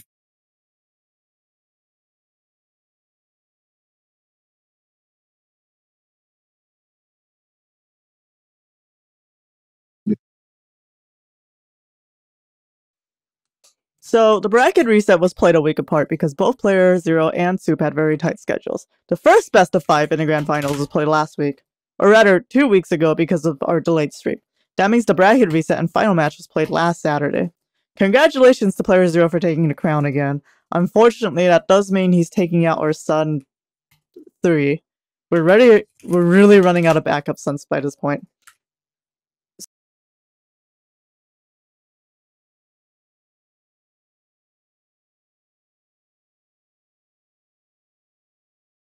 Well, we just need Vegeta to keep throwing them up, right? Wait, no, that's moons. That's moons. We need moons. Yeah, but they blew up in Dragon Ball's the moon. And they throw up artificial moons. That's okay, never mind. Yeah, Vegeta can't help us. Alright. Never mind. So, Sharona Nep sent a $3 donation earlier with the message, Symes, take my energy.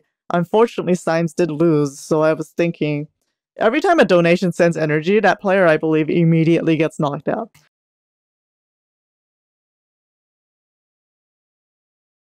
So what if we sent all of our energy to playerzero in order to take him down?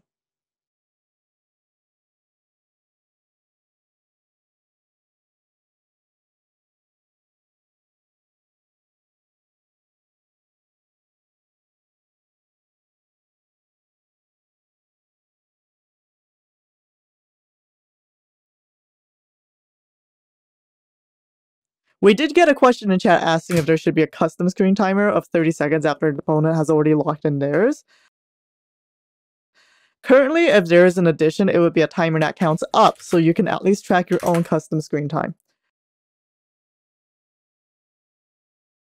A hard timer is a very controversial change, so that's not on the table right now.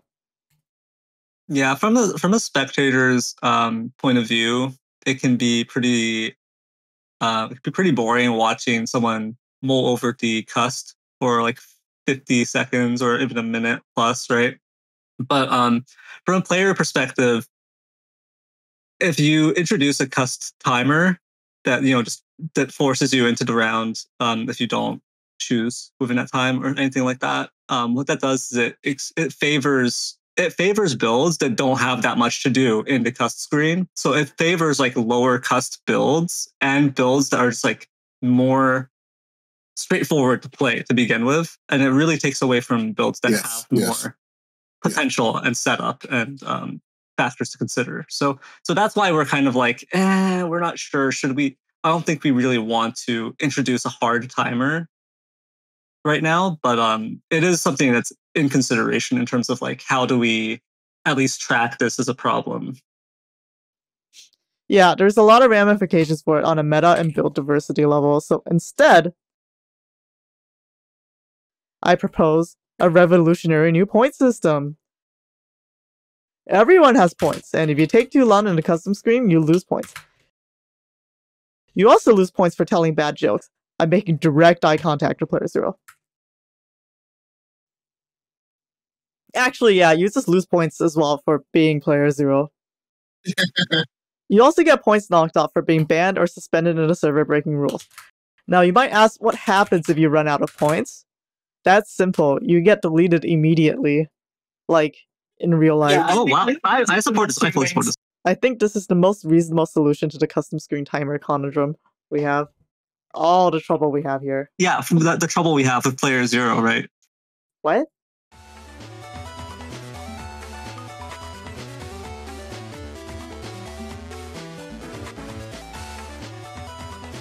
So, we are in the final screen again. Congratulations to playerzero for defending the belt again. That does mean less work for me. I don't even have to update the Moon Master role. So, I did hear that public enemy #1 playerzero is already thinking about winning the next Blood Moon, which will make it his first time winning 4 times in a row. He was denied before at only a 3 Blood Moon win streak, and currently he is at 3 again. That means we all need to pitch in and stop this from happening, so everyone go make sure to give playerzero your energy next time and drag him down. Thank you so much, Evercurse. I think that's Eyes of Heaven for the $30 donation. The message reads, "Congrats, PZ. Thanks everyone for the stream. Thank you so much for being here and supporting us." Oh, right. So the format vote this time was actually very unusual. we ended up with a tie between two formats. The first is Masters, which is the preferred Japanese format with mod cards or patch cards in the Legacy collection. The second format is Reverse Weakness, which is a very special custom format patched in by Lucky Tie Explosion. In this format, the weakness cycle is reversed, which means Elect beats Wood and burns grass for 2 times damage, and Sword beats Break, so Duskfrost is weak to Delta Ray Edge. It is a very interesting format, and since I am actually talking from the future for this YouTube upload, we did decide on a very scientific method of determining which format won the vote. I might as well just drop it in here for this video.